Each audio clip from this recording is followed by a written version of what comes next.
All right, hey everybody, welcome to Dice Commando here with some of the DC team folks tonight. We're going to be doing a full rundown of RDM Redemption Set 12 from Star Wars Destiny. So we're just going to go, top, I'm in your top right screen because that's just how the cookie crumbles. Top left we have Davey DTD. On the bottom we have the infamous J Danger. And right below me in the bottom right, we have Wyatt. So how's it going, Davey? What's up, man? It's going good, man. I'm excited to be on. Awesome. Checking out these. I'm finally excited that the set's releasing, and I finally get to talk about these cards. So it's pretty exciting. All right, and then Jay Danger. Everybody knows you, but I don't know if they know your face. So how you doing, man? I'm doing pretty good. Like I said, I met a few people down in Worlds, before the coup. If you remember those times. So it was good to be back in. I know, right? So we're gonna see what they did. See if they gave Blue Hero some love. Everybody knows I love more than freedom and fat white women is Blue Hero.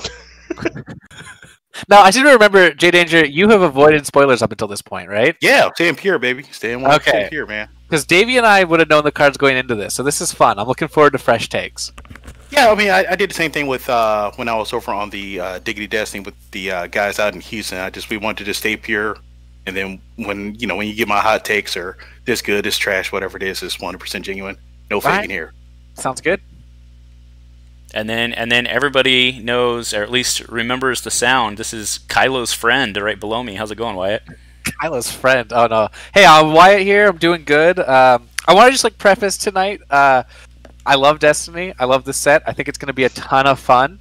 But I'm going to be really critical of power level at multiple points because that's where I've been at in my head for weeks as I look at these cards. So I'll be talking about that, but I want to just start by saying I love everyone involved. I like what we're doing. I'm excited for this. I can't wait to play Destiny and have fun with it. But you're going to hear me get critical, and that comes from a place of love. Okay. So, fair enough. All right. It's all good, man. Yeah, so we are going to dive right into this. We are going in numerical order, starting with card 001. That's because there's 100, right? So 001. And yeah, just follow along with us at home if you want. And want to give a shout out to Todd. Todd, man, I see that you're in chat. Thanks for joining us. Oh yeah, can we see the chat if we want to join in? I'm going to pull that up as well. Yeah, you can. I mean, as long as you can do the internet. All right. So, and before we get into this, I just do want to note we're going to spend a lot of time on some cards, and we're going to spend not much time on other cards because if you really do the math, 2 minutes a card is a 3-hour cast. So some of them we're just going to be like, yep, that's a card next. So, all right, first one up is Darth Zana, Student of the Sith. So we have a 8-point character, 9 health. That's pretty rockin'. No dice, though. After you activate this character, deal 1 damage to another Sith you control to roll a character die into your pool. After a Sith you control is defeated, this character gains their dice and Sith for the rest of the game. Davey, go. Oh, dude, I think she's interesting. The obvious pairing here is Darth Bane and Rula 2. I tried her with Palpatine, the 10th Palpatine with one of the plots that we're going to be talking about later, and I actually got the plot to go off. And she's awesome at 8 points, 9 health. That's pretty good, You can play around with her and find a pretty good pairing with that cost. Now, Jay Danger, you said you were avoiding spoilers, but this one actually was spoiled today. Did you manage to see this one? Yeah. No, it's all good. No, I definitely like this one. Like Dave was saying, this is Bane's brand new girlfriend. I don't know if you've seen somebody already, but I think you already told that chick her shoes are by the door. This is my new chick right here. Can't go wrong with that. Well, it's either her or a mud trooper, so I don't know. Take your pick. Yeah, her. I mean, she looks better. I mean, you break. And what do you think, Wyatt? I think jury's out. She's either nuts or she's bad. I don't think there's a lot of in between. The idea of extending people like Bane decks by 9 health, even with the damage that she does to self, is really scary.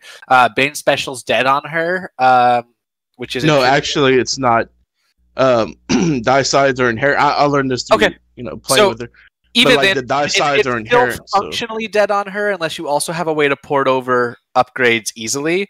That said, there's the like spot a Sith that's like 20 points or more to play an upgrade for free from the discard pile. That's an event that exists. There's bestow wisdom. So like, I worry that this is the first example of a big getting buffed in a way that might be nuts. And so I'm a little bit nervous about this, but also it could just be bad. Like I just beat James playing one of these decks. So I don't know. All right.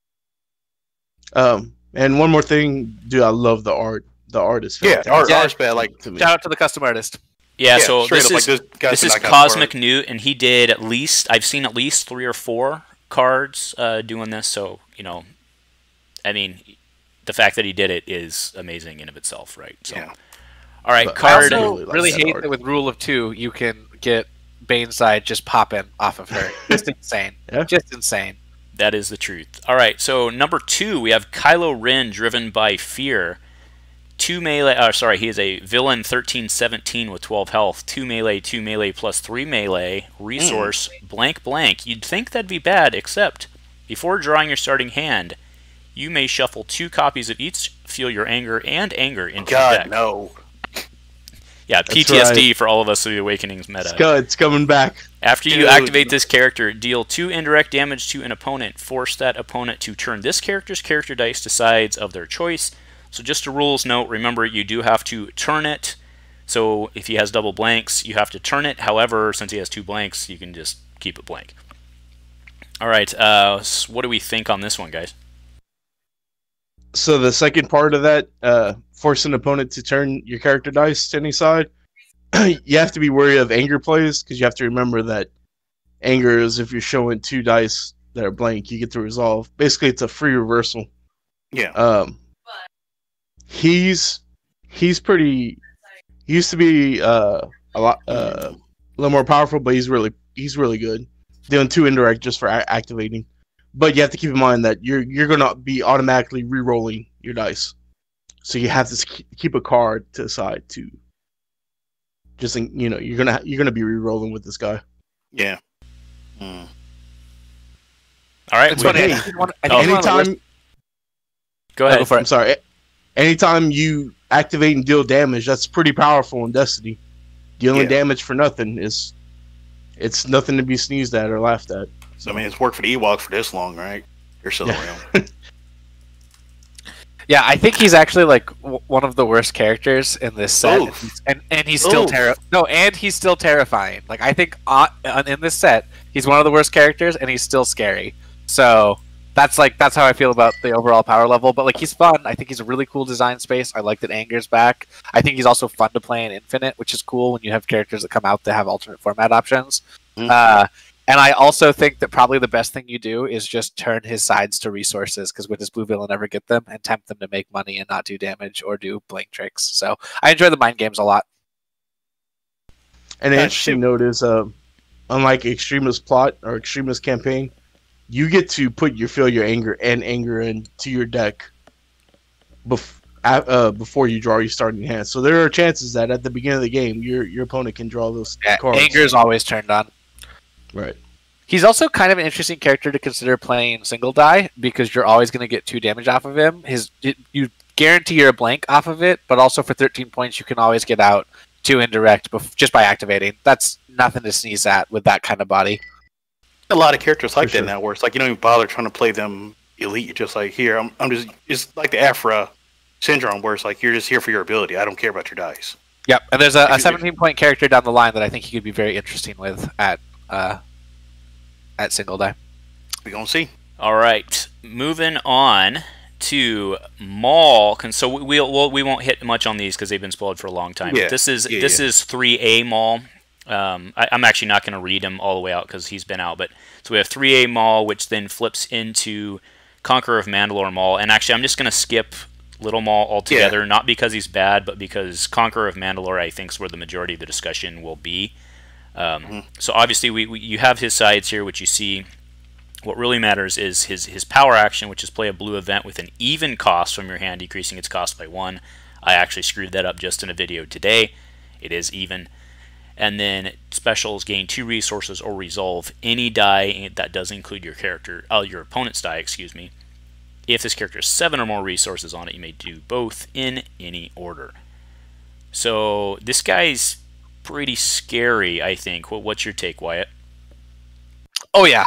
I think you immediately are attracted to the idea of trying to build him into a Execute Order 66 deck, and yeah, that in and of itself is well. It has to be crazy. A blue event. Yeah. And executes red. Oh, that's true. That's right. Yeah, sorry, I'm remembering a version of this that was different, where that wasn't the limitation. Yeah, never mind. Even with that said, there's some still really interesting. There's the new 4-cost blue event that we're going to see in this set that already can come down by a point, and you can bring down by another $1 with Maul's ability. That's going to be really interesting. So I keep an eye out for that.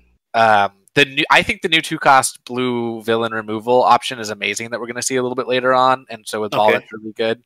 So I think you can even bring a low curve deck and just play a few more 2s than usual, knowing that you're getting value out of him for that. So I think he's good. I'm actually way more interested in Savage than Maul, but I think Maul is objectively fantastic, ignoring his other version and flipping. Yeah, Savage looks pretty cool. Okay, so that's a good lead-in then. Let's move on to our boy, and I do want to talk about both versions of Savage because I think they're both relevant. I don't know why Jedi Code just packed up. I clearly had that numbered wrong, but Savage Oppress. So he is using the OG Savage die, which granted was like ATG, so it's not really that OG, but 1 melee, 1 melee, 3 for 1, +2 and a discard. Oh no, he has no resource side. I don't care. Team up 1 Maul, so he reduces Maul's point by 1.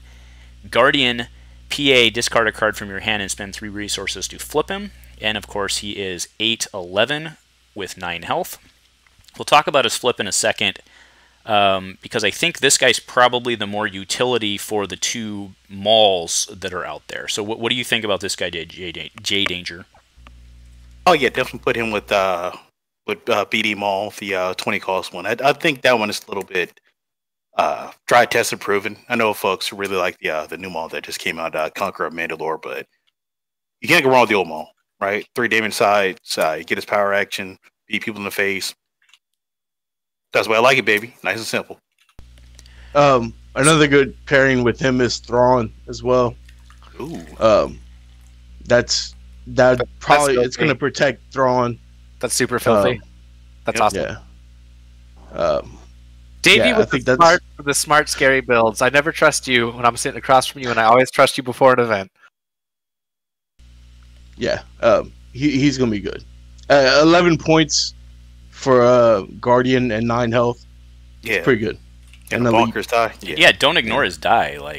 No, that's definitely big beat. Guess who doesn't have to activate the first round first turn every round. I think that's what killed him last go round. So all right, so no, sorry, 1 second. I just want to talk about how Savage is the easiest flippable card that's ever existed. Pretty easy. I need to find a resource, and then I get a much better character, and it's worth the trade-off. I think every time. He's just insane.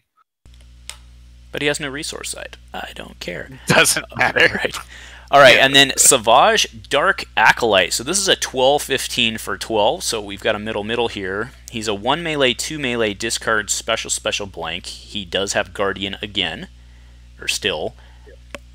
Special, deal 2 damage to character, or turn a die to a side showing a value of 0. If this character has 6 or more damage, you may do both in any order. That's pretty good when a guy's got Guardian. For sure. Yeah, really, really strong. I think it's interesting that he loses team up, so that there's no way to try and just bring him in. I think that was good design by the team. That smells like a playtesting find to me, but I don't know. I have no idea either. It does cost a lot to flip him, though. That's discarding a card and 3 resources. You just think about it as you don't get your starting resources and you need $1. Cards are nothing at that point. Yeah. You gain 3 resources and an insane die. Just insane. Cards matter when you're playing SOH Maul. They do matter. Yeah, you know. All right. Well, I mean, I think this guy's good too. But let's move on. Oh yeah, for sure. So all right. So here's Tent Brother. I do believe this is also another Cosmic Newt card. So this is 13/16 with 12 health. I know Wyatt's one of his favorite cards was Fifth Brother, And I did love that looks awful familiar. Yeah, 2 melee, 2 melee, familiar. discard resource special on a blank. Special, use a special ability on another card in play, yours or your opponent. So he's got a cunning. Well, I'm glad This dude Yoda 1's is- gone. This dude is bonkers. Just- Yeah, that's pretty good. There's he no can, shortage he can of resolve specials. a Neiman. He can resolve a Sheehan. Yep. You can play a Neiman on him, then he can resolve a Deathfield. That dude's bonkers, man, and he's perfect. He's a perfect complement to Second Sister. Man, definitely everybody's been hitting the juice this time around. Like, I haven't seen a character with low health around here. I'm going to commit a little bit of heresy on future me because I think that so many things in this deck or this whole set are just so strong for cost, and say that I actually think 10th Brother is like on curve or like overcosted. And I only say that because compared to everything else coming out, I think at 16 points, his die is unimpressive, and his ability either requires you to already have built into it or your opponent to be playing specials. And that's just like it's situational when we like guaranteed benefits in this game, and there are so many other things I can do right now with 16 points that I don't know why I want him over them. So No. while I hear what you're saying, if he was any lower costed, you'd be pulling your hair out right now. So Yeah. Well, and if the other things in the set weren't so good, I wouldn't feel this way. It's only because yeah. again, the border is so big and so tall that I look at him and I'm like, why? No, it's like So- if he's 1 point less, you got to deal with him in like Kylo. I mean, do you really want to deal with that where you're just getting punched in the face for 2 and bouncing back? God no. So just Yeah. imagine, this isn't out the realm of possibility. Having a Neiman and a Deathfield on this guy. Or You just can for your resolve buddy. Deathfield twice with a Neiman special. That's just, it's insanity. It's disgusting. Yeah, so You he's have- right. He's right. You have to boss. build him up, but it's a lot. I like him. all right, Big moving guy. on. The Haunted. Play only if you spot a witch. Attach character after attached character defeated. Add a Night Sister zombie to your team. Seems Hey. fair. I guess Night Sister Zombie's something to do because I haven't seen them since Daka Kira days. They Yeah. finished them. No, Well, Binder remember Farm. the zombie. Quote me if I'm wrong. But the zombie is, or correct me if I'm wrong. Zombie has to have a curse, but then he comes in and deals a targeted damage, right? So if Yeah, you're playing correct. curses, It's, it seems to fit. It seems to fit. 5 health, 5 points, and Yeah. you get to deal damage. Yeah. Yeah, seems decent. It All right. seems good. I feel like you're getting 5 health and a damage and a character out of it, which is really big for $1. I'm not sure that's a problem yet, but it is a massive bonus in downgrade power for anything I've ever seen. Hang on, is Asajj considered witch or just bounty hunter? Just a bounty hunter. All right. Oh, there goes that plan. Next. All right, next Chant of Resurrection. Exhaust one of your and just to be clear, guys, right? The fact that we're breezing through some of these isn't because we don't think they're good or worth talking about, but like we don't want to be here till 3 a.m. So, No.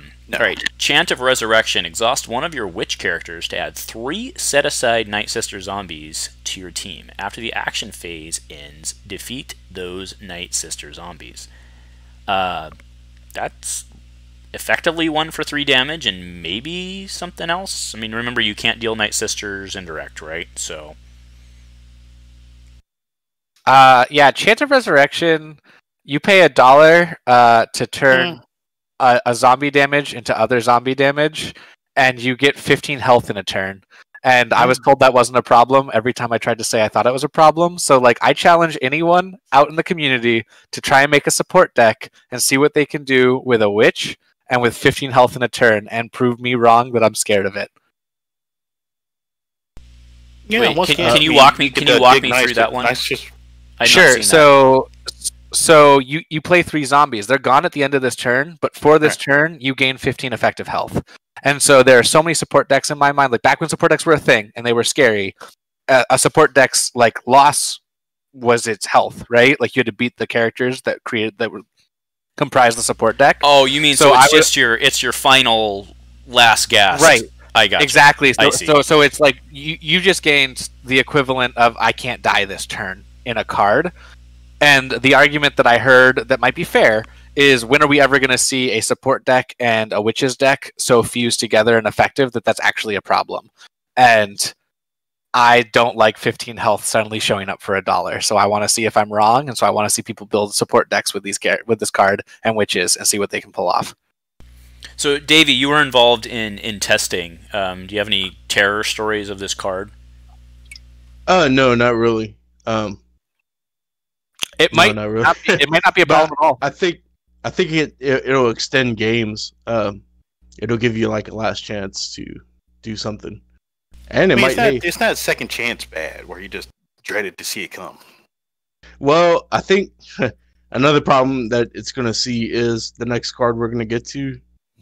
Well, let's just go there. Let's go there. We'll talk about it. Yeah. Yeah. All right. Force Drain. So Davey's going to work us in, but Force Drain, this is a 4-cost event. Before you play this event, decrease its cost by 1 if an opponent's character has a downgrade on it. Okay, and that's any downgrade, not a curse, not a bounty. Exhaust one of your blue characters to deal 3 damage to a character. If that character was defeated, heal 5 damage from a blue character. Yes, rise again, but a little bit more to it. Okay, Davey, so continue your thought. It's just that you can exhaust one of those zombies, deal 4 damage to it, right? Oh, it's 3 damage, sorry. And if you kill it, you get 5 health. So you can essentially deal damage to one of those zombies and kill it that turn, exhaust it, kill it, and gain 5 health from one of your characters. Sounds like what Anakin does, right? Anakin. It's a little combo-y. It's a little combo-y, but I mean, it's really good. And the character doesn't even matter; it's gone the next round. What's the card that lets you kill your own units to make money? Acceptable losses. Acceptable losses, yeah. So you can do that whole Chant of Resurrection, get out your zombies, deal 3 damage, then kill all 3 of them to make 3 resources. There you go. Yeah, that too. I mean, you also have when you deal 2 damage to a character and deal 2 indirect.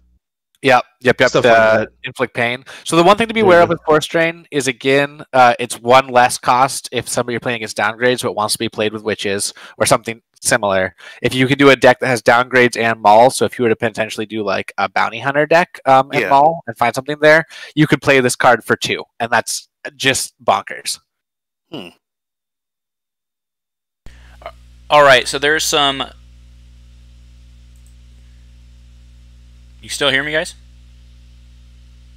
Oh, there's Andrew. But Andrew's back. Okay. Yeah, I'm back. That keeps cutting out on me. All right, give me just a sec. We're still live. I mean, do you have like a failsafe in there so anytime anybody talks trash about the sequel trilogy, it just cuts out? I do, actually. Okay, I mean, they're still terrible, but... Sorry. You know I'm right. All right, let's just make sure the video's coming back up. Yeah. I just gotta pop this back out. Oh, my video's out. Yeah. Oh well, nobody cares about that. I mean, yeah, but the stream videos. Yeah, it's got a nice looking dog too. It's your picture, so yeah. Get on that. All right. Yeah, I don't know why. Oh, I do know why. It's because Discord. Well, you know what? Nobody needs to see me anyway. It's because I can't port to 2 different spots. So, the streaming software picked it up. So we'll just leave it there. Okay. If you just turn your video back on. Yeah, I'll do that, but I don't want to hold us back on moving forward. We were about to talk about your Powers Are Weak, which is a 2-cost villain event. It's Spot and Inquisitor or Sith. I think this was already spoiled, right? Oh, what I was going to mention is people in the chat were talking about who's a witch, and Talzin is in fact a witch. She was given that at a later ad, so she's just relevant from Infinite. All right, so your powers are weak. Spot a Sith or Inquisitor to choose a symbol. Then re-roll up to 3 of an opponent's dice. For each one of those dice showing the chosen symbol, remove it. Otherwise, turn it to a side showing a blank. Go. Uh-oh. DB crashed for me. All right. People hitting it. Good, man. This card is amazing. It's like Beguile on steroids. Yeah. It's like a Change of Fortune, right? Isn't that the card? Yeah, change of fortune, but more limited with guaranteed outcome. But like, on steroids. It's good. It's probably my favorite of all the 2-cost removal they've introduced in this set. Ooh, dude, I wouldn't go that far, but yeah, I miss Beguile. I would not go that far. That's a bold claim. All right, which 2-cost removal do you like more? Save it and tell me later. We'll talk about it later. Yeah. All right, it's really good though. Are we going on to, I guess, watch your career with great interest in Darth Vader? We probably should start with the plot and then talk about the character. Let me see Vader. Oh, baby. Letting the stream catch up here.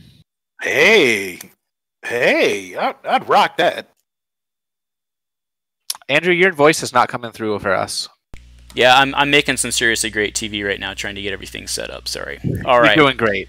So, yeah.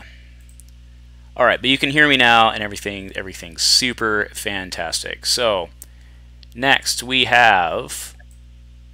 We should do plot before character. Yep. Oh, Watch you your go. career with great interest. After you turn or remove a die, place 1 resource on this plot. Action: defeat one of your Sith or Apprentice characters and remove 6 resources from this plot. Just to be clear, defeat one of your Sith or Apprentice characters and remove 6 resources from this plot. Then, if the defeated character was elite, this plot becomes elite. Flip this plot. That's an interesting mechanic. So, Davey, as the guy who probably saw this played once or twice, kind of walk us through this a little bit. Well, I tried this, and this was different. This was a little more restrictive. I'm just seeing this new. It used to be defeat one of your Sith or Apprentices and spot a blue character. So now this makes it to where you can play it with Bazine. This is actually playable now. Yes. Yeah. Wow. I'm pretty blown away. I'm pretty blown away right now because I think Elrath you get a brand new. Actually, in the chat, Elrath, can you confirm that this is not supposed to have the blue or the spot blue? And we'll look for the chat. We can keep talking while we wait. But I'm curious. I'm like, this is really good. It's super good now. Because I tried this with Palpatine. The card is correct. You can play this with Bazine. Yeah, so let's go ahead and jump. We'll poop out to Darth Vader. So he has Darth Vader, the SOR versions die, which is an interesting mixed die, but it's a pretty good die. This is a 12-16 with 12. Special is play an ability from your hand or discard pile, decreasing its cost by 2. Then roll that ability's die into your pool. And do note, this character has points, so you can play him, right? Or you can start with him, I mean. Yep. This brings back some memories of emo kids, and especially rolling dude, this is crazy. That plot basically gives you 12 health.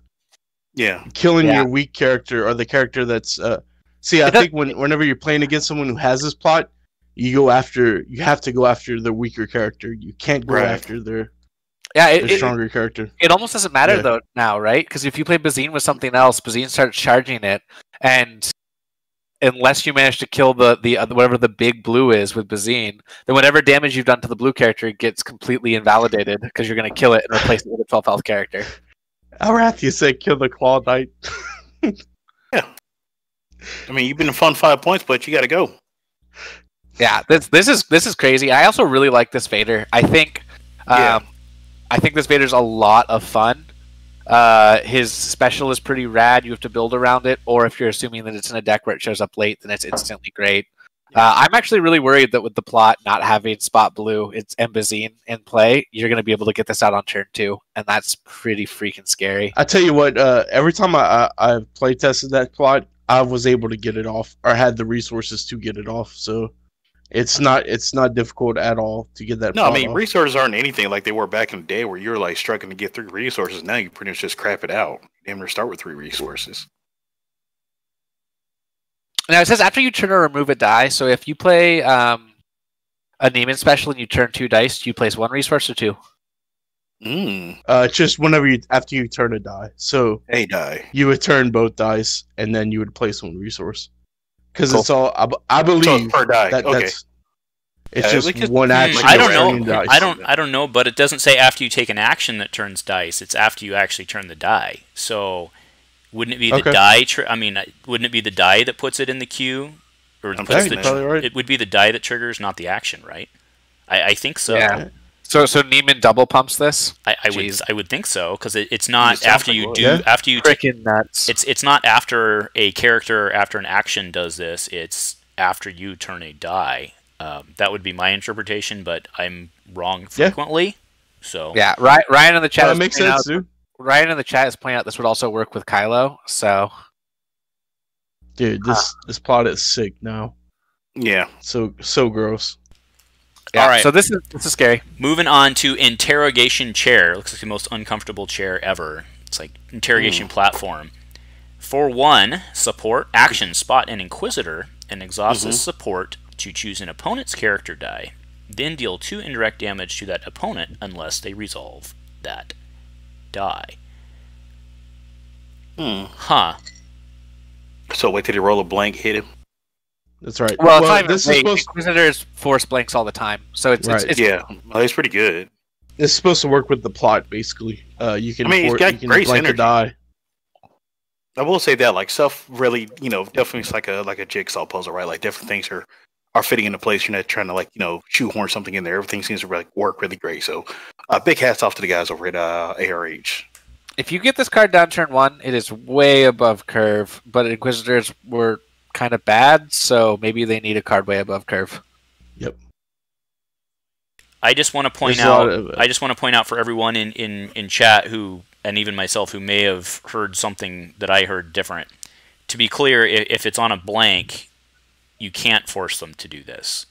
Because it's not like Doubt where it's resolve or remove. You can't force them to resolve a blank, so it stays there. Right, but they can't resolve the die, so you still get to do the 2 indirect damage. Oh, that's true. Right. That's true. Ooh, that's true. That's true. Yeah, okay, right. I follow. I follow. Yeah. All right. Night I was Sister like, Assassins. This support is pretty good. All right. 2 cost support witch. So it's a support witch, which is hugely valid for a spot. 2 melee, discard, shield, resource, and a blank. I'd love to see characters with those sides. After you play the support, you may deal 1 damage to a character with a curse on it. It just seems good. I mean, I don't know what else there is to say. It just seems pretty good. Right? I mean, I will say it's good to see that they're finally giving witches some love, because for the longest time, how long was Taliesin out there? Yeah, you didn't really see her do anything. So it's good to see those witches getting some love. I think Taliesin had her day, just not as a witch. Oh hell yeah! Back with but her and Taliesin and the meta around her was totally different from all the cards that came out to try and make witches good. So that's what I'm saying. It wasn't as a witch, but Taliesin did just fine. Yeah. What's that? Good. Like really good upgrade. What's that curse where you can resolve someone else's die? Possession for 3. Yeah. So that's always turned on with that Vader. Possession is always turned on even if you don't have a witch. Yeah, that's pretty huge. Like the fact that this is a witch is pretty huge as far as I see it. But you have to play it in a deck with witches for it to start, which is cool. But then if you already play one of these, you can guarantee play the second one because it spots itself. Oh, play only if you spot. Oh, that is true. Good. All right, so we are moving into Red Villain. So we've already seen General Veers, but I do want to talk about him for a bit. So let's go ahead and read through him. So he's so good. 14-17, so he only has 10 health, but hold your britches. So he's a Death Squadron General, die side 1 gun, 2 gun, 2 focus, resource, blank, which is good. But after setup, spend 2 resources to add a set-aside Stormtrooper to your team. And actually, just to be clear, this has been changed, right, to where it doesn't interact with AON. Allies and necessity would occur. Oh, yeah. Okay. Yeah. Okay. So, and then power action is take control of the battlefield. So I'm really curious to hear. I want to do a round robin on this. I'm really curious to hear y'all's thoughts. So, Jay Danger, why don't you take us away? Yeah, this is definitely one of those characters where once again you don't even bother with the second die. You just run him as 1 die and see if you can jam him down with Witcher Man. What is his name that takes care of the battlefield and does Pyre? Yeah, jam him. Just play him 1 die, jam him down, Pyre, off you go. Why work when I can just power action do damage to you? Free damage, that's good. It's like child support money. It's free money. That's good. Yeah, and just to we've already seen it a couple days ago, so just remind everybody. I'll skip ahead. I'm not going to skip ahead because that gives everything away. But Relentless Assault's a plot we'll see here in a bit that is team up 2 for troopers. So at 14 plus Elite Pyre, you can play Relentless Assault for your even 30. Yeah, it's really, really good. James just played that against me, and yeah, you only have the 4 dice, but you've got 4 dice, an ass pile of health, and so many ways to play with the battlefield. Just so many ways. Yeah, I definitely see that being a problem. Probably was it Saturday that tournament's coming up, so particularly rock. But Andrew, can we skip ahead to the Hoth battlefields here because of how relevant they are, specifically this suite? Well, mind if I talk about Veers real quick? Not easily, but let's let Davey get his shot in. Yeah, get up in there. Okay, so I think Veers is just excellent. One of the first pairings I went with was Jabba Veers, and yeah, I was able to get the new support Blizzard out pretty quick. I think the perfect battlefield for Veers is Weta, because Weta is always going to be on, and you're almost guaranteed to have 2 resources at the start of your next turn with Veers. Because, I mean, there's no way they're never taking the battlefield from you unless your opponent has Veers as well. So I think even though Echo or the Hoth battlefield's like that's made for him, I think Weta is the battlefield for Veers. It's the way to go. That's terrifying. All right, moving on to Kendall Ozzel. So that was actually spoiled on my channel with Elrath and Trey. They came on and we spoiled this. So we talked at length about his ability, which is really cool. So let's not talk about his ability specifically. Let's talk about and actually, Davey, I'm going to go to you first. Is this guy like a mill threat? Because he seems to me like he's pretty freaking scary. I think he's better in a support deck, but mill is not bad with small battles 1. That card is just. I doubted it at first because it's a slower logistics when I first saw it, but I mean with small battles 1, I think he can be a mill deck, but I think he's more better suited for. He has 2 resource sides. He'll get you money quick. He's cheap. I think him with Veers, his die sides are perfect to get Blizzard out.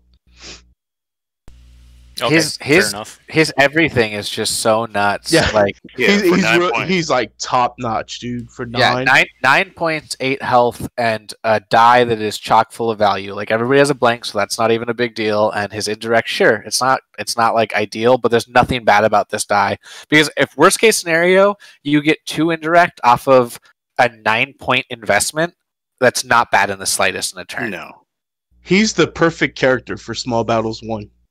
He's like made for that card. So you said his dice for 9 points, right? But I actually want to talk about his die. It's a 2-point die. Like that's a fantastic 2-point die. It might be the best. It might be the most efficient die ever. Yep. Yeah. Also, he's complaining they didn't have anybody, so he's also a freaking leader. Like. The things that he turns on and provides for it's insane. His curve, for the value you're getting for the cost, I don't think the negatives of him even come close to offsetting. I do want to point out one thing, because I've heard that leader argument before. I do want to point out that when Convergence block rotates, which will be in 3 months or so, a lot of those leader bonuses go away. Mega Blasters. So they're probably backfilled. Just to put, and it may come back, but I'm just there's also like probably a standard list coming with support in it. So I will worry about that and whether it's true or not when I see what's actually carrying over. We're going to kick that can right on down the road. All right, fair enough. I think all right, a good comparison to him is like Satine. What would you? I don't know. How would you compare him to Satine? He's 1 point less too. Satine's better, but only because man, I don't know if that's true actually. I think also, Satine is pretty good, dude. Yeah. Yeah. Thing for Obi-Wan, so she's pretty good. I don't know, man. Shoot. He's so efficient. His 2 discard sides are not to be underestimated. No, like I said, I was thinking of one like we had for him. I think Mahdi's still around, right? team up with like a body. Maybe he is, I remember like Wolf was around.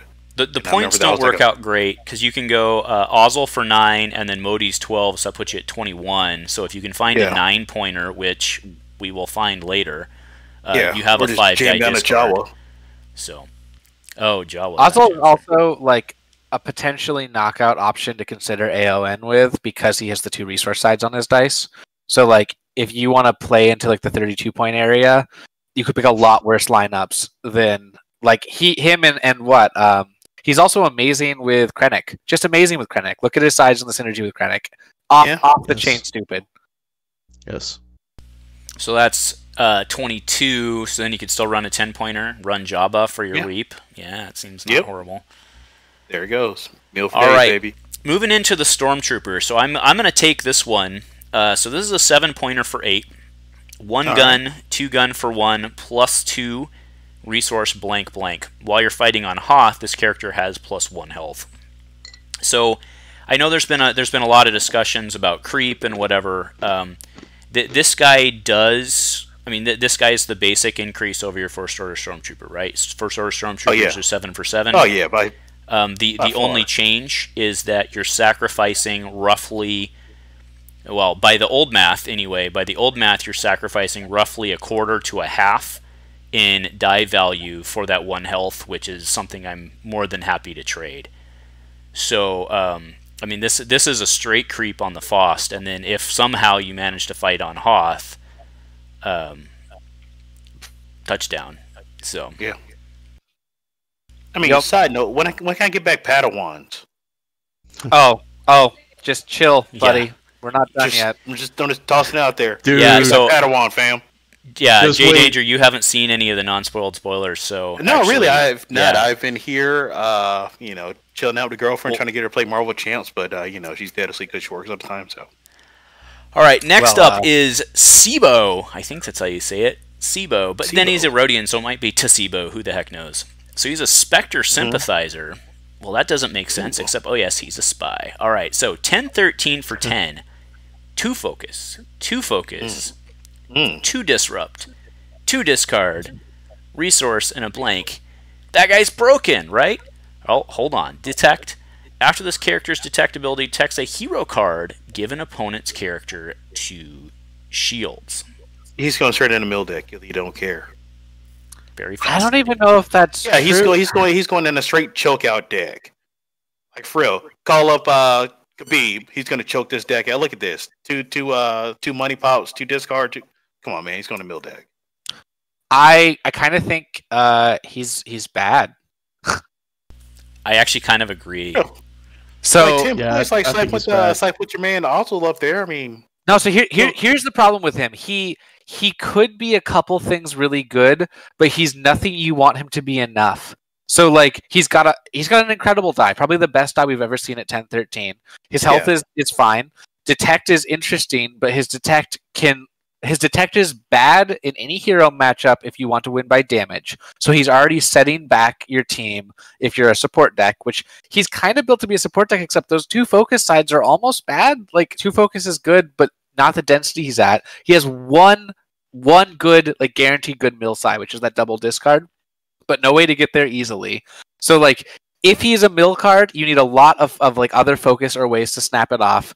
And if he's mill, you don't care about the shield you're giving your opponent. Otherwise, hey, that's what I'm looking at his 2 disrupt. I mean, you don't have any money, you're not going to do a lot. Sure, but like, okay, so he has 2 maybe desirable sides, 3 if you got the resource. I don't know. I think even in a mill deck, there's way clear mill options you want to build with, and so he's got like this great stat line, but no clear use case. I'm sure the Galaxy Brains in the chat will make him work. Watch this. He's like the worst mill deck ever. It'll be worse than Leia and Yoda from back in the day. His die is really good at winning, so like I don't know, but like you can't play him with Palp, so you can't get like big bone. I don't know. He reminds me of Rebel Engineer from way back in the day.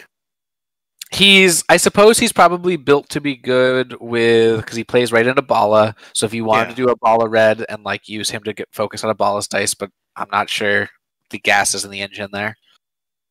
Understandable. I respect that. All right. The next one, so I just want to preface this with this was actually very similar to Jay Danger's dancing name back in college, which was Filleting Fire. I mean, I had to change it to Chocolate Thunder, but I got sued by the old boxing from the. I can see this. I can see the similarities: Filleting Fire, Chocolate Thunder. You know, I'm gonna press him, man. Got to do the helicopter. So, yeah, well, All right. Anyway, refocusing. So we have Infilating Fire, which is a word I've never heard before. So I guess my vocab is bad. Bite my lip over here. Spend up to 2 resources to resolve that many of your non-unique red character dice showing damage against each of an opponent's characters.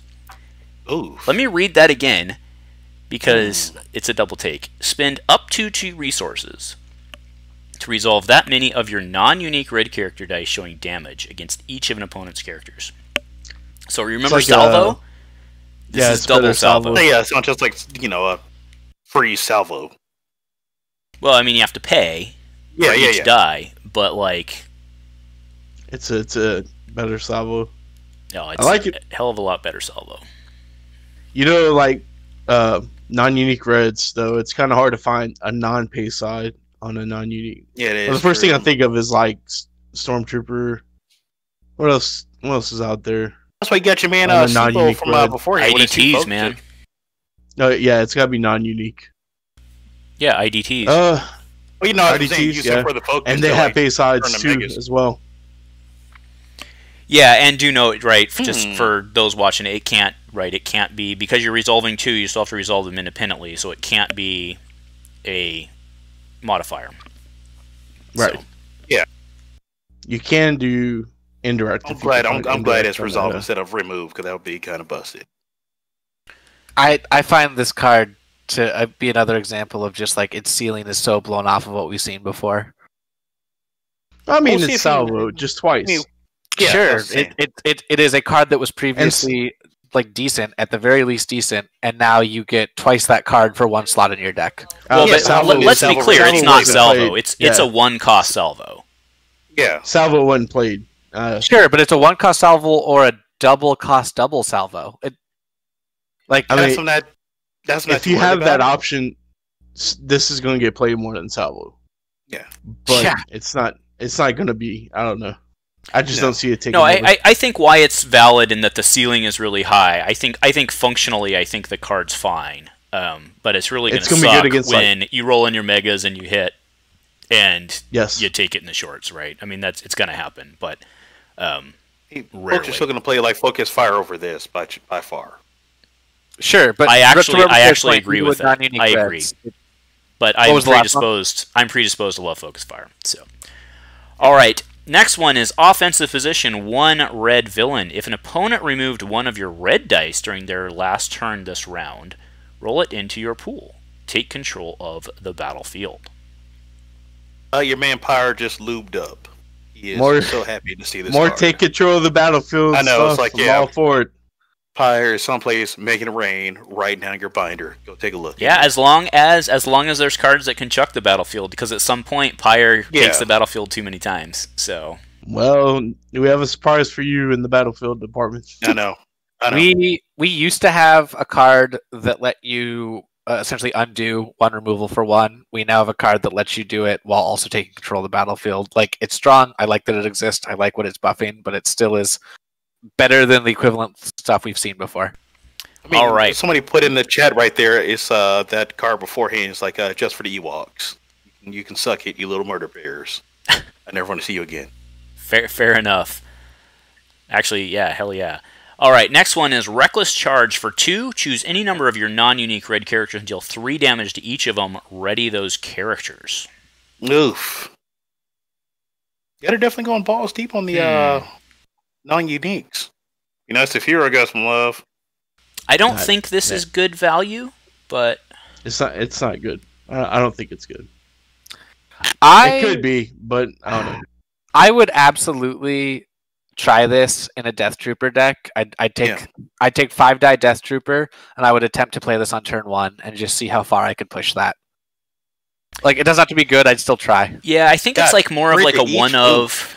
I think it's more of like a one of like after you pulled Camino off, right? Like for like an in-game. After you pulled Camino off, you got like weak things. I really would want to see if this could take a 5-die start and make it a 10-die start. Yeah, I don't know about this one, man. I think this is Binder Fighter right here. Use it as a coaster for your drink at home. Yeah, no, I see where Wyatt's going. As someone who played the snot out of 5-die Death Troopers, I'll tell you that once you use their power action, your turn's done anyway. Right. But, yeah, I don't know. All right, moving on, because we're way behind the time curve. Salvage the Assault. Exhaust 2 of your non-unique red characters and gain 2 resources. What was that support from Awakening's? Drudge work, right? It's basically that. Oh, yeah. This card is amazing. The 5 Stormtroopers. Yeah, but it's non-unique reds. Thank God that you can't do it to freaking junk dealers. Oh, God. Hey, Davey, it was you and me that were pushing that concept of what was the spies from the last set? The ISB agents. I feel like this with an ISB deck can do something stupid and fun. I made a Jabba Elite Ozzel Snowtrooper deck with the additional Snowtrooper. This card is amazing. It's so good because like turn 1, all you really want is resources from your scrubs. This card's amazing. It's so good. Yeah, people were already not playing fresh supply, so. You use this to get to Blizzard really fast, right? Like that's the idea. Oh yeah. This is step 1 on the way to Blizzard. Yes. All right, moving on. Relentless Advance. So we already talked about this one a bit. This card, I just want to say there is no reason, in my opinion, to ever play Pyre Elite ever again because of this card. Like it alone with Pyre reduces the cost so that the total is 14. I was aptly corrected by somebody that the cost of this plot is not reduced. It's actually the cost of Pyre. Fair enough. But net, this is 14 with Pyre. This card's phenomenal. Super good. Phenomenal. Crazy good. Does anybody disagree? No. It adds. Moving on. Feeling get more good stuff. All right, 5-0. So this one is very interesting. So 5-0 First Assault Team. Support Trooper. This support can be activated, right? It's important for that to be said when supports don't have dice. That's why that's said. If you activate this support, or sorry, not if. After you activate the support, you may play a set-aside E-Web Emplacement. Remember that card that never saw play? For free, like 50 of those. You may take control of the battlefield or give control of the battlefield to an opponent. What's that sound? That definitely sounds like a Pyre going at it.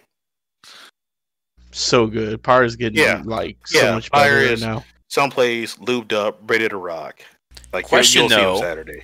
Let's say we're playing that Veers Pyre Relentless Assault. Do you play this over Megas? Why not both? I don't know. Well, yeah, but are you going to get the resources? You're going to get the money. This card, I think you have to play one of the. I think you have to play one of the other. I don't think in that deck you can play 2 4-cost supports. Yeah, I think this card is a sleeper right now. I think it has benefits, but like it's really questionable about how to get this out. Like, I don't even remember what that die even looked like. If you could choose between this and Megas round 1, you want Megas still, even though this is its most impactful round 1.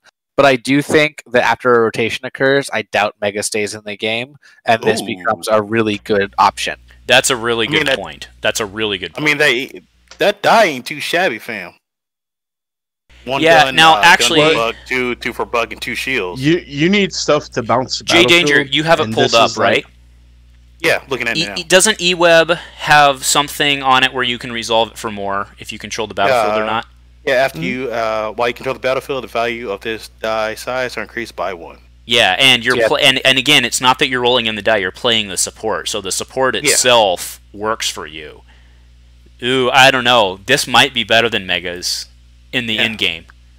Again, but the problem here is if I can play this on turn 1, then by round 3 I get 3 E-Webs, which is nothing to sneeze at, but is still not as good as having played Mega on turn 1 and had 9 dice to resolve over 3 turns. Oh, okay. Actually, you're right. No, yeah, you're 100% correct. Actually, and plus this has like I retract my has statement. like two pay sides. I retract. Yeah, you're right.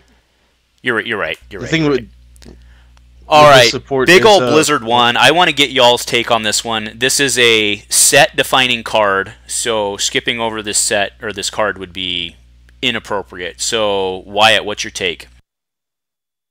I'm glad with Wild Horizon not coming out that we got ourselves an 8-cost AT-AT. Card's pretty bonkers. I can't wait to see this. Yeah, I can't wait to see this card hit the table so I can flip the table and get up and go do something else. It's it's like that's so scary.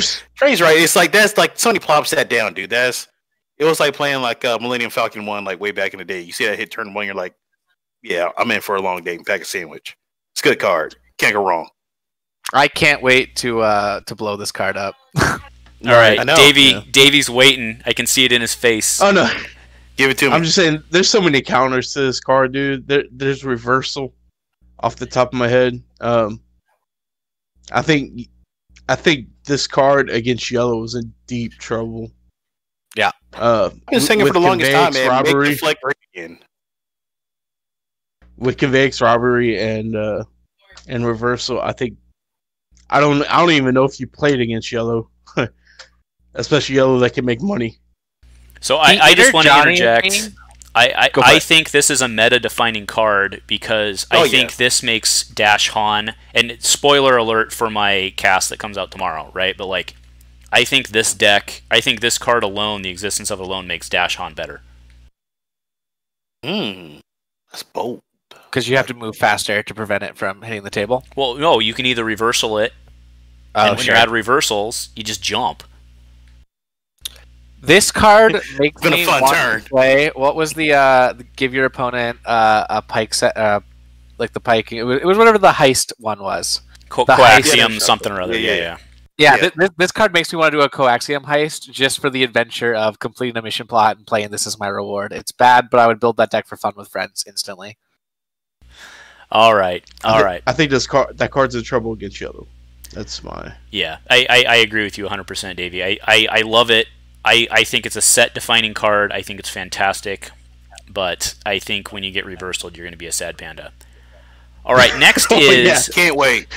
I didn't know that the droid that was on Hoth... This has got Trey written all over it, because no one ever, except for like the dude who wrote the Wikipedia, knew that the droid that went on Hoth was like named this, right? So I think this has got Trey written all over it. But XJ9 CS14 support droid for one gun, discard, special, blank. Special is switch the battlefield with a set-aside battlefield and give control of it to an opponent. That's interesting. Okay, so we're just going to call this the Pyre set, right? Yeah, I don't even know. Yeah, let's go with it is. It's like Pyre gets everything. So I tell you about this card. Right, this card totally smashes Dash Han in the face. Because like you get rid of their mean streets and you bring out whatever battlefield you're playing with. That's a big blow to Dash Han. That's right. With Pyre. Right. Yeah, I mean, actually, you bring up a really good point. Maybe you do play it. The problem, J Danger, with Pyre is that he has so many good one-cost options like Conscript Squad and stuff like that like I don't know that there's room. But maybe you do run this as a one of. No, there's absolutely room because you're playing this with Veers. You're playing with Veers, you're getting the Snowtrooper, and you're deciding which battlefield you really want. Is it Weta for the ramp, or is it a Hoth battlefield to guarantee that your troopers get more health? So, like, this thing is good. It gives the battlefield away. Veers automatically claims it back. This is part of the chain to guarantee that you're double claiming for extra value every turn. Right. No, that's whoever designed the red definitely likes Pyre. That's completely fair. And I see Elraf is still in the chat. So can we get a thumbs up or a thumbs down if I'm correct that this is a Trey card? All right, next is Electro Hammer. This one's already been out for a while and talked about. Yeah. Let's just skip it in the interest of time, not because we don't care. It's mediocre, except for the resource side. Right. I just want to say one thing about this card. I don't think it's going to get played because of the other 3-cost red weapon drop. Okay. I also agree. All right, so we are moving now into our yellow villains. Oh my God, we're so far behind on time. We're in for a 5-hour haul, ladies and gentlemen. Let's go, baby. That's all right. That's all right. We'll take a drink break here at 33-ish. We'll take a drink break. Whatever, man. Power through. Be a real man. Grindon Information Tracker. So this is a little dude in A New Hope that was sitting in the shadows and he was like, brr, brr, brr, brr, and then the stormtrooper showed up, right? He's an Outer Realm. It's a fun game. You should play it. I do this. I don't have time for board games. So Oh, come on, man. Break my heart, baby. making Break my videos is heart. my hobby. All right, so he is character scavenger spy. He has 1 focus, 1 disrupt, 2 discard, a +2 resource, which is a little odd, a special, a blank, 11-14 with 11 health. He has detect, which you would expect with a spy. After detective card leaves any player's hand, you may draw a card. Any player's hand, you may draw a card. One more time. That dude is Any sick. player's card, you may draw a card. Wow. Choose a Think of card that dude is special. sick. Choose a card in any player's discard pile and roll its die into your pool. Set that die aside after it is resolved or removed. I'm just going to roll in your Blizzard 1. Suck it! Yeah. Dude, let me tell you about this card. Okay, I tested it with him and Bala in the plot, where the -1 for the spies. This dude is pretty good. If I just threw Crime Lord in there just for his effect, and Jesus, that is evil. it makes so much Oh. money, dude. It's insane. They both have 2 resource sides on them. Hey, Andrew, is that like Um, considered a hate crime? That's pretty harsh. Oof. This That's some dude, spy this on dude's spy really violence. good. And let me tell you, if you roll the special on him and you resolve it and roll the crime lord die out, if you also hit special on the crime lord die, you get Yeah. to resolve that. So there's And not then you much make your cash. opponent can do about it. Yes. So here's the deal. He's like probably bad, but he feels like Dryden at half the cost. You That's could fair. you could easily pump a deck full of terrible choices that are just meant to be in your discard pile, so that you can roll out really powerful effects. And it was smart design that they made it so that die got set aside after. It would be better if the card itself was locked down and not available anymore. It's true. And one more thing is like the detect on both Balatik and Garandon. It gives your opponent hard choices about whether to discard their detected card because you get to draw a card. Yeah, so And you can have an effect that's hand size really of 7. valuable. Insane. So, Yeah. I mean, this guy is not to be underestimated, but No. you can get big upgrades out and you can get big supports out with this guy. Does he have any pairings Something to that think aren't about. Paula? That's the only one I really tried. Yeah, it feels like the only one that's really there, but he's cool with it. Yeah, different routes remind me of reminds me of like Poe 1. Remember that deck? Everybody, Yep. ugh. That is, yeah. dude. Poe with Do his not miss thermal. those days. All right, Don't let's miss move on. All right, so this is an interesting card. So this is Skreek. He's a Warbird Enforcer. This is clearly from that show that Oh, are we I don't skipping the loyalist? that I don't watch. He's 8/11 for 8. 2 gun, or 8/11 for 8 health. 2 gun, resource, blank. Piloting. After you activate this character, if one or more of this character's character dice are showing damage, you may spend 1 resource to remove an opponent's die showing damage. Yeah, it's from that cartoon that nobody watched. Well, I'm sure kids watched it, but No, they didn't. They were. That was like torture devices right there. so I don't know. Like So I guess I'll just go to Davey and then we'll move on. Like, am I missing something here, or is this like I don't he's get not like that good. the in-depthness of the set is really high, and I don't get it. Yeah. Come on, man. You got to play 40. I'd chess rather with it. run pirate loyalist than him. Yeah. That's All right, just fair my- enough. Yeah, he got 3 blanks. I don't need help rolling bad. All right, You can go speaking right of to pirate loyalists, we've already seen this guy because he rolls in on Hondo, but this guy's very, very, very fascinating. I expect some conversation around this. So he's 7 for 7 yellow character pirate scoundrel, 2 melee, 2 gun, resource, triple blank. Remember when double blanks were the thing? Yeah, shout out to those guys. All right. I know, right? Power action. Spot another pirate to give control to one of your... Spot another pirate to give control of one of your ready characters to an opponent until the end of the action phase. Then take 1 resource from an opponent. It's I mean, gross. to be fair, I don't know why you would do this if they didn't have a resource, but technically you could Yeah. do it. So the best character I've seen someone give away is a Night Sister zombie. Like those things. Oh yeah, because it's already exhausted. Well, no, you give them the Night Sister zombie, and they can't do anything. They can't assign indirect damage to them. You just get a free resource. All right, we found it. We're gonna go Hondo. We're gonna go Marin, and I'm just gonna try and push this limit. Dude, Marin is not great. Nice. I'm sorry, Marin is not great. No, but I mean, giving up a Night Sister zombie to take a resource is pretty good. So let's go to Zero, because this guy is hot fire, I think. So Zero the Hutt, Crime Lord. 9/11 for 9, another one of these massive freaking 2-cost die, or 2-point dies. 2 focus for 1 resource. Now that's interesting. That's an interesting discussion. Discard, resource, 2 resource for 1, blank. The rest of that's not an interesting discussion, it's just flat out freaking good. The 2 focus for 1 is very interesting. Yeah.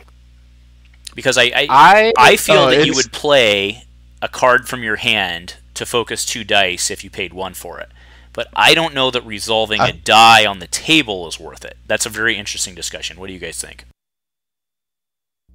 Just one thing real quick. I would always be on my toes of Rendezvous with this card. Dude, I thought it rotated out. No, it's in there. Yeah, it's. So you always want to be careful with Rendezvous. It's either Convergence or Spirit. It might actually be Spirit, or sorry, Spark. I mean Spark. So that rotated out. I'm sure it did. I'm checking. Zero is super interesting because you can go for any downgrade, and the potential to look for curses is fascinating. The resources are good. I like look at that 2 for 1, and I think it's really bad. And I kind of wish we lived in a different alternate reality where 2 for 1s had been more common on smaller characters with a pay side, because I think it's really smart design. But it looks weird to us because we're not used to it. And Andrew's absolutely right. We don't like cards that pay 1 to focus 1, but we would absolutely play cards that would pay 1 to focus 2. And so the fact that it's built into a dice seems like a really reasonable design space that wasn't properly explored. So hats off to them for doing this. Yeah, and so to be clear, I did breeze over his power action, which I shouldn't have. Look at the top 4 cards of your deck and play a downgrade from among them. Place the remaining cards on the bottom of your deck in any order, then deal 1 damage to the opponent's character with a downgrade. Just to clarify, the act of playing a card does mean that you have to pay for it. So you don't just flip a Dead or Alive. You do still have to pay for it. Just want to clarify. I do think that they were looking to try and balance Zero as a more affordable Jabba, and Jabba was already good and played a ton. And I want to just again say I like the design space they're exploring, but in terms of power creep, I'm not convinced that a pay for 2 focus is enough to say that this is somehow on par with their balance from Jabba. This is Jabba's ability, but better, combined with a body and with a cost that is on par for 2 points less. Dude, Jabba can pull events. The fact that Jabba can pull a Reap is... I don't know about that. That's good, but this power action can go digging for all sorts of stuff. He's pretty good with witch downgrades. Right. Yeah, Zero opens up a whole other type of archetype, and he can go for Dead or Alive. Like he's very good. All right, moving on to he's good as Jabba, though. Everybody Profits. Give an opponent 1 resource to deal 3 indirect damage to him.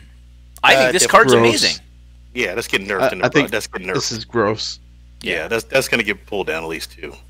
Like this is a kill shot right here. This is one of the cards that when I did that cast about how I think Kragan Pyre is in great position, like this is one of those cards. Like you're running improvise, you're running all that stuff, and this card's great. Any objections? None. No. All right. This card is nuts. I definitely see this getting reeled in. Yeah. Salvage Run for 2. It's an event. Take 1 resource from an opponent. Spot a scoundrel or pirate to move an opponent's die, showing a value of 2 or less. This card's sick. It's good. Yeah. I think this card's pay good. 2. You get 1 back. You're get to steal 1. Yeah, you're get to steal 1. Right. Yeah, I mean it's situational, so yeah, but I'm not even convinced it's situational because it's like 80% situational, right? Yeah, except okay, so we saw this design space explored before where it was like have enough money to do the effect and then get some money back. But this isn't even doing that because the concept of taking a resource directly feeds into Hondo and some of the new pirate synergy, including the flipping plot with pirates. So like this just feeds the pirate archetype at every level. It's nothing but synergy. So it is interesting you say that because Hondo is neutral. and this is villain.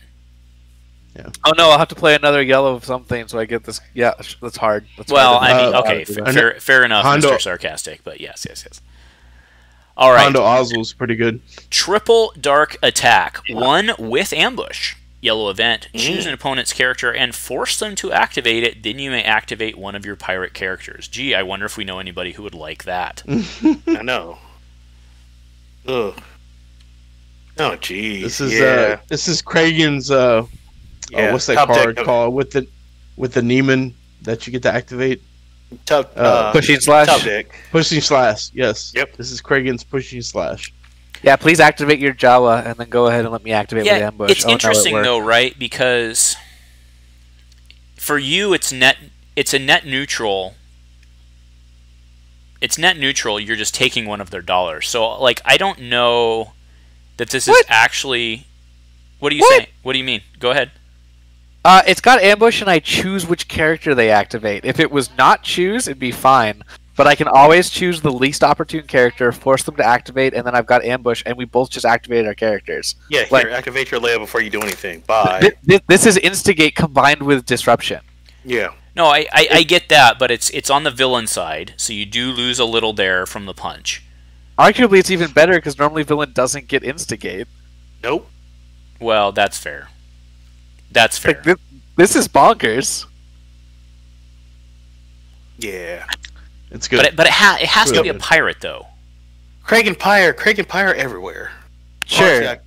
We've got multiple fantastic pirates. So again, I can now activate Hondo with this, and I don't get the dollar back, but I activate 4 dice, and I've got Ambush. Okay. Oh no, what do I do? I mean, when it's 3-on-1 on, like, I clearly need to reevaluate my position on here. So fair enough. All right. This card is arguably too strong. Next is Den of Thieves. This is unique. Do note, for 2, this is support. Discard the support if it has 3 or more resources on it. Before a yellow character would be dealt damage, you may place an amount of damage on this card as resources instead. After an opponent loses 1 or more resources, remove 1 resource from this support. Sounds like wait, what? Hold on. Hate, right? Where you get hit in the face, you get money. Right? So this card's really good. I see. You can throw your damage on it and then buy it back, basically. Yes. Hmm. It's super juicy. So discard the support if it has 3 or more on it. Before a yellow character would be dealt, may place that amount. So if I was taking 5 to the face, I could just throw it all on here and it just go away.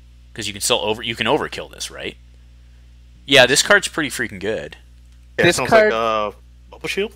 This card continues to make me want to play a Bazine deck. It works. It's super good. Yeah, it's definitely will feed into like the Afro deck. Yeah. Fascinating. All right, Painful Losses, also a unique support. So when you see a non-named support that's unique, it just means it's really good. That's generally my learning.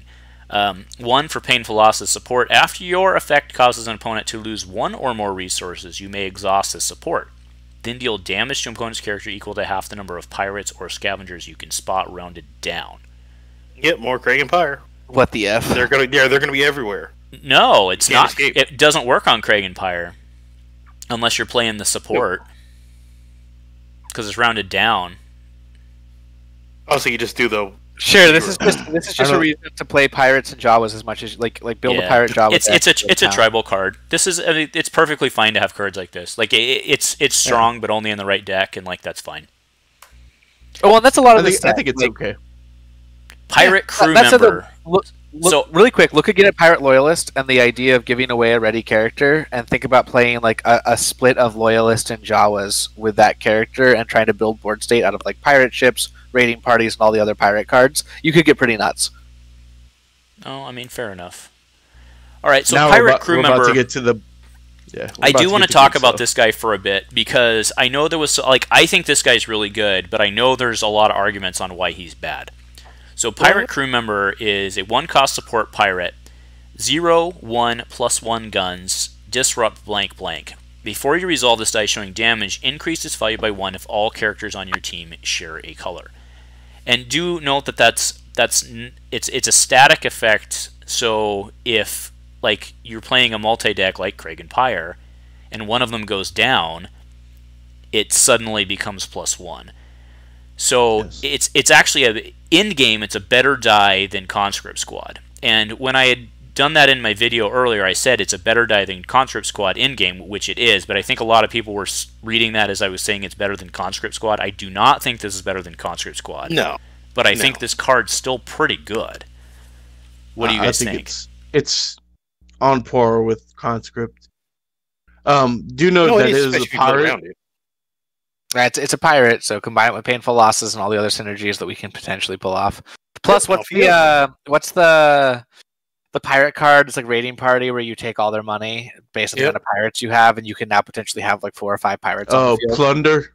Plunder, yeah. Plunder's getting a ton of pumped stupid crazy right now. Yeah, go up against a Blizzard deck and probably have like 6 resources and take them all. Yeah. Nice. And I do want to give a shout out. It would have been very easy to make this guy a pirate scoundrel, and I want to give a shout out to not doing that from an entourage standpoint. So thank you. Yeah. Right. Yeah. God. All right. Good news, gentlemen. We've made it to hero. Here's our Wookiee. So this is whatever. So he's 11-14 with 11 health. Hey, you need to work on your walkie talk. No. I don't know. Yeah, I'm pretty sure I just told a Wookiee's. I just told a Wookiee mom joke. I'm pretty sure. So yeah. All right. So this guy has 1 melee, 2 melee, +2 melee, shield, resource, and a blank. He's an apprentice Wookiee. Power action: remove one of this character's character dice showing damage to play an event from hand, reducing its cost by 1. So before any of you guys go, I think this guy looks really bad. And it smells to me like, sometimes when you see cards like this, it smells like this guy was way over-designed and then got pulled back in playtesting. So that's what it smells to me like. So I'll turn it over to you guys. This definitely seems like you tried to get a dancing partner for Mace Windu, and no, it doesn't look so great. Once upon a time, I think this card was super broken, and now it's kind of uninteresting. Yeah, that's what betting. That's what happened. You're like, nope. Do know, it's not all bad. I mean, it's okay. Do you know that it opens up Valeria's Tribe? But what's the like? That's I've been trying to put my head around that. Like, what's the combo? I don't know yet. I haven't gone deep into it yet. Because Tribe's 3, so like maybe you're playing this guy. Right. Like, because if you're playing this guy non-elite, why not just play the Kashyyyk Warrior? I mean, aside from the blue argument, but like, if you're trying to keep somebody alive, it's probably a blue character. So yeah, right. And you can use him just for his power action. Burry could be interesting with a different Wookiee that was spoiled later on. Yeah, you have a 15% or 50% chance of activating that power action. Plus, let's be honest, he's from the High Republic, so it's not a good power action though. Like it maybe like I would trade my 1 melee for a resource, but I wouldn't trade my 2. And my +2, sure, but that's like a weird losing argument from the start. I mean, I'll tell you the truth, man. I'm not gonna lie to you. Yeah, I hear you, Jay. I like you, bro. You're all right. What did I say wrong? You didn't say nothing wrong, dude. Find the lie. Nah, you're right. You're right. You're right, Jay. You're right. All right, moving on. And also notice that he is an apprentice as well, which you can do stuff with apprentices. So as if setting the stage, so we are gonna do this one, and then we're gonna take a break because Jay Danger is gonna need a break after he blows on his keyboard here. So Jedi Apprentice. So this is a 7/9 blue hero with 7, 1 melee, 2 melee, shield, resource, blank. Include only if you have a Jedi on your team. Weapons on this character gain redeploy. Good. It only took 5 seconds to get back Padawan. Dude, this is all you, man. What do you think about this, Jay Danger? Yeah, I definitely rock this. It's just I just wish that Plo Koon and Luminar 1 were still around, but yeah, I definitely rock this. I can make that happen. Do you run him elite? How are you running this guy? No, I would just like I said, I think we have Luminar below him. I would run them with like Luminar. Just remake Luminar Padawans again. Like I said, I hate that Plo's out, but I would love to play that with Plo Koon. Hello, my boy. I know, man. It's just some characters, and this is why I don't want to go from the tangent here, but why I really like the whole dice recycling or giving folks, another shot at life. Like, I think it's already been sort of like we have like Luminara coming up. She was a good character. It's just for some reason or another, the Galaxy Brains at FFG is like, hey, let's make her cost 17, but she works with non-elites. Like, why would you ever do that? So then she got dropped down to 14. Well, she's already rotated out, so that was fun. But yeah, I'll rock that. I like that. Yeah, I like that. Luminara was just She was poorly costed. Yeah. Like I'd love to hear the reason why she was that cost. I'm gonna throw out a question for this one. Why in this world of crazy strong dice for 2 points does this elite cost 4 more points? Why is the elite die 4? Because it's hero. Are we on the Tell me same? why. Are we on the Wait, same tell card? me why. Wait, are we on the same card? This guy's It's 7-9. right? 7-9. Yeah, 7-11. Yeah, Oh, 7-11. he's 7-11 on the DB right now. Yeah, 7-11 DB. Oh, that's interesting. Yeah. The image I have is Wait, 7-9. That's not right. No, Hold so on. I think it is He 7-9. He's 7-9. Yeah. Okay, so yeah. at 9 points, what the actual F? Yeah, the Now- one now that I'm the mad. one I'm that I wondering if I'm downloaded mad from at the the other. DB immediately, like I downloaded it at like 15 minutes before we did this. It's 7-9. So He's It is 7-9. confirmed 7-9. Yeah. Yes. I I'm mean, about to say it was 7-11. I'm about to go It like has walk to to be. Houston and knock on That Trey's would door and be- be like, look, bro. that would be Hey, the dude, worst what's up with this, 4-point die of all time. Yeah, I was like, Yeah, come on, exactly. man. You were slamming on All right, Luminara, okay. like all right, yeah. I take it back. Yeah, Another 7-9. 2-point I'll die rock with the that. F. All right, fair enough. All right, so what we're going to do is we're going to take a drink and bio break, and we'll be back in a few minutes. So, Andrew, when we come back, we have to go back to Jared DePaul. We skipped him. Yeah. oh, did I? Yeah. It's all Okay, good. I'll make sure. But, Yeah, that one's a big one. So, okay. Yeah, it's a huge one. yeah, Yes. I haven't even looked at it yet, so I'm kind of curious now. But Well, you got to play through Jedi Fallen Order, Andrew. Clearly, Yourself. I didn't Take get it it again, downloaded from the DB, so we'll make that happen. So, all right, bio break. We'll be back in a few minutes. Thanks, folks.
All right, folks, we are back. Well, three quarters of us are back.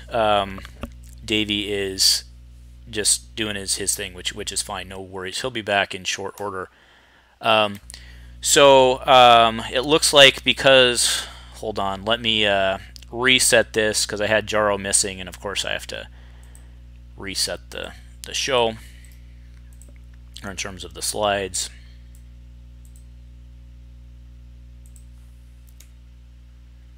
All right, it's not going to do it. So let me just read him out loud. It won't let me do it without reconfiguring everything. So Jaro Tapal, baby.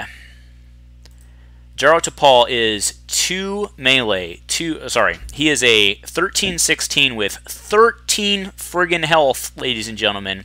Jaro Tapal, Selfless Master. 2 melee, 3 melee for 1 shield resource and a blank. Team up 1 Cal, so you can run him and Cal together. He has Guardian, but before this character takes damage, the before is important, you may resolve one of its character dice showing damage, which means that, right, let's be clear, because you are allowed to Guardian to overkill yourself, which means that he can Guardian and get a shot off before he goes down. So Wyatt, you said you were all about this. Take us away, baby. Dude, I'm trying not to rage about the idea of power creep here, but like his die is really strong. His health is off the chain, especially at 13, and he has a snap resolve built into a Guardian ability. Like, there's no world in the past where this guy would have flown with all of these stat lines and abilities at this level, and even now he might not even be top tier.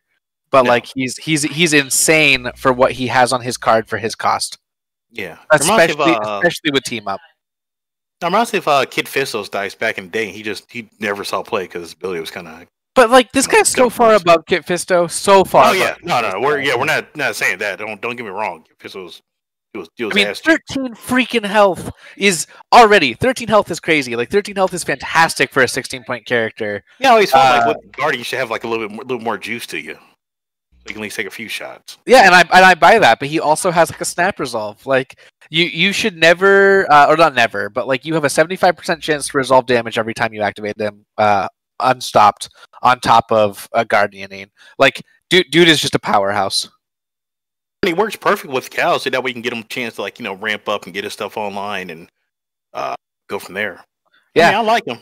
And again, like I can't even say he's broken because the other stuff in the field I think is further than Jaro. Compared to the other things we've seen, it's like he's kind of tame. Like if this was a set ago, Jaro would be making us drop our jaws, going, "Oh my god!" Yeah. And plus, he's blue hero, so you know he's not going to do a whole lot in the first place. All right, I that's think my piece. Without him, Cal Kestis probably won't see play. But I thought Cal would see play with Leia though. I think people are going to play Anakin way before Cal. Well, so just to be clear, wasn't this guy a carryover from the last set? Who, Cal? Yeah, I guess. I don't believe, and I don't know. I wasn't there for this part of the design process. I didn't observe this. I don't believe that he came in unchanged. I'm fairly certain he got designed around this set and the push for Guardian, and then balanced with Cal. So did they scrap? They complete because I mean, AOZ basically hinted that Jaro was one of the ones that was dropped. Now maybe he was just screwing with. He was absolutely dropped because he was absolutely dropped because we saw him in tandem with like his lightsaber and other things. Like there were spots and stuff going on. But I have every reason to believe, based on how much Jaro matches the power curve of this set and the pushing of Guardian, that the name carried over and the stat lines developed over time. Okay, so I just thought of pushing Slash with this guy. Yeah, absolutely. Because you can resolve a die, Guardian, and then resolve a die again, right? Yep. I want to throw out a deck. This guy's 16. Wookiee. Well, sorry, Kashyyyk Warrior. I call him Wookiee Warrior, but Kashyyyk Warrior and Tribe. Yeah, seems pretty good, right? Man, that's kind of high. I mean, to be clear, I am totally playing Cal Jaro, not because I don't even know y'all's game. It just looks like a really cool deck. Come on, man! Just fake your kidnap and play the game. It's such a good game. You'll enjoy it. I'm telling you, man. Like, well, yeah, maybe you need to like re-bachelor party me. Just like kidnap me for a weekend, and we'll blow through it, and we'll block, dodge, roll, slash. Yeah, I'm telling you, man. We come by, we hit you with the Bill Cosby. You can go someplace and go play.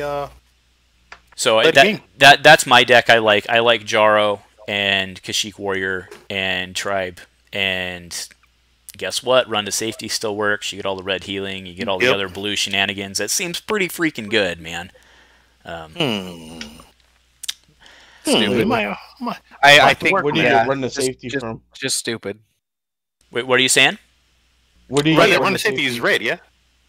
Oh, yeah, but he's not a Wookiee. He's not a Wookiee. I was looking back over his card. I'm like, wait, he gets he's not a Wookiee. Too? That's my bad. He's a Lasat or whatever. That's my bad. Yeah. That's my bad. All right. Either way, Wookiee Warrior. I still think it looks good. Screw. Yeah. Okay. Hold on. Somebody's in the chat saying just do E Chewie and 1 die Jaro, and they're completely fucking right. Oh shoot! Sorry. Shit. Done. They are right. Done. Sorry, Andrew. Oh, that's okay. We just lost ad revenue, but you know I make like 8 cents a video, so it's all good. Yep. That's it. I'll bill you 50 cents. Yeah. There's the bane hammer. All right. Mama Susan. Moving on to Leia Organa. So I don't want to spend a huge amount of time on her because she was way early. I do want to say this though. When Leia came out, I was like, Leia is one of the strongest characters we've ever seen in Destiny, and like now that we've seen the rest of the set, I don't think that anymore. No, I still think she is. She's good, insane. She's insane. Yeah, I still think she is. I think she's one of the strongest characters of the set. I think they wanted to make like a compliment to Vader, and the fact that they were trying to push somebody up to like what was a recently like A+ S tier character. It's such a hard balance to walk, and Leia's absolutely nuts. I just played her with single die Qui-Gon, and like the deck, it probably isn't even great, but by old Destiny standards, that deck was terrifying. But old Destiny standards don't matter anymore. No, except in the memories of every player. I don't know. Her and Anakin alone, like maybe Anakin gets nerfed or whatever, like transformations. Anakin, maybe he gets nerfed, whatever. But like those two alone are pretty freaking brutal. I would just like to see us ban the transformation cards and move on with our lives. All right, I said That's it. That's never going to happen. Yeah. I'm with you. I'm with you. We as a community make poor choices. Remember when the entire I have to lose like BD Luke, but I get Qui-Gon instead, so that's kind of a trade-off. Exactly. Remember all of August when most of Destiny hated me because I hated transformations? Yes. I still remember that. I've never abandoned you, Andrew. I agree 100%. I know. We were here for you. I still got screenshots though, but we were here for you.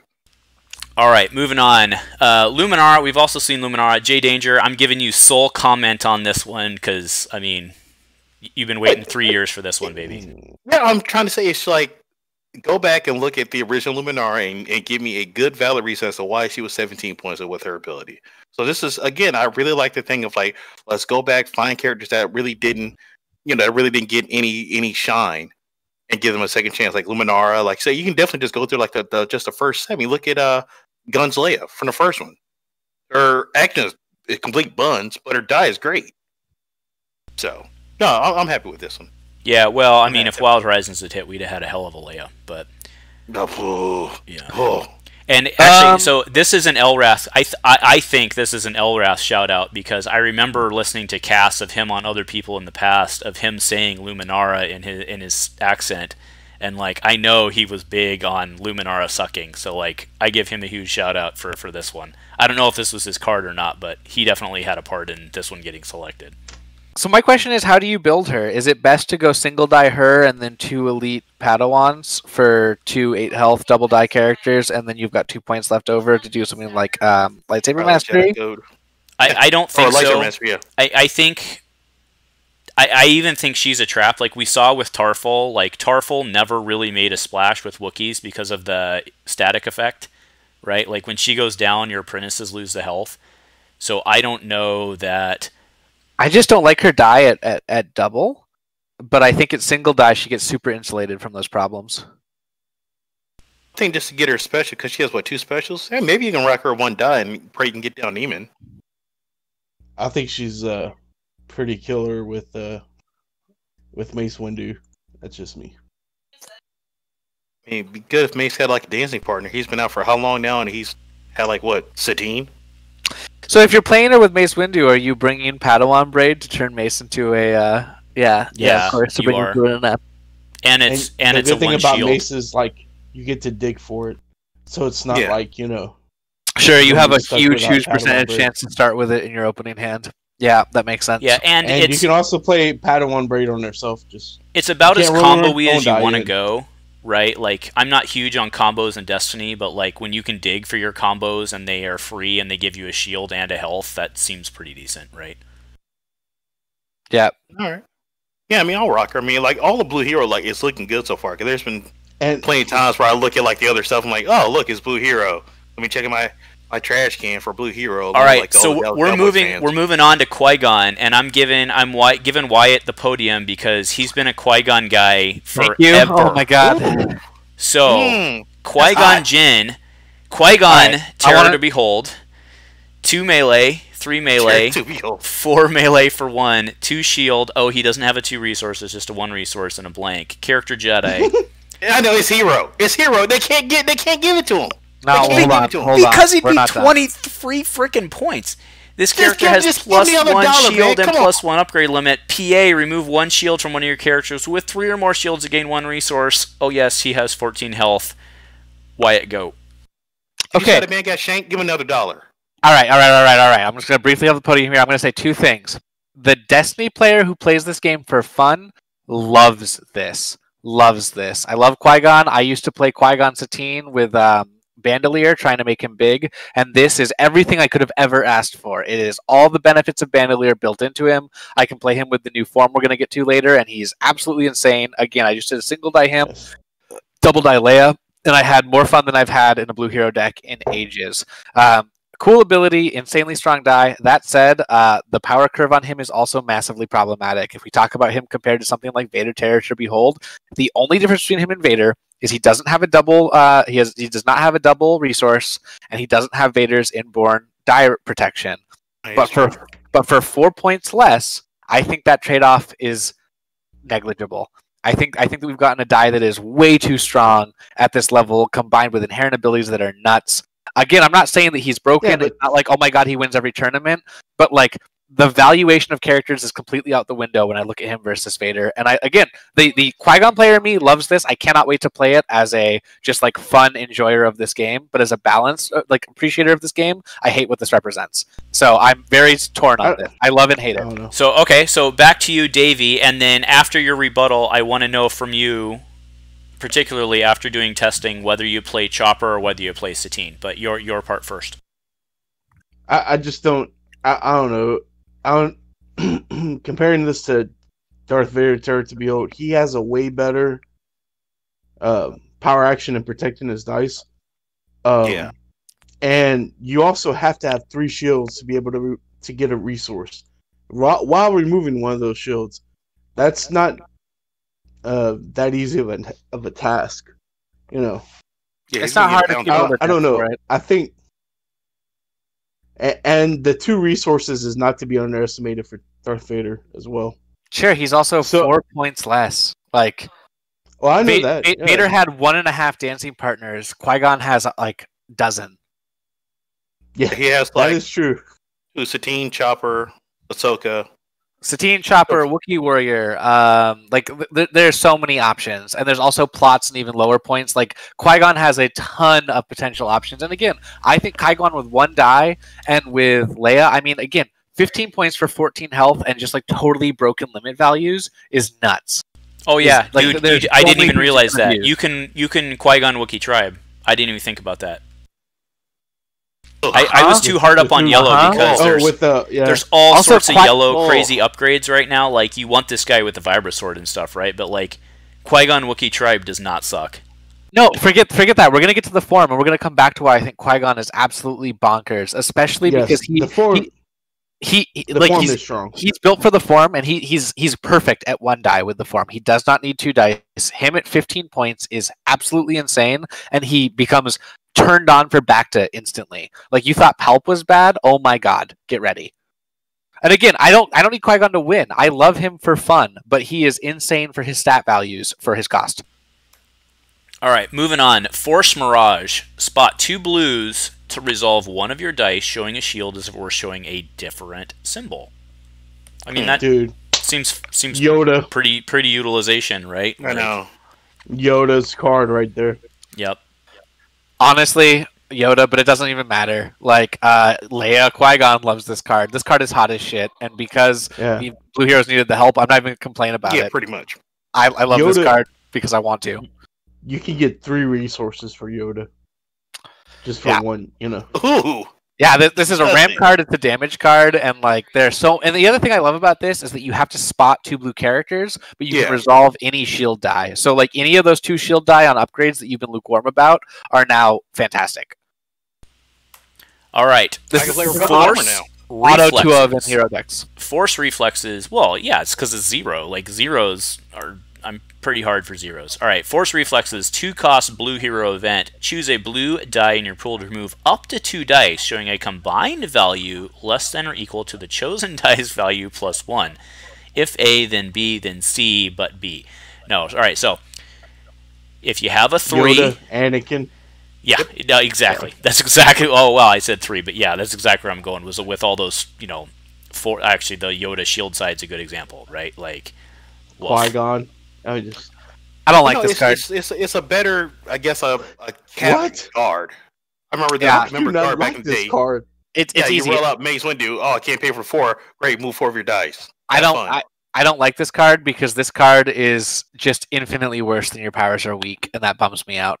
Yeah. Well, yeah, but it's Hero. What do you expect? Hero has a lot of good removal right now. Sure, you know this isn't Tangle with extra steps. I have to have a dice in the pool. I have to play this. I have to have correct values and matching values. It's not that like the highs on this card are really high, but you almost don't need them to be that high.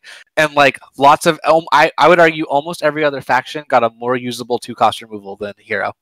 Welcome to Blue Hero. It's definitely true. It is definitely the best, the worst 2 removal out of all the new ones. But it's still pretty this powerful. Is like though. Awakenings. This is still really powerful. You can do this with the Anakin Saber die and get 3 value. You can get a special and a 3-cost die off that with that card. It's really good. I gotta give it to Elrath for giving every faction a staple 2-cost removal card. Except I don't actually see. I don't think I'll play the staple at all. Whereas the other one, I absolutely would.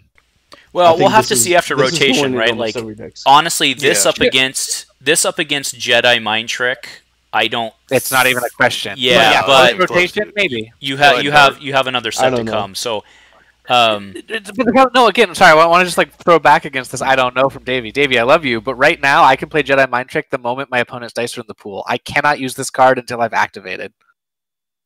I get that. That's true. But you know, there's no denying that Jedi Mind Trick is way better than this card. But this card allows you to get rid of dice that you want to. You're not relying on your opponent to set 2 different pools of dice. You choose what die to get rid of. Sure. Which as long as I'm rolled out and my values match, it's really it is worse than Entangle. I'll say that. All right, so I'm interrupting, killing the conversation. We're going to go back because Elrath in stream asked a question. I'd be curious to know how Qui-Gon is evaluated to compared to BDL, Big, Luke, by the chat here. So we'll turn it over to you, Wyatt, for the response. I hate BDL because I hate transformations and I can't get over that feeling whether or not it's unnecessary. I love Qui-Gon. I think Qui-Gon's great. I would play him over BDL in an instant. I also think Qui-Gon at 1 die is far more utility than Big Dick Luke. Oh yeah, absolutely. I would rather have 19 points. You get 2 free shields a turn. 19 points a plot. 19 points a plot, better health, way better die, better inherent options. Again, I can build an entire. I just played 2 games right before we sat down with the weapon suite from the new form with Qui-Gon, and I love what I'm seeing, and that was like my first crack at it. Again, I could care less about winning half the time in this game and more about fun. I think Qui-Gon is way more fun than Big Dick Luke. Way more fun. Yeah, and so we'll move on. I just want to say one more thing in support of my hate of transformations, that BDL is way... Well, it's like the only reason that everybody loves BDL is because he's the least broken of all the crap that came out of transformations. Like, well, not only that, it's just remember back in the day, it's like unless he was with what Akbar, he barely saw play. Oh, well, you're talking Jedi Luke. Wars. Yeah, I mean, whatever. Yeah, all right. But and again, I just want to stress, like, if I think that if we are comparing the power level of this game and this set to transformations, we are already totally screwed as a community. But that's just my feeling. Well, I mean, all right. Speaking of moving along, I want to give huge shout out to Sarah Evans and her team. This was the absolute correct art to choose for this. This is fantastic. So one, move along, hero, spot a blue character that is 17 or more points to either exhaust a non-unique card or remove a non-unique die. That seems pretty utility. Yeah, it gives you a way to somewhat deal with supports, because that was pretty much like Blue Hero's big time downfall. It's just supports sprawl out there, and you just got to bend over and take it.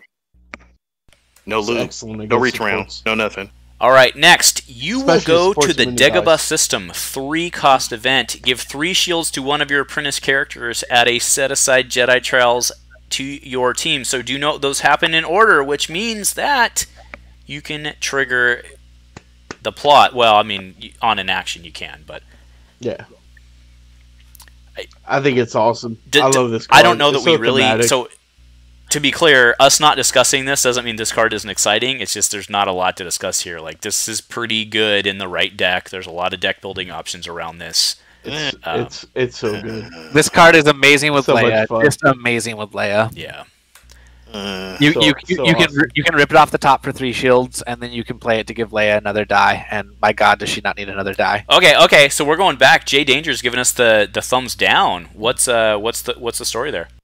I don't feel like hopping through hoops. I just want to hit people in the face. I ain't got time for this stuff.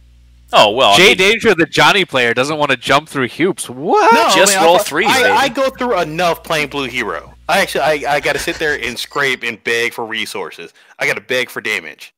I don't want to hop through more hoops. Sure, I get another die. That's great, but I'm not in the circus, man. I'm finna hop through hoops. Get out of here. This is one of the most fun one-ofs you could possibly drop in a Blue Hero deck. Ain't? To be fair, I actually do get his back on it being a 3-cost. Like and to be clear, expensive. I think it's the right cost, but I understand what he's saying in that there's no way in hell, because if I have 3, I'm playing a lightsaber. I do get that. I actually. And then I gotta sit there and complete the Jedi. Well, come on, man. I do agree with that, but I think this. Whoops, I'm on the wrong one. You play this card when you have abilities on your character. All right, so we're moving on to Force Heal. I'm going to take this one. So it's a 1-cost ability upgrade. Everybody out there knows how I love my 1-cost upgrades. Force Heal, Shield, Special, blank, blue character only. Deal 1 damage to one of your characters to heal 2 damage from a different character. Okay, what do we think, guys? Episode 9 was a bad movie, and this card doesn't make sense with BD1. No, it was terrible. Right. I'm like, why? It's just let me heal. To tell you the truth, I just rather play BD1. Yeah, that's what I'm saying though. It's like, man, this is here. Let me pick up my Chick-fil-A cup over here. Man, that's a nice coaster I can put down Force Heal on. I like that. The art's awesome though. No, the art's great. Don't get me wrong. Bad movie. Card, I'm not feeling it, fam. Love you guys. Card, not feeling it, fam. Once upon a time, this was like a 2-cost card. I'm not saying like the design. I'm just saying like if FFG had made this, it'd be like a 2-cost card. I like that it's 1 cost. I actually like its ability. I like that it's not unblockable, so you could potentially burn damage on the shields and then move. Like, it's super copacetic in Blue Hero, which is great. But I think right now with BD1, it doesn't actually make sense. Yeah, this will. I mean, I'll play it just to have like the one ultra. Maybe I can. Is it considered an ability or no? Just upgrade. I think BD1 has more sides that you want. Yeah, than this card. It's Daylight and Dark, dude. Yeah. All right, moving on. I'm not trying to hate, but this card is hot. Leia Organa's lightsaber for 2/0/0/0. What?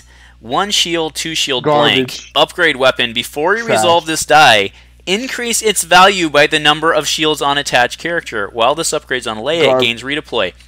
So that's a 4 shield, ladies and gentlemen, or a 5 shield, or maybe a 6 shield. Not that that's relevant. Yeah, I know. It's going to Yoda. Holy Yoda got his Pikes. Okay, I'm also sorry, Yoda. I'm so excited for this. Can I turn around and talk about why I think a 2-die Leia, 1-die Qui-Gon is a good just choice? Put it on Leia. This is completely decent at Leia when all of these are 2s. Yeah. No. And so, gets redeploy. So again, with Qui-Gon at 2-die and Leia, Leia at 2-die and Qui-Gon at 1, this is your way of the Force on Qui-Gon. Like this is your way to give Qui-Gon a fantastic second character die, and not hate the synergies that the deck is doing. It's so good. Like it makes the deck work for the two of them. It reminds me of training staff from back in the day. Nobody ever played it. All right, it's way better. Than I think.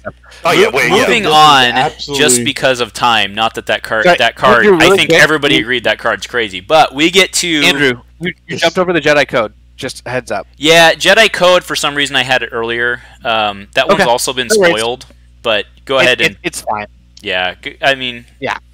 It's fine. If you have a leftover point, you meet the requirements, you'll play it. Otherwise, you won't. Yeah.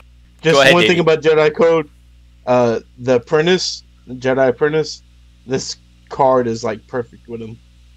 Oh yeah, because he's 7/9. Yeah. So yeah, the one thing about Jedi Code, shields.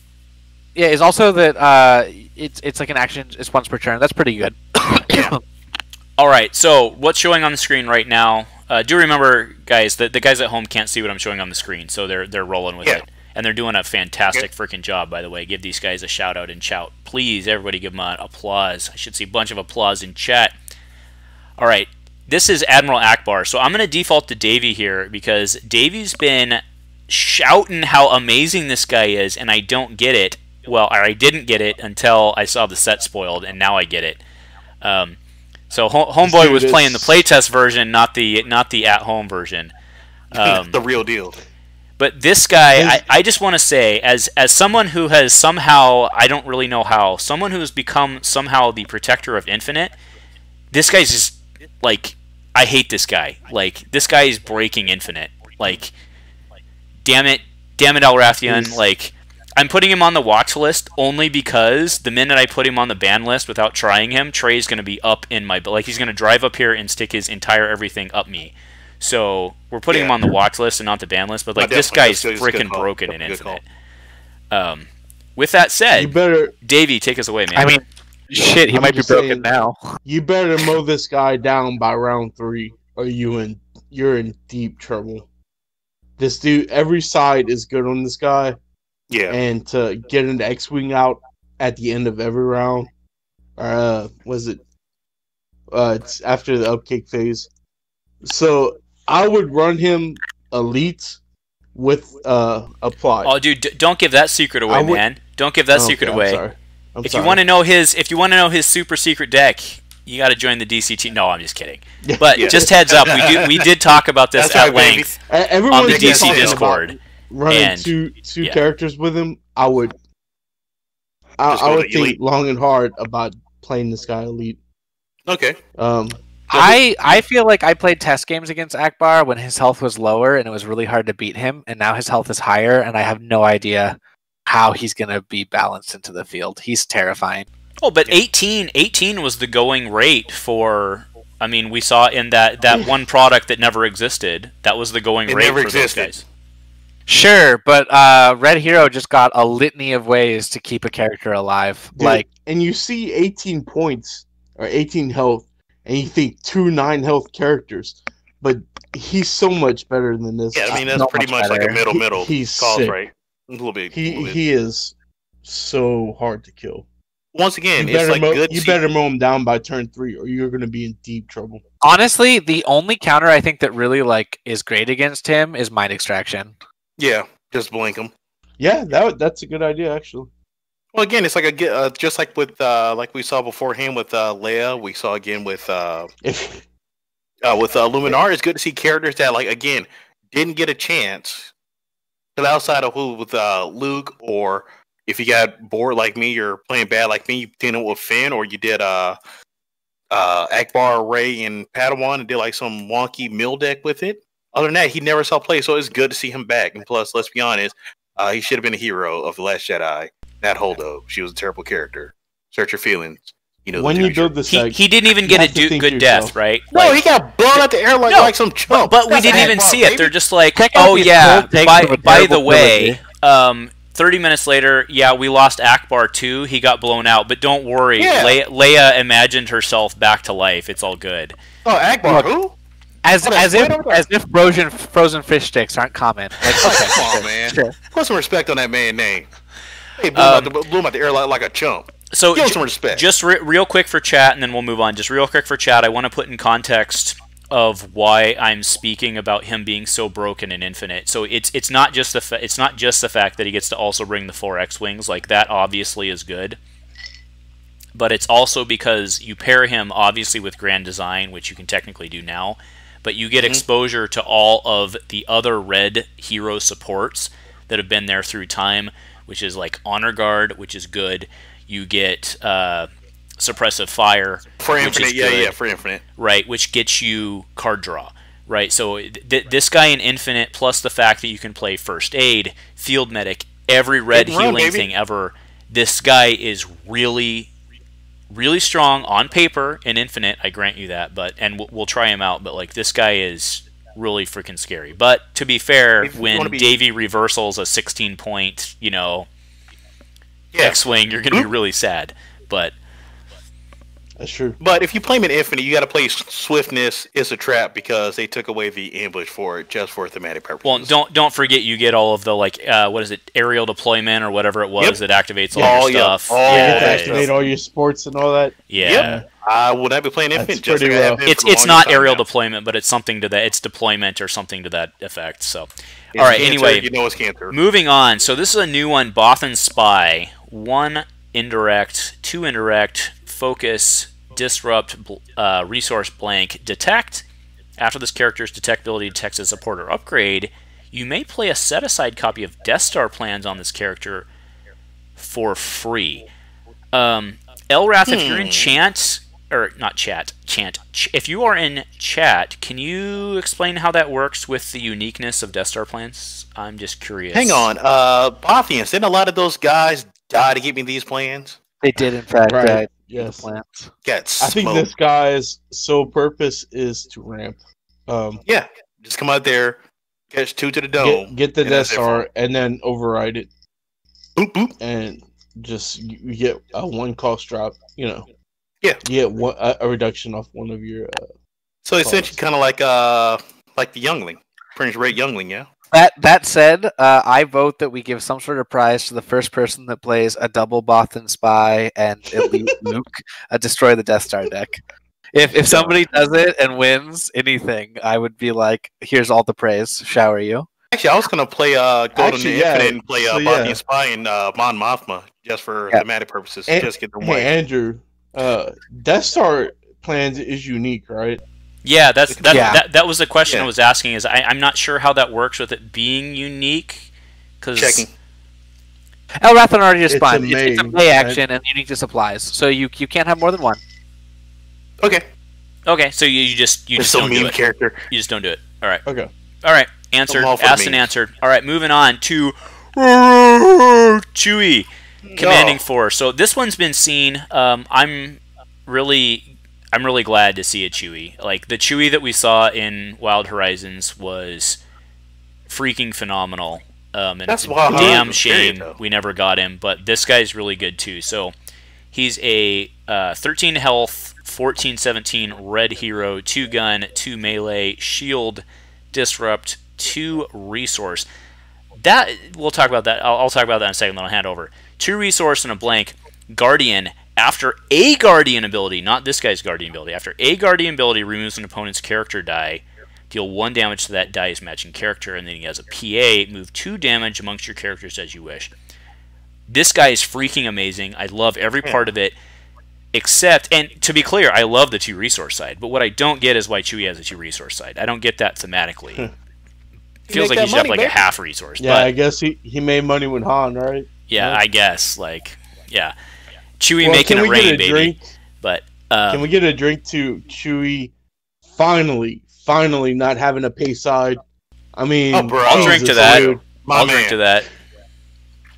I mean, it's been a long time coming. This is the first one without a pay side. I mean, geez. All right, I got to reiterate. I love the team. I love the passion. I love what's happening.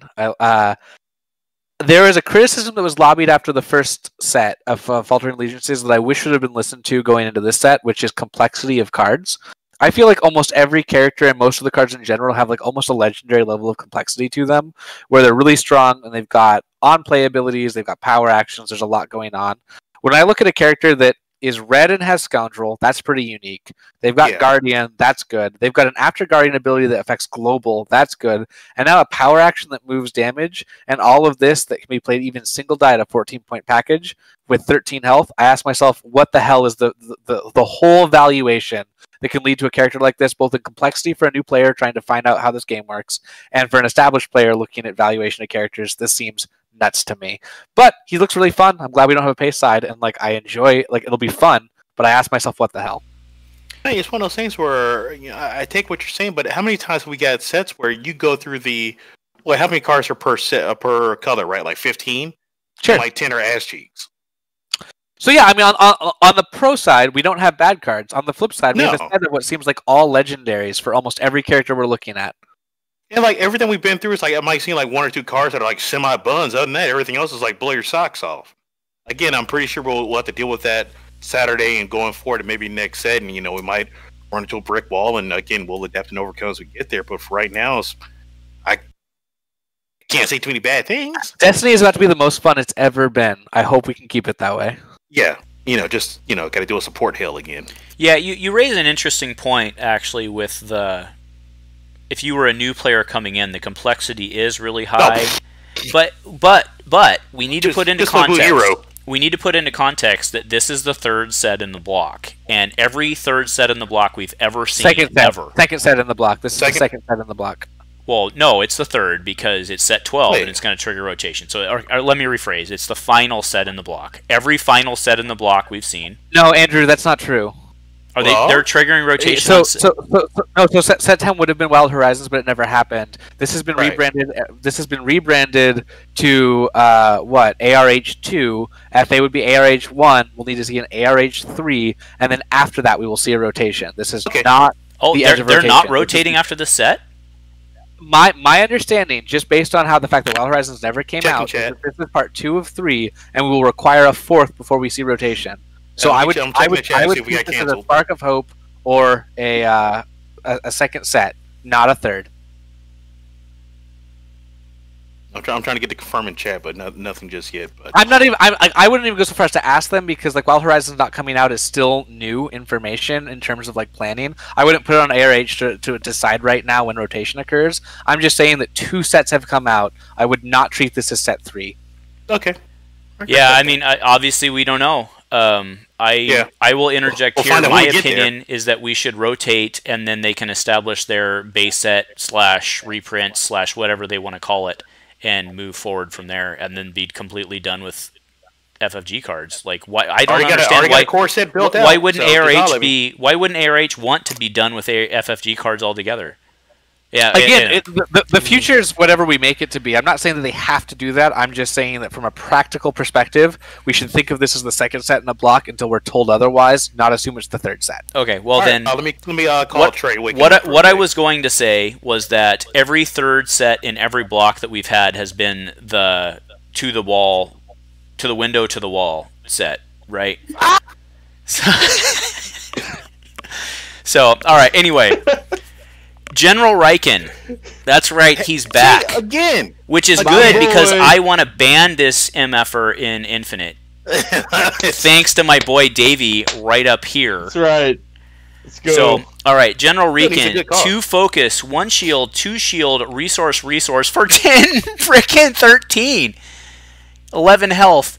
Power action, draw cards equal to the number of this character's character dice showing shields. I couldn't give a shit about his power action. That guy's dice are #amazing for 10-13. Yeah. He also shouldn't have 11 health. He's made of shield sides and given 11 health. What the hell? Yeah. Again, I haven't seen too many cards that are buns. Oh yeah. Like, but I do like to Wyatt's point. Like, true. A lot of cards really do seem like legendary status. Like, you be broke as hell trying to get everything in here. That's one thing I think I give a Rathian. The meta, I think, is going to be wide open. Yeah. I think it's like... I think everything's almost everything's on the table right now. But I feel like the debate point that has to say at what cost. Like the meta will be wild open, but where the heck do we go from here? If we'll see when we get there, man. Strap in, baby. I do have to say I think that this set in and of itself is. I use the word multiple times on the Discord. I think this set in and of itself is a masterpiece. Hang on, I really do. Let me put my seatbelt on. I'm strapped in, ready to go. I really do. But I understand Wyatt's point that in order for the next set to be a masterpiece, where do we go? So I hear both sides. I hear both sides. I think this is the most tested, best designed set, and if this was the inaugural set of a new card game, or even the second set trying to buff the first set of a card game, it'd be fantastic. But in the actual canon of Destiny, I think this just leaves us in a totally checkmated position of either being boring or continuing a creep that we cannot stop moving forward. I'm trying to tell you, man, strap in, baby. Call us Elon Musk. We're going to the moon. I'm strapped in. Where else are we supposed to go? To the moon. We're going to the moon, Alice, to the moon. I'll tell you where we're going. We're going to the Rebel Sniper, who I'm going to take this guy. This card. This guy came out the same time as Akbar, and everyone ignored the S out of this guy. This guy is hash pound amaze balls. Rebel Sniper, 8'11", with 8 health. Mm-hmm. Thank God he didn't have 9 health, because it would have been very easy to do that because of where the Death Trooper is. But the Death Trooper has 9 health because he has Guardian, and it all makes sense. So, Rebel Sniper, 2 gun for 1, plus 2 gun, discard blank. Power action, discard a card from your hand to resolve one of this character's character dice, increasing its value by 1. You don't do that if it's on a gun. You absolutely do that if it's on a discard. This guy is stupid good, dude. This guy's awesome. I'm so excited about this guy. This guy is going to be perfect for a mill deck. Yeah, that or you team up with Cass He is just screaming mill deck right now. Dude, Jay Janger above me just nailed it. This guy looks great with Cass-Dameron. Looks fantastic. Yeah, like a Naboo god to give like a little bit of protection. This guy is also like I'm super tempted to start testing him around with new Qui-Gon. He's fascinating. Yeah. He's a fascinating character. I just see him with Lord San Tekka and someone else, maybe Grease or whatever. Hey, folks, folks at home, just remember that meal players are the reason why we got COVID. So I'm just want to know why we locked down COVID. It's because of meal players. Final Lie is based on science. Just fair warning. I just see this guy being like the perfect. I got the COVID. Guy. Think about Mill. No, this guy. I could talk forever about this guy, and probably we'll have Cass in the future. This guy is incredible. All right. So Dak, I don't want to spend too much time on, but I don't want to undersell Dak. I'm just going to take this, and then I'll move on. I'm just going to say it and move on.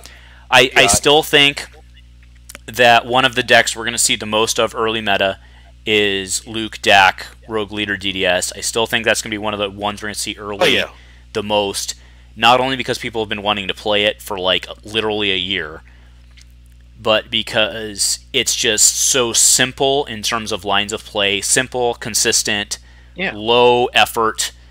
And that's not saying you're dumb if you're playing it. That's not what I'm saying, because I'm all over this deck. I'm not saying it, like if that's how you took it, you're just wrong. And please close your browser. Like that's not how I took it, or it's not how I'm saying it. Right.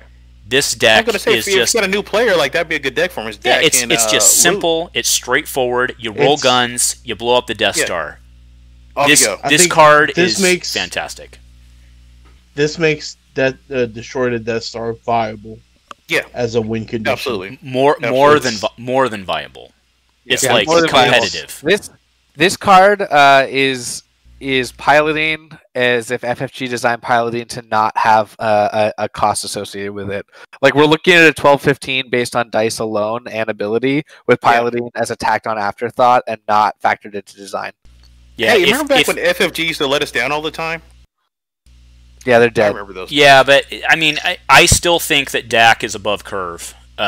Oh yeah. Yes. If Bro, this that's was like an- the theme. if Like, this was an that's FFG everybody. card, we'd be like shitting bricks right now at how good they'd allowed him to be. Yeah, like that's everybody above curve. My And literal it's only not- question, my only question about him is why does he have the ability to move his shield when you'll always want to just give +1 health every single turn? That's the only thing I don't No, understand about because his it's power. better. It's If because you're you running move it DDS, from it's Death to better. Death Star. It's better. Yeah. Oh, I If see. you I move see. it Yeah, from you get Death to to- do it from Death Star. Cool. It's even better. Unbelievable. Yeah, like I said, that's the recurrent theme here. Like everybody good. All right, Yeah, heroic like, what, one protector. guy makes So this one came Before out with the Death Star Chewie. goes. Activate one of your characters with Guardian. This, Yeah. by the way, was spoiled by Drac and his crew. I forget what the name of their cast is, but they're the play in real time over webcam guys. So please give them a check Yeah, out. what is their name? Either way, shout out to those guys. This turn, activate one of your characters with Guardian. This turn, after that character's Guardian ability removes a die, deal damage to your character equal to the value of the die removed. This is I love this card. pretty hot. I do personally think this card should be 2 Yep. resources. Yep, I agree. And I wouldn't be surprised if this card actually gets a change. But we'll I have don't to see think- how it plays out. So Because you are dealing yourself the damage. But it doesn't matter. Guardian characters are already designed around Yeah. balance to taking damage on themselves, and this set is already pushing the boundaries of what makes Guardian characters good, inherent to their point cost. And now we've created a card that, for one, lets you reversal when you already are incentivized to play good Guardians. Like the deck, we don't need extra reasons to play good Guardians, and this card gives it to us for one. I would agree with you if this was an FFG card back in the day with old Guardian cards, maybe that'd be true. But right now, this card seems insane to me at one. I think Just this is insane. another card, not another reason not to run Blizzard 1. Yeah, no pretty kidding. much. Sorry. Pretty much. It's another reason not to run Blizzard 1. With, All right, moving Hero on. and So- Guardian. K3PO, and I've got a story behind this card. So this is K3PO. This is a 1-cost support droid hero. 1 focus, 1 shield, 1 shield, resource blank blank. After an opponent claims the battlefield, play this card from your discard pile. PA You may so play. good. may play. Yeah, sorry. PA, discard this card from play to use the claim ability or PA on the battlefield, even if it's been used this round. So, again, as the protector of Infinite, Lanza actually gave me a heads up on this card. He said, hey, for your holocron, we need to restrict this in docking bay because it creates an infinite combo. Oh Right. God. Yeah. Ugh. Sack him, and so on. hate Bro, like Infinite is sounding way more cancerous now. Like straight up. Yeah, well, Infinite is already bad. I mean, dude. it was Like, already cancer, but this is like Super Saiyan level 5. Yeah, cancer. well, I have a cast coming out the Friday following tomorrow on that, and I personally think that Infinite should actually only be FFG cards. Highlander. Oh, okay. But, Oh yeah, that we do Yeah, need that to makes- that we do makes need to sense. expand it going forward, and we need to handle that. But it's the only way to do that is with a super extensive ban list. And yeah, that's a good call, dude. Unfortunately, the majority of those banned cards are going to be going forward cards, not backwards. Because I don't want to ban FFG Yeah. cards. I want to ban new cards. Yeah, we also we need a format that like appeals to people that want to play their old FFG cards. Exactly. So that makes sense. Exactly. Anyway, so this Well, guy that's the in of answer. himself. How do I use this guy? First of all, I don't think I'm smart enough to use this guy well. Second of all, the fact that that 40 he's chest, baby. cost is insane. Like, if he's good, he's broken, and if he's bad, he still might be broken. What the hell is this? I mean, there's good battlefields out there. I mean, I'm gonna say if Theed hadn't rotated out, Well, Rita Palace is probably Yeah, the one Rita. that comes to mind. probably Again, for again, a it's like, dollar, this guy's definitely gonna be cancerous in Infinite. But right now, I mean, there's not too many like really bomb Like- battlefields out there I can think of. not only is this good, like this would be good no matter what, but this is good in that normally claiming is like part of the game, right? Like Yeah. there is a reason to want to claim. This card actively incentivizes decks that don't worry about claiming. And it does it So for $1 and It's a support deck. it does it for $1 and can recurse every single round. So whatever that incentive is, you can plan for that to be repetitive and predictable. Yeah, Yeah, can this I just definitely goes remind you like guys? Akbar. Can I remind you guys about Afra? That he recurs for an indirect, because that's the real infinite combo. Is Oh, him dude, plus docking bay plus What? Afra is an auto win, right? Awesome. Yeah, super awesome. Afra's like No, I definitely see like this Saturday going off, but I definitely see some stuff getting hit with the band hammer, getting retouched back up. All right, moving on to. Okay. Oh, go ahead, Davey. Go ahead and finish. I was just saying. I didn't realize with Afro that you can include 6 of the same droid. Or oh God, no. We'll get to that later. I'm sorry. Yeah. Banned. So next is Rogue One, which I don't even know why. I love the art on this. It's just awesome. I actually want a full art of this. I'm telling that to the ARH guys right now. I want a full art, or whatever, full art. I love it. All right, so this is Rogue One. This is a 3-drop, which is a little unfortunate for the Rogue Leader DDS deck, but it does not disappoint. So it's a 2-gun, 3-gun, 2 indirect, 1 shield, 1 resource, and a blank support vehicle. After you activate this support, you may remove 1 shield from a card, DDS, or if Luke Skywalker or Dak are piloting this vehicle, you may remove a die showing a value of 0.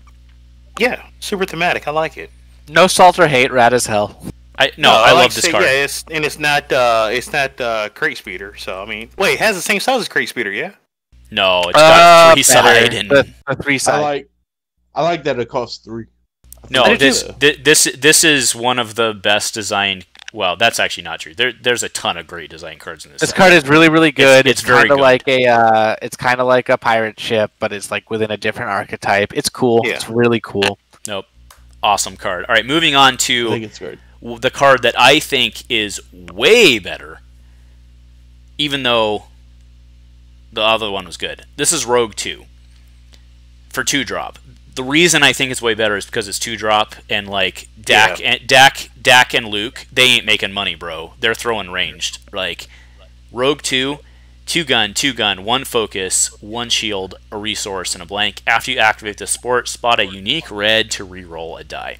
Straight, simple, 2-drop. It's awesome. Yeah. So can we talk about this for half a second? If we had a 2-cost weapon with redeploy that gave you this ability, would we think it was OP with this dice? No. I mean, probably. But I think the answer is probably. And like, so you're going to play this in a piloting deck, and that's what this represents. This is the same investment as a redeploy weapon, but you get it, and you get this ability and this fantastic die. Like, I'm not shitting on this, but I think this is very strong. Well, I mean, is it better than Luke's X-Wing? Oh, absolutely not. No. Right. Sure, but you will have a deck of 30 cards. Porque no los dos. Like, this just became an auto-include in every single piloting deck. And it is unique as well, so. Yep. Yeah, and I think that's the win. Like, I think this very easily could have been generic Snowspeeder, and I think making it unique, crapping them out. Yeah, making it unique, I think was strong. I'm still gonna run 2 of this in Luke DDS. Like, there's no question about it. Well, at least it's a good Snowspeeder. I mean, not Snowspeeder, but Crate Speeder replacement. All right, next is Redemption, the title card of the set. This one's been out for a while. Again, not underplaying the card, but we're going to move on just for time's sake. Yeah, and I get to use those medical droids that have been there since, forever. It's really good. Osaka? The only thing I want to say, sorry, really quick. The only thing I want to say, Redemption versus Mega Blasters. If you had to choose in a vacuum, what do you choose? Megas. So it's Mega more, Blasters. So it's more like a playing Hero Redemption. But that die is way better than the Mega Blasters die that you get from there's no argument there, but there's an old school theory, there's an old school game theory, which is defending is bad. You always want to go on the offense, because removing things from the board is way better than trying to stay on the board. AKA Jay Danger's biography of Destiny. Like, making shields does not win me games. I will just outlast you. Yep. I'll just roll trash, but I'll outlast you. Alright, so we're moving on to Wasaka Berry Plant. I actually want first shot on this one. So Wasaka Berry Plant, support action. If all characters on your team share a subtype, exhaust the support to heal 2 damage from a character. I hate that. But 3? Jesus! It's 3, but I hate that this card exists. Like, it's permanent healing for Wookiees. You said you hate, right? I hate. I do not like this card. Yeah, this is an Akbar card. Like, no, that's what I'm saying. Like, Wookiees, I hate it. Akbar, I hate it. I think this card's a huge mistake. I'm sorry. Like, this card's a mistake. 3? I mean, 3, yeah, get a heal 2 with Goddess. No, God, it costs 3. No, yeah, put it. Hold on. You need to put it in perspective of Dex's Diner. Like, thank you. Yep. No, you compare this to Dex's Diner. This is no. It's not even no. This card. So Dex's Diner was 2 costs to heal 1 or 2 costs to heal 2 situationally. This is now a permanent 2 for 3 that's active every single turn. I just need to tap it. I don't need continued resources. It works in every Wookiee deck, which is already terrifying based on what Wookiees can do with the plot. Like, they can abandon the plot and just play this, or they can play both, and that's very, very scary. With Akbar, it just becomes, okay, now he's a 20-point character, now he's a 22-point character, now he's a 24-point character. It is very, very, very problematic. I think this card is also a massive, massive potential problem. Yeah, I'll tell you right now, this card is also going on the Infinite Watch list. With only the intention of not going straight to ban because I don't want Trey to be inside of me. So, he drives pretty fast though. I know, but look, I'm just saying. So, this card in of itself is very problematic. I don't even know what to say. Like, hey, I can play this in a blue hero deck and I can shield up and heal. Also, man, let me get that. Also, like you guys, probably this is bad, but I want to just throw out, this is a card that exhausts, and like, if you have any way of getting this to a spy deck with Cassian, you could potentially be healing for a turn. Like, this is a scary card. Dude, that's sick. Strap in, baby, going to the moon. Yeah, thank you, Davey. You can see the wheels in Davey's. You can see the wheels in Davey's eyes going, dude. Yeah, I like that a lot, dude. That's sick. I do think that this card sees an ARH errata very shortly. I think. I mean, I'm saying like a lot of cards, like they're gonna get touched up. There's no way a lot of stuff. Well, because there's a lot of cards in this set that when we're putting it in terms of old Destiny, we say no way. But in terms of this set, are okay. But this card is going to cause a lot of problems going. This is going to be one of those cards that they ban because it restricts future. Yeah, check out Zach Slade with his Through the Past. So I think Through the Past is ATG, and it's probably no longer legal. I could be wrong on that. But like, if you could activate and instantly reset this card for $1, oh my god. Yeah, Through the Past is rotated out, but it's still a valid point. Yeah. All right, let's move on. This card is also really No, hold on. Can we talk about Fluttercraft before I lose my mind and have to rage quit? Fluttercraft. No, that's the one we're on. Oh, okay, my bad.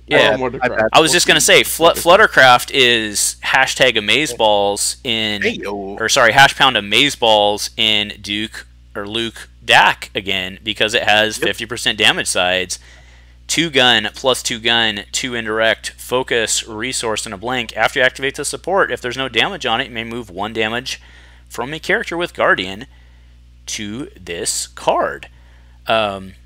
Yeah, awesome. Go ahead. Take it away, Wyatt. You were chomping at the bit. No. I thought this was something else. We're good. I'm raging on the next card. God, what a tease. Dude, I know what he's talking about too. I know. This card is freaking phenomenal.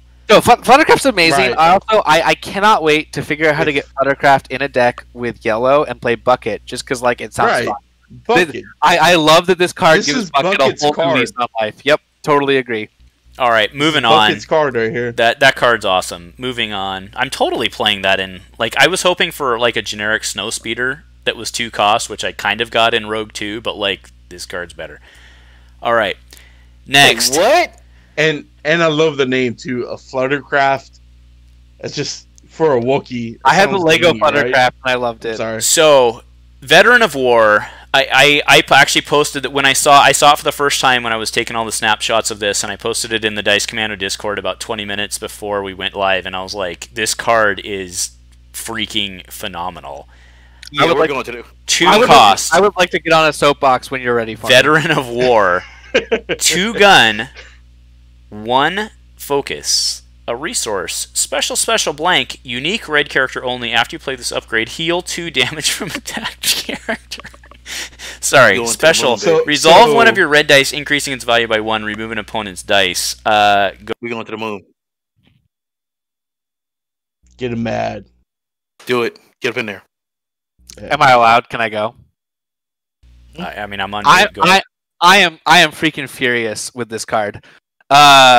Okay, so I saw this enter the design process, and I thought that's absolutely insane. It needs to get pulled back, and I feel like it didn't get pulled back. And I was told this was comparable to Neiman but worse, and I think whoever designed that, like, thought that whatever argument was created to say that this is somehow like worse than Neiman has missed the absolute fucking point. My apologies for the swearing, but we're here. I think the special is worse than Neiman. No, the special is 1,000% better. 1,000% better worse than Neiman. So let's just no, please. Let me do math on this card really quick. I play this card for 2 costs. A couple things happen. First of all, I heal 2. It used to be that to heal 2, I had to pay for a resource. So I get 1 resource of value just for playing this card. Every side of this card is good, but its special in particular lets me resolve a die at +1 and remove a die. Remove a die flat. No restrictions. No problems. Whatever I want to remove, I can remove. That has never been just a resource. There's almost always restrictions, and now I can just do that plus get extra value out of another die. So worst case scenario, if I roll this die and I get a special and a special the next turn, I've gotten something like 4 to 5 value resource off of a 2 cost upgrade, which should never happen. Neiman is the best blue upgrade in the game, and this is on par, if not better. I get the desire to give love to Red Hero. Let's talk about 2 other failures here, because I do think this card is a failure. It is not unique, and it doesn't have any other restrictions on it. I can double down this on a character for no problem whatsoever, and I have double removal on a frickin' stick. This should not exist in this format. I'm pretty pissed, actually. Sorry, I'm done. Thank you for your time. I'm glad Red Hero got love, but I think this card is an absolute misfire on power. It's the strongest upgrade I've ever seen. So let me go check the chat. This will be fun. I want to turn it over to Davey for the response. I do want to say before, I actually didn't realize it wasn't unique, and I think this is the first title other than the like weird base turret one that's not unique. So that's a good observation. But I do want to turn this over to Davey. I do think that should have been unique, but I don't know how you can say it's way better than Neiman. Neiman focuses a die when it enters, and this heals 2. They're at most a push on that, but Neiman cannot remove a die. It can blank and turn and change die. This can straight remove any die for a 2 cost repeatable effect on top of healing. This card makes back its value the moment it is played and rolls a special. This does not have. This has a blank where Neiman does not. That's fine. I don't think it's a push, though. I really genuinely don't think so. I think this card is absolutely insane value return. An unrestricted removal is absolutely worth at minimum 1 resource, but probably more. So that brings up an interesting discussion actually about blanks versus effective blanks, because Neiman actually has 3 effective blanks. Well, maybe not the resource, but usually in the case of Neiman, it's a blank. Yeah, the shield isn't great. The focus is often not good. No, but that's why I'm saying it's an effective blank versus being an actual blank. Like, I'm not saying the shield side is bad, and like if you're out of cards, you're going to take the shield side. But Neiman, unless Neiman is on the 2 melee or the specials, you're re-rolling that. Like I promise you are, right? I want to stress if this was an FFG game, I think the focus you take. Veteran of War, if this was an FFG game, Veteran of War would immediately shoot up to like the $40 range. That absolutely, it would absolutely be there. It would be an auto 2 of, and again, it does not have the same restrictions. Oh, it's definitely an auto 2 of. Forms brought with them a ton of restrictions, playing them with themselves, playing them with others, and this doesn't have that. And you gotta think of what else does Red Hero have that's comparable to Neiman or even Sheehan. But I think Admiral. that this is the point. Because Admiral's fantastic. But the other thing is, this set wanted to give love to Red, but it's giving so much love to Red, so much love to Red, and that's not bad. I don't hate that we're giving love to Red, but this card is so far above curve. If I play this with Bale, I play it for $1. What the hell? So, in the interest of time, I'm going to interject. In the interest of time, I am going to say I don't personally have too much of a problem with this card. I do think it should be unique. Look at Commanding Presence, which is this card is kind of based off of. That was a 3 cost from the first set. But nobody ever played that card. Yeah, that card was bad. Exactly. Exactly. No one ever played that card. This now card people are going to play Veteran of War, though. Of course they're going to play it, because they'd be stupid not to. This card could cost 3 and be fair. That's how insane this card is. I think where there might have been a slip up was not making this unique. I think it should have been unique. Even if it was unique, people would have still been complaining because you get to heal 2 off of the override. This card is yes, I can speak ill about it, but I still remember back in the day, back when I had to deal with Sith Holocron. So here we got some love. Yeah. Remember Holocron? Remember Holocron. I don't hate this card as much as Wyatt does, but I don't know that anybody does. I don't hate this card, but it is the most imbalanced card I think in this entire set. I will say they can reel it in. I think the easy fix here is you make it unique. I will say though that I had been for the last week to 10 days I had been wondering why Davey was like, dude Akbar, and I was like, dude, what are you talking about? And now I get it. Like, yeah, that's hot. Now that I've seen this card, I get it. Yeah, and I think that in of itself does speak a little to Wyatt's point. But 33% to remove any die and boost by a value of 1 any die I want to resolve. Yeah, I think that's the easy fix. I think you make this unique. You throw a little diamond on it, and we at least see. I think you throw a diamond on it like before the frickin' tournament tomorrow. And then we see how it plays. Like, I think that's the right answer. Because Cat's going to be jamming his damn. Again, I do feel that there's a lot of we're never wrong on that side, so I don't expect that to happen. But anyway. All right. We'll see. We'll see. All right, we're moving on to Benthic. I love this card. I love this card. So, Benthic, Mr. Two Tubes, I guess is his nickname. Whatever. All right. Yeah, I looked it up. It is actually 2 tubes. I want to say that the reason I like this card is because it harkens back to Saw. That's why I like this. So he is a 12-15, so he's a middle partisan yellow hero, 11 points. Character partisan pilot. That's interesting. So he's 2 indirect, 3 indirect, 2 shield. Disrupt, resource, and a blank. Piloting, obviously. After an opponent claims the battlefield, do 2 damage to a character. I love that. Power action, deal 1 indirect damage to yourself to remove a die showing damage. I also love that. I love that even more. Yeah. This card is really cool. I am having a hard time doing the math on this card, I'll be honest, so I'll open that up to other guys or even the chat. Yeah, you definitely run him as 1 die. You don't even bother. The design on this guy is really sweet. Yeah. Yeah, I think it's good. I always love removal on a stick, and that's what this guy is. Hey, doesn't Veteran of War have removal on a stick? Yeah, I think it does. You have to roll it, but yes. Oh my god, you have to roll a 33% chance. What are the odds? 33%, which is better than, or it's not as good as 100%, which is just the power action. Just trying to tell you, man. I tried Benthic with Leia. I think it might be all right. Everything's okay with Leia. She goes in everything. Oh, that's kind of fun because you can deal the shield, so you can do the indirect removal. That's actually pretty rad. That's pretty rad. All right, moving on. Okay. All right, this one we've already seen. So this is Dash Rendar.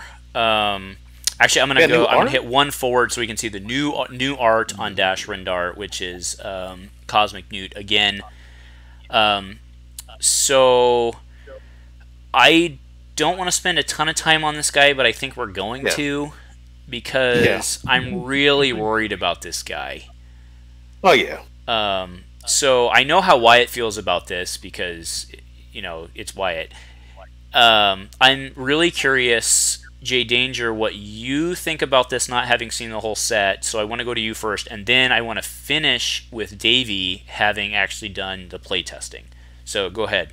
Sure. Please. I don't even know who Dash Rendar is, but I would rock that. Dude. Like, straight up. I didn't read. I wasn't that bad. Don't get me wrong. I worked on the game for Star Wars. I didn't read like all the it was not a good 64 game. Have you ever played Shadows of the Empire? It was not a good 64 I don't think at that time I had a Super Nintendo. But no, I'd rock that. like that. Like from what I'm seeing here, like the 17 calls, 12, like that seems like more like an FFG card right there, where he'd be a legendary, and this is the guy you get. That seems more like an FFG card. I'd have to say, of everybody I've seen, he's like the most quote unquote tame in a bubble. But no, I definitely rock that, especially with the old Gen 1 power.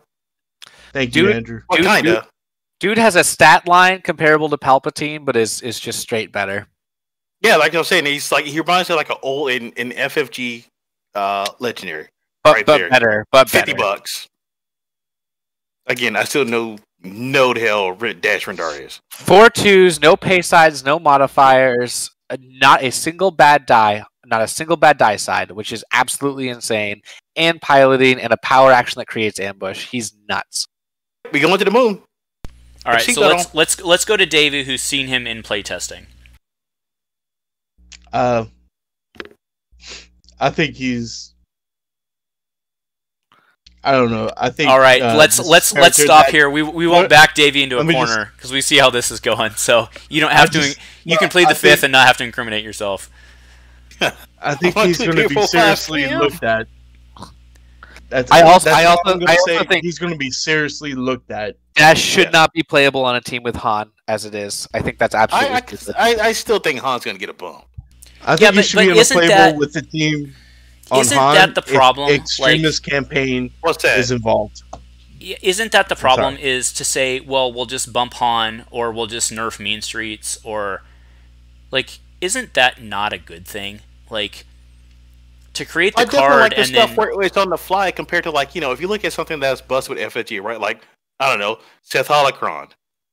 That pretty much didn't get fixed. It was already rotated out. I mean, the better example is Fateful Companions, right? But yeah, at least here we don't have to sit there and wait for 3 to 6 months to get something fixed. Now we can hey guys, this looks busted as hell. What's up, baby? Okay, hey, we'll fix it. Calm down. If we see meaningful restrictions on some of this shit, I will absolutely eat humble pie and be glad to do it. Yeah, I don't see whether if we get it. I mean, first thing first, you got to take to Twitter and cancel them, and then they'll fix it. That's what make this Hanson.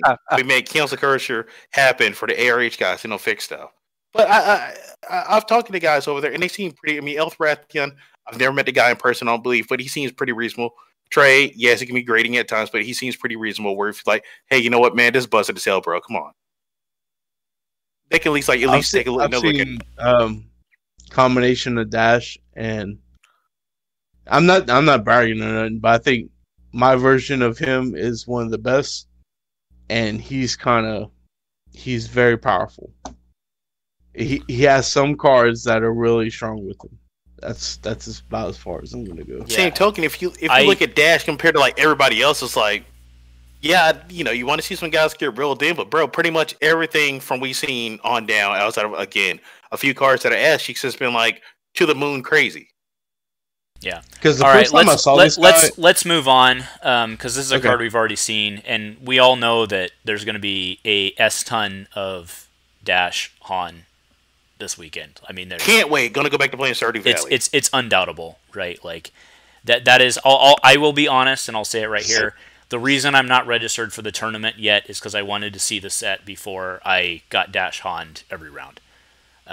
But I will. You know what's coming. For the tournament. I mean, you can see what is coming. You're going to see a ton of layer. You're going to see Akbars at the wazoo. You're going to see Dash Rendar. You're going to see Blizzard decks at the wazoo.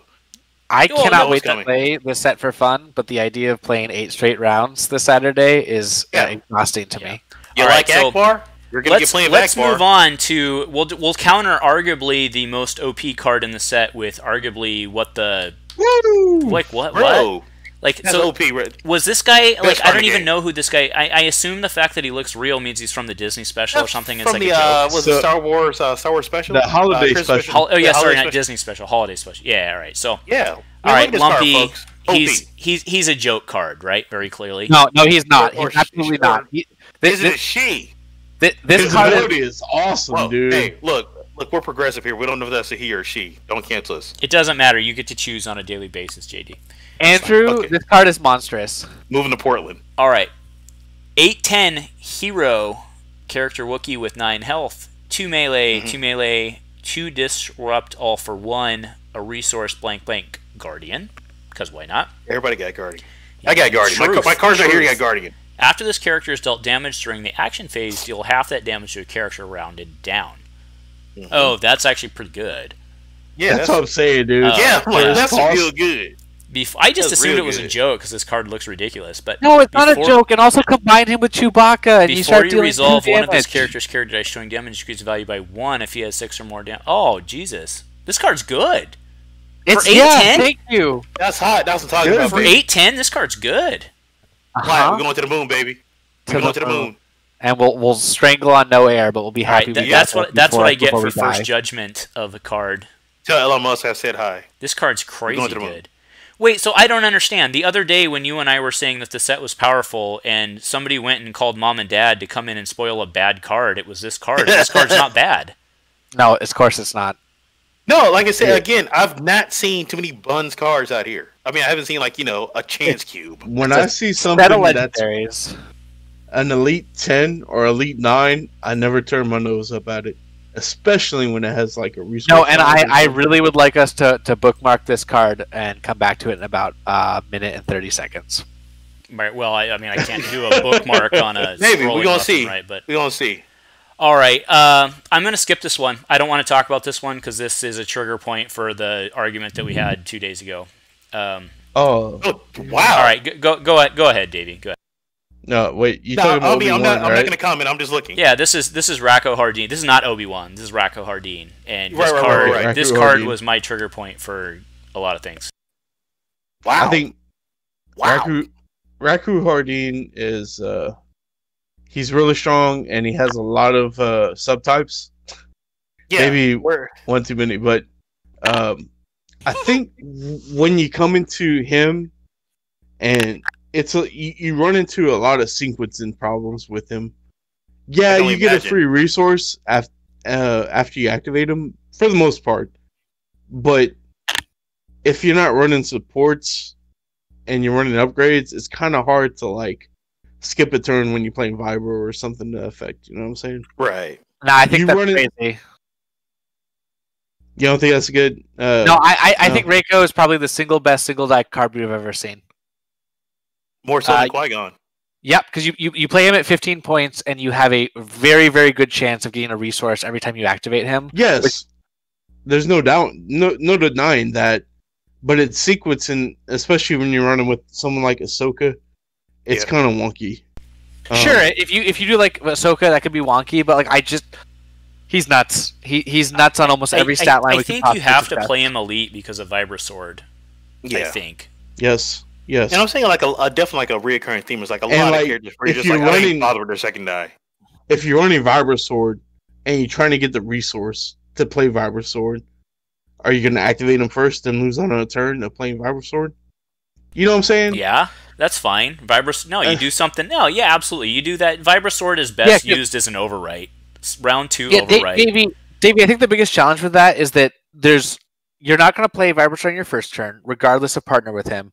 So you're automatically activated on the first turn without any worries about that issue of what am I going to play first, and you're probably making money, and by that point, like he's already coming out ahead. His die is strong, his abilities are bonkers. Again, he's also pretty freaking incredible as a 1-die because his Detect 2 isn't dependent on being elite. Yeah, somebody put some cancer up in the chat here where they're saying run E Lumpy, E Satine, and single die Han. I'm like, please kick that guy out the chat. My God.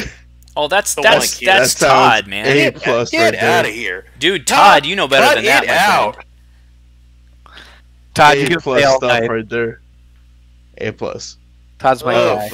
Hey, Todd's a patriot, man. Todd's a patriot. I guess he is. I don't know. I got like ball cancer from that. All right, next. All right. Yeah, like I said. Yeah, I don't see any world in which, regardless of how you run him, you don't run... Well, I do, actually, with one caveat. I don't see any world in which you don't roll this guy out your first turn. Yeah. The exception being if you're running him with Ahsoka. Because I think, you want the resolve. What's his name? Or Chopper, yeah? Gaiden or Gaiden. What's his name? Oh, jeez. Oh, the snout? I'm losing. The other guy that does the tech. And if the right guy, god dang it! Oh, you're killing Galen Erso's dad. Yeah, Galen. Yeah. Yes. That's another All right. card with him. Let's go on to Wolfwaro. Interesting discussion here. So this guy's 1620, and let's just look at him on raw stats. So 1620 at 13 for 2 melee, 2 disrupt, 2 shield, a resource, and a blank. You're like, I mean, that's not horrible, but eh. But after setup, you may spot another Wookiee to add a set-aside Wookiee character to your team as elite or non-elite. But deal indirect damage to yourself equal to the added character's point value. So like everybody's like to the moon. This is very interesting because I don't know how to do it, because inherently you want to try and tribe this guy, I think, to heal that stuff that you just dealt yourself, but like I can't. So just run him at what, 1 die just like everybody else? I can't. Well, you I also can't have figure like the math run out. to sell. You don't care. Go to. Andrew, you want to know the answer to this one? Yeah. Yeah, it's freaking Lumpy that we just saw. Lumpawaru. Lumpawaru is 4 points to bring onto your team, or 5 points to bring on elite. That's I believe the term is Krayball's amazing.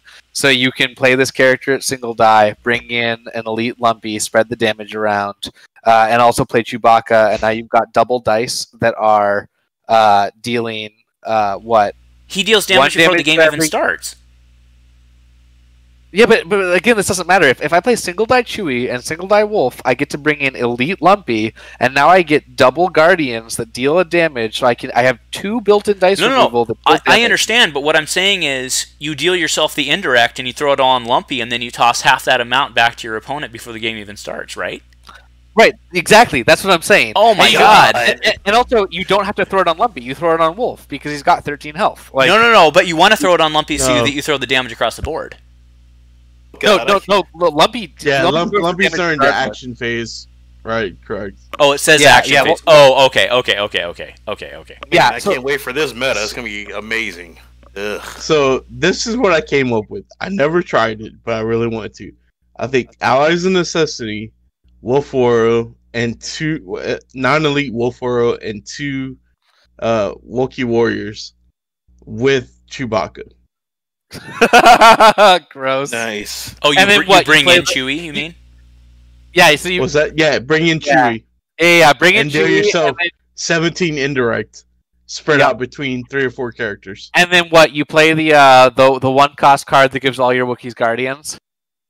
Yeah. Yeah, and then you start just dishing damage out for free. Because, like, if you do his ability, right, you have to pair him with a different color. That way you can deck build with 2 different colors. I can feel the ball cancer flowing through me right now. And then you get like access to fortitude and whatnot, dude. They can live forever. It's crazy. I never played with it, but I think that that might actually be something. Let's move on because we have to. So next is Grand Theft Speeder. This is a downgrade. Trap, not irrelevant for something later. It's a card. 1. Modify opponent's vehicle support. After attached support is activated, you may discard this downgrade to resolve one of its support or upgrade dice.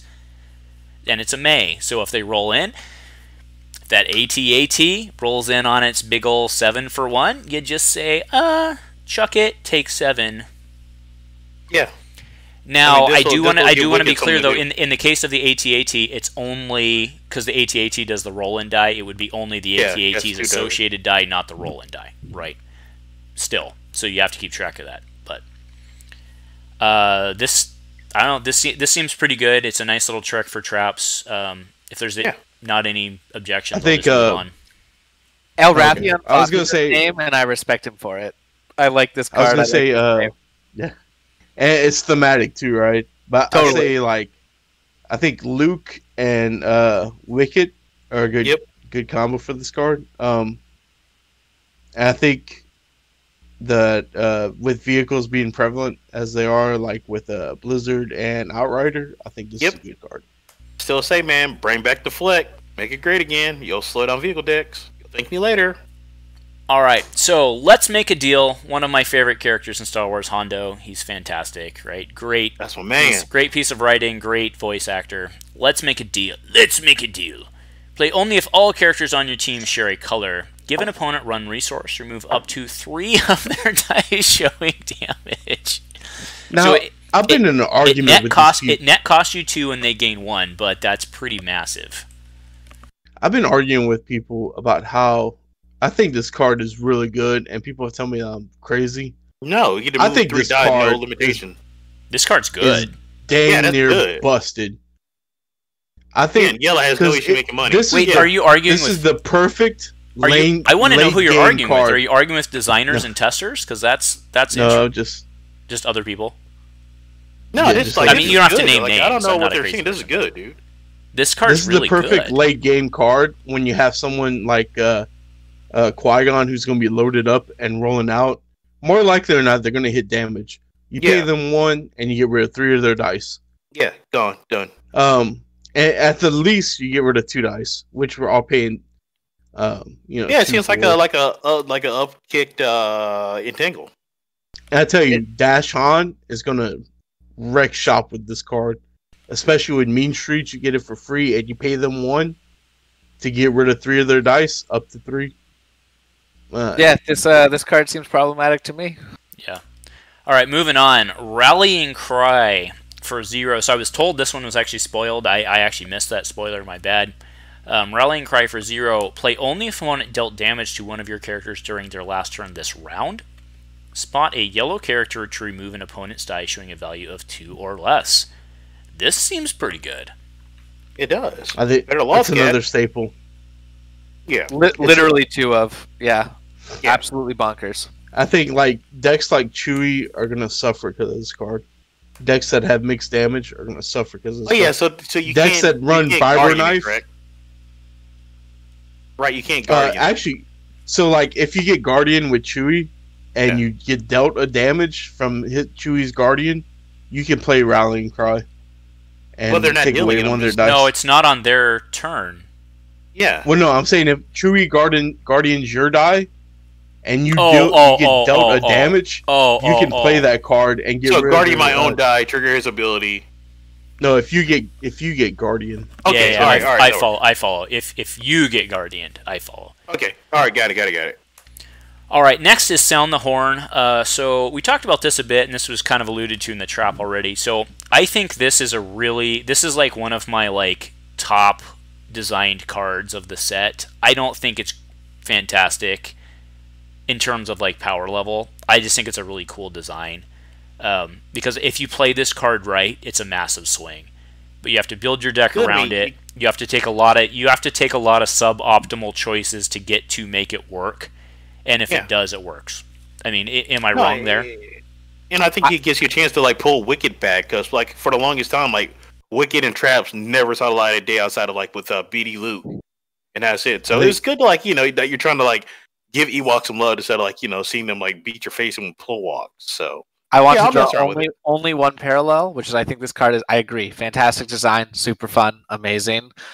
If we were willing to put these restrictions onto the Ewoks as they were brought in, where they have low health, why can't we do the same thing for Chant of Resurrection so that you didn't get 15 health off of 3 zombies? All right, I rest my case. Because they were busy. Because they stay out on the board. How could it ever be abused? I don't know that those are a one-to-one argument, dude. I understand what you're saying, but I will gladly make this argument till I'm left behind by the Destiny community forever. Yeah, I don't know that that's 1-to-1, but I hear what you're saying. All right, next I think this is the perfect card for Luke Wicked. Yeah, next, which I think is a legit pairing. Okay, I'm sorry. Well, it is now, but before you would have got laughed at. But I think that it was clearly somebody's pet project, and they designed a good card around it, and I have no problem with that. Agreed. It's a tray card. All right, moving on to Outrider. So this guy we've seen before, but I do want to throw this one out there because this one's truly fascinating to me. So this is Outrider, 4-drop, 3-gun, sport vehicle, obviously, 3-gun, 2 discard, 2 resource, special. I will admit the first time I read this, I didn't realize it was an after you activate as opposed to a as it enters play, just because of how it registered in my head. But it's after you activate this support, you may look at the top 2 of your deck, place one on the bottom of your deck and the other to your hand. So at a minimum, it's card draw, it's selected card draw, and then you can put one on the bottom of your deck, which is relevant because the special is play the bottom card of your deck for free, or resolve one of your other dice without removing it from your pool. So I'm going to go first to J Danger, and then I want to go to Wyatt. So J Danger, what do you think of this, man? Pretty good. It reminds me of the OG Millennium Falcon back in the day. You know, when you see this hit the table, you know, you're really digging it hard for that Desperate Measure. I mean, like I say, it's what I like to see with certain cards that cost a certain cost. I don't want blanks. If I'm playing 4, bro, I don't want blanks. Like, come on. I had to dig deep for this. I had to go borrow from the banks to pay for this card. I don't want any blanks. So it's good, and I think we'd already alluded to before. You're going to see a lot of this Saturday. So run a lot of Yellow Villain, have DM ready, find a way to find more DMs and play those. So we're not Outrider hits. You can just blow it up. GG, good game. All right, you're up. You're up, Wyatt. All right. I think anytime you look at a dice and you're not sure that the 2 resource side is the best resource or like one of the best sides of the deck, you have a problem with the card that you're looking at. Mm-hmm. This costs 4, which isn't hard to play when you're playing it in a deck with Dash that has a 2 resource side. And so like I already reject the concept that this card is hard to play. Also, the fact that there's Instigate and ways that I can ambush activate Dash, where I can both activate with piloting him and this card, tutor cards onto the bottom of my deck, and then play the preferred card from the bottom of my deck immediately, seems problematic. Like, if this ends up being perfect game design and like not too overpowered and really good, kudos to the designers. But I think this card is freaking rife for abuse, and I think it's a bummer that it's this strong. We're going to see Saturday, man, for sure. In the suite of cards that it has, I think this is just asking for abuse, and so I'd prefer that we had great cards that weren't teetering on abusive. All right, Davey, you're up. I just think it's one of the best 4 drops in the game. Next to, if you think of Xian Mastery, which die would you rather have, Wyatt? Xian Mastery or Outrider? Considering that you get to activate or resolve Xian Mastery 2 times. Honestly, Davey, I probably give them a push because I'm only playing Outrider in a deck where it makes sense. So I think they're about on par. But at the same time, Xian can give me... Xian could theoretically refund its cost in a round, and Outrider could do the same but harder. So from a resource side... And you also have removal with Xian as well. So yeah, I will, and damage. I will admit that that's tricky, but I think Outrider...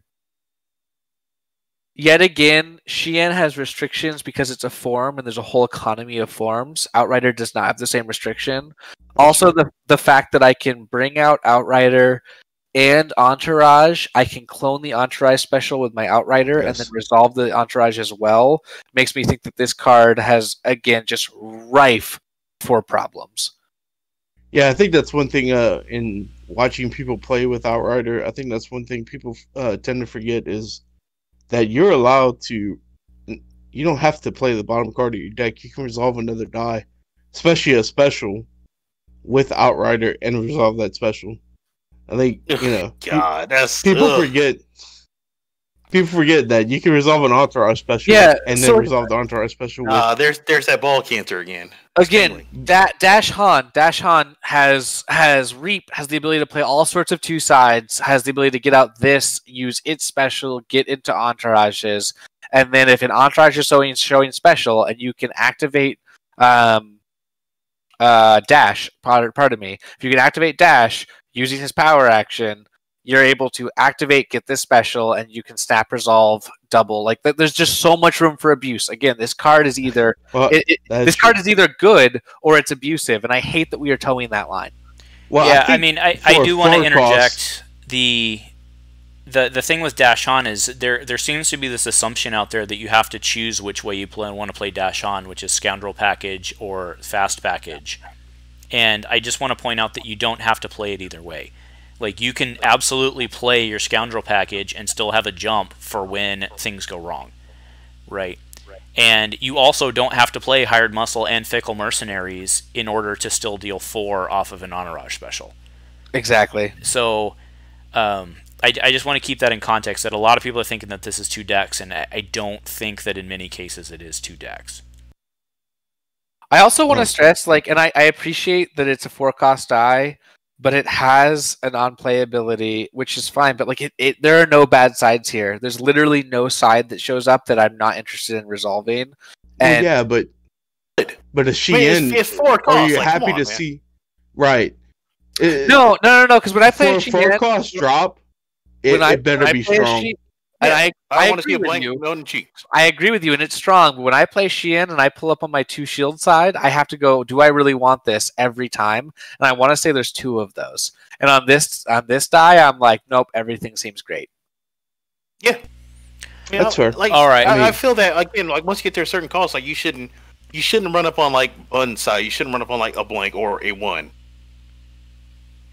Like 3 and below. Yeah. And really quick, thanks to Joey in the chat, Outrider will still exist even when my character dies. Yep. Oh, and just FYI, there's still Desperate Measure too. Good. Still lingering around. And Cat's gonna be sitting on it.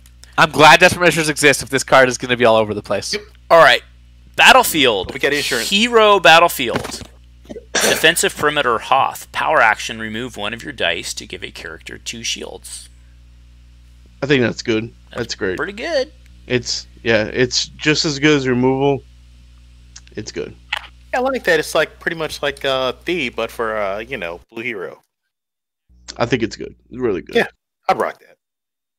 I just saw Wyatt get up.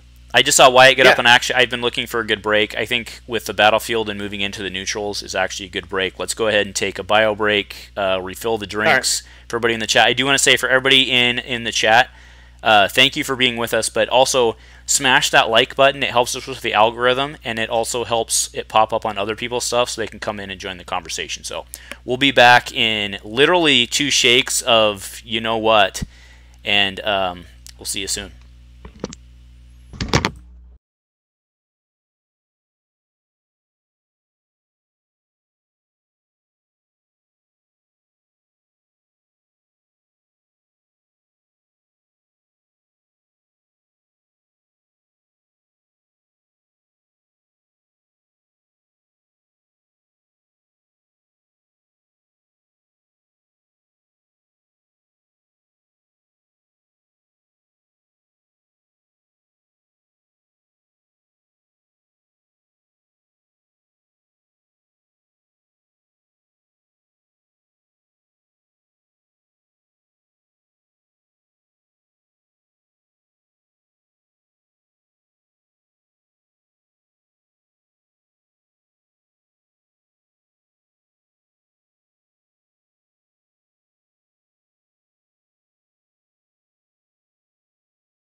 1. All right, guys, we are back. We're gonna sprint to the sprint to the finish, probably not, but we are gonna go. We're gonna slog it out to the finish because we're done with the hero card. So, thank you everyone who stuck with us during the break. Unfortunately, we lost about half our stream, but that's they'll come back. How I believe. it goes. Yeah, they probably go. They always come back. They always come back. So anyway, well, it might have been. I was like, "Hey, smash the likes," and everyone's like, "Pfft." "No, I'm just kidding." So anyway, thanks to everybody who stuck with us. So, all right. So this card, Harness the Force, we saw it earlier today with Qui-Gon, and very fascinating card. For one, it's a blue neutral event. So okay, we're not gonna say neutral anymore because everything left is neutral. It's a 1-cost event. Harness Force, spot a blue character, turn one of your dice to a side showing special, then you may resolve that die. And just a clarification, because yes, it has come up, no, it does not start a special chain. This is a single resolve in an action. What do we think about this one? And then I actually want final word. What do we think about this one? I'm still waiting for the card with Rey on it where it says plot armor. You can defeat everybody and have all the power of the Jedi with doing no training. In answer to Andrew's original question, I think Harness the Force is fine. I really like that it exists. I think we've seen lots of pay 1 to focus a die. I think pay 1 to stab resolve a special is cool. That said, there's almost no special in the game that is worth paying 1. Hey, we're not trying to see all that. We're not trying to see all that. There's almost no special in the game that's worth like having both a card and resource sync into hitting it special directly. So like this card is the most on brand for an FF. It's better than an FFG card while still being not necessary like FFG cards. And for that, I like this card a lot. Yeah, so if you're like I'm going to counter you there. I was going to have final word because I wanted to bring it in, so I'm going to counter you there. This card should basically just have Maul on it. Because the new Maul of Mandalore, like this card is hash pound amazeballs with the new Maul because his special costs 1. So this is a net 2 for a resolve. It's not quite a reversal because they don't work the same, right? But it's effectively a 2 cost reversal with his Which again, I'm totally fine with because if Maul is having to spend 2 resources to pull off his special, and a die and a card from hand. Exactly. Yeah. No, exactly. I'm not mad at it. So I'm not this not undermining at all. Yeah. This is like you were saying is it's probably not worth it for most specials. There are many cases in which it's probably really good with Xi'an. It's probably it's good with the Bane too as well. Yeah, it's certainly true. Oh, yeah, of course. Yeah, fair. And again, this card I think will hard pressed to be ever called broken because anything that you're paying for, you had to get out or it was a character die. So like, I think this card is at worst good. Yeah. No, yeah, I think this falls into the. Remember, not every card can be a home run, and this falls into the absolutely perfect set design, and by that I don't mean like the card itself is brilliant design. I mean like it's an absolute necessity for set design. Like I think I would love to see more cards like this instead of swinging for the fence every time we design a card. Yep. All right, Rising Whirlwind. 1, again, everything's neutral. 1 cost event move. Very, very relevant. Spot a blue character with 2 weapons on it to re-roll 2 dice. Then remove 1 of those dice with the lowest value. So I know I'm defaulting to going to Kylo every time here. But specifically, there was a conversation on our Discord earlier about this versus overconfidence. So Kylo, if you could speak, or Wyatt, sorry, if you could speak to that. Just to fill everybody in. All right. I'm overconfidence. I'm bummed about this card because in a set of absolute balls to the walls amazing cards, this one is weirdly restricted and bad. And what I mean by that is this is overconfidence with a ton of extra steps. You have to have a blue character with 2 weapons on it. Then you have to be able to pay for this card. So this card's not going to be relevant until you paid at minimum 3 resources. And then it's an overconfidence. And overconfidence was a great 1-drop. But if I have to have 2 weapons down first, and I have to build a deck around that concept, even with Jar Kai, I think that this card should be 1, reroll 2, and choose the one you want to remove in order for it to be at value. I think that as it stands, paying for the ability of overconfidence after getting 2 weapons down is bonkers stupid. And just like way more extra hoops than I should have to jump through for a set that's giving me lots of value everywhere else. Yep, it's a coaster. It's a drink coaster. I think it could be relevant in lightsaber mastery. Maybe, but like, here's the deal: in a lightsaber mastery deck, there's already more impactful things that I can play. Yeah. Like if I'm playing Jar-Kai, then Fatal Blow is way better than this card. So sure, maybe Fatal Blow and this card and are what Rise go of in my. Yeah, actually, that's a good idea. Yeah, but like all of that to say that again, I think this card is just it's fine. But why is it just fine? It's FFG card. Yeah, I think the art on. I think this card. Just a side note. Go ahead. I think the art is amazing on this. Awesome, card. Yeah. super awesome art. Like all the Super art's awesome. been great. Like screw with that one guy saying on the Facebook page. The art's great. Don't listen to that guy. Listen to us. Art's great. Oh, our buddy Sad Face. Yeah. Yeah, art is great. Don't listen to that cat. I still got my opinions about that, but Like art is great. I want to stress this card could be the exact text it has, but 0 cost, and I actually think it'd be fair because it requires it to slot into a deck that has to play 2 weapons first. Yeah. I No, do, like that- as of right that's now, yes. fair. It's for me. It's a drain coaster. I do think this could be 0 cost. But I think if it was 0 cost, it would be probably too good. So. But no, it's like you were saying. It's like you actually gotta pay down at least $2 for a weapon, but like a Yoda saber and whatever else is one. Even the And these- cheapest weapons that exist, I have to pay $2 before this card is even Yeah. relevant. So it has to Yeah. be my third dollar and not fuck up my card draw. Sorry, there's my Yeah. third. Yeah, and if I'm playing Blue Hero, I know I ain't got the money. So again, it's a drain coaster. So before we I'll move on, throw to it the back next at card, it. Force Valor, I do want to point out that we thought Day Danger was going to be the problem with the language, and it's, I know, it's just me. all I'm white. so No, sorry. no, you said, hey, here's the 7 words and phrases you cannot say. I'm like, all right, cool, I can do that. I'll be that guy. I'll follow orders. I'm so sorry. All I right, know, man. You screwed Force Valor. So up. Hey, before we go, hang on. All Before right, we go time on, out. oh, go ahead. so back to the black people though. All right, we're good. Go ahead. I see. I was gonna be like, time out, drink this. I know. art in, There's the band hammer right there. like Have fun. feel it. Listen, fun Wait. guys. So just to clarify, are we jumping into Force Valor and skipping over Jar-Kai, or are we coming back to Jar-Kai? Probably, but I think just the way he downloaded it. Well, I put them in numerical order.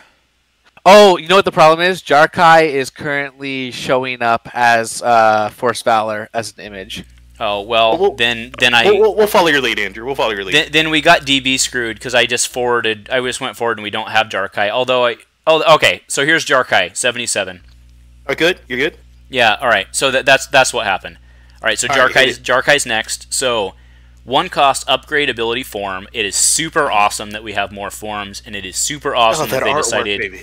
to go non die. I just think it's cool.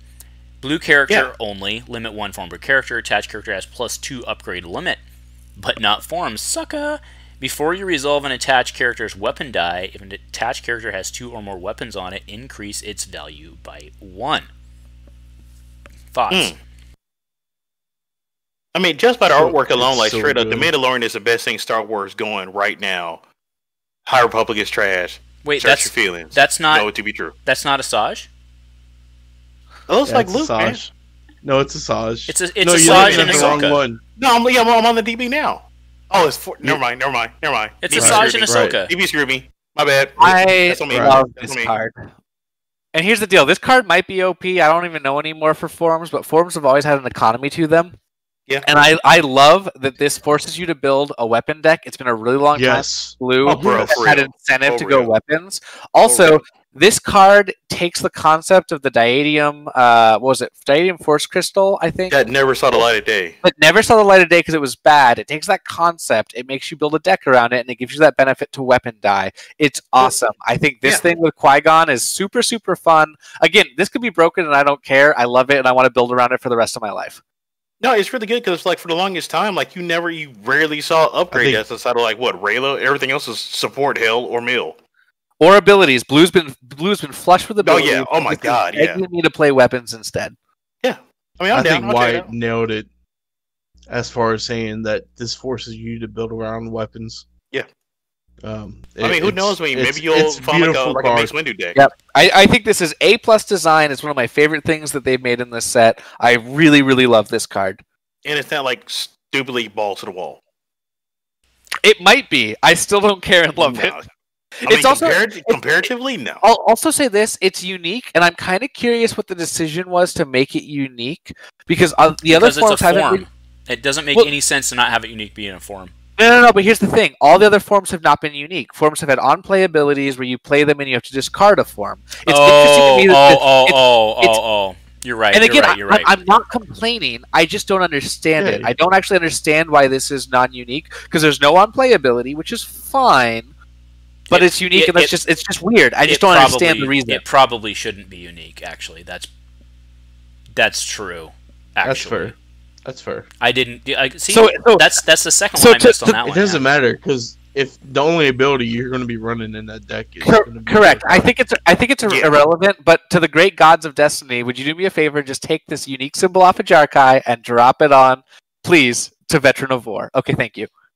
I don't know. There might be some reason that they did it, but you raise a fair point. I freaking love that this boosts weapon dice regardless of what they are. It doesn't have to be damage side. So like you got a 2 shield side, or like a 1 shield side, it's a 2 shield side. You got a resource, it's a 2 resource. I freaking love this card. It's incredible.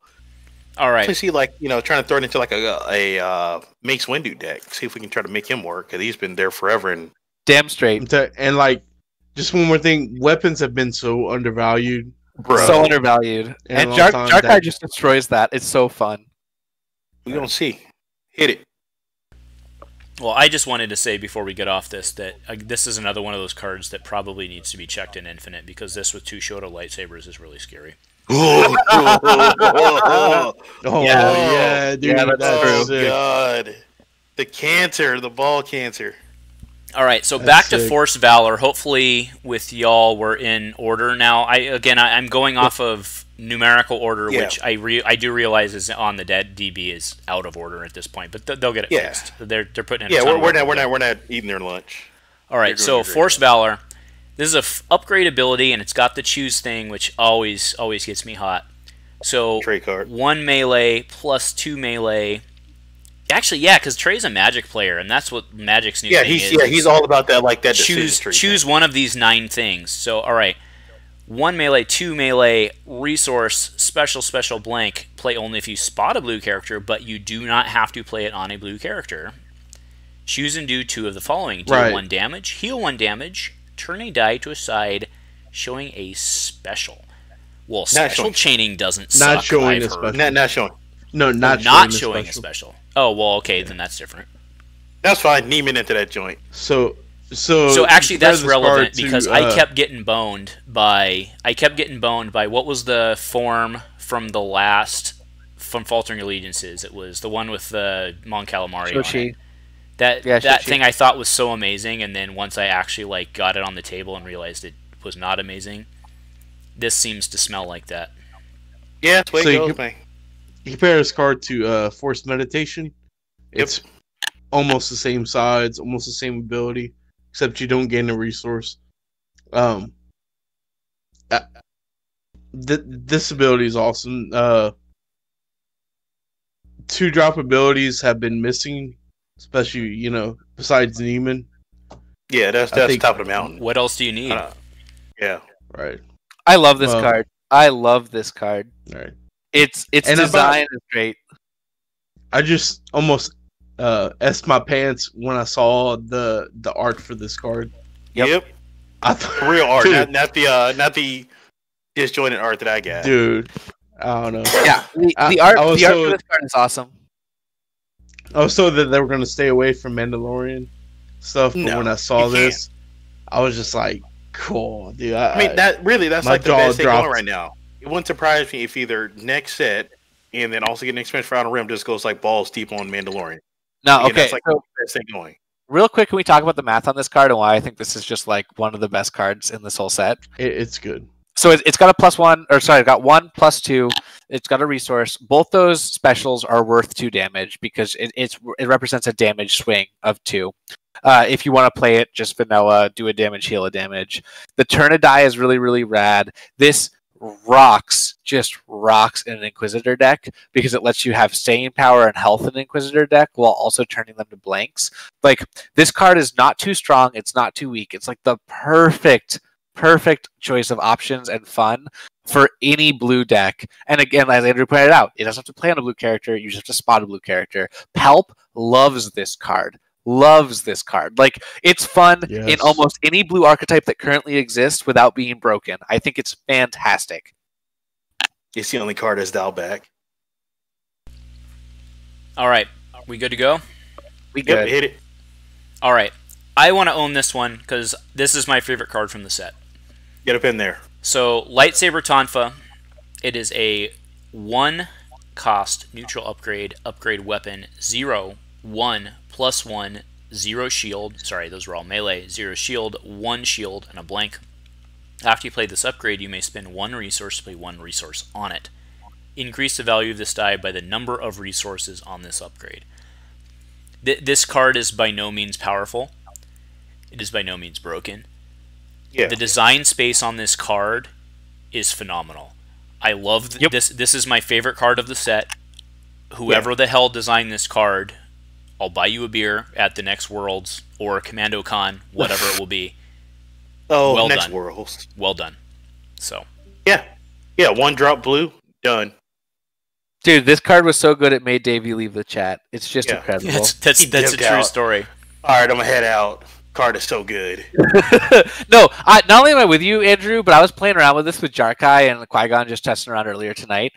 This is one of my favorite cards I've ever seen because it's 1 cost where you can pump its value with another $1. But if you're in a Jarkai deck, you actually don't want to. You just want to drop Jarkai for 1, drop this for 1, and get another weapon down. But with Jarkai, you get the same benefit. So it's this super good flex card within an archetype that they're pushing without being broken. I think this. I'm with you. One of the best cards in the set. One of the best pairings with Jarkai. I'm thrilled. It's a 2-of in almost any. First of all, it's a 2-of in a Jarkai deck, and it's a 2-of in most new decks without being broken.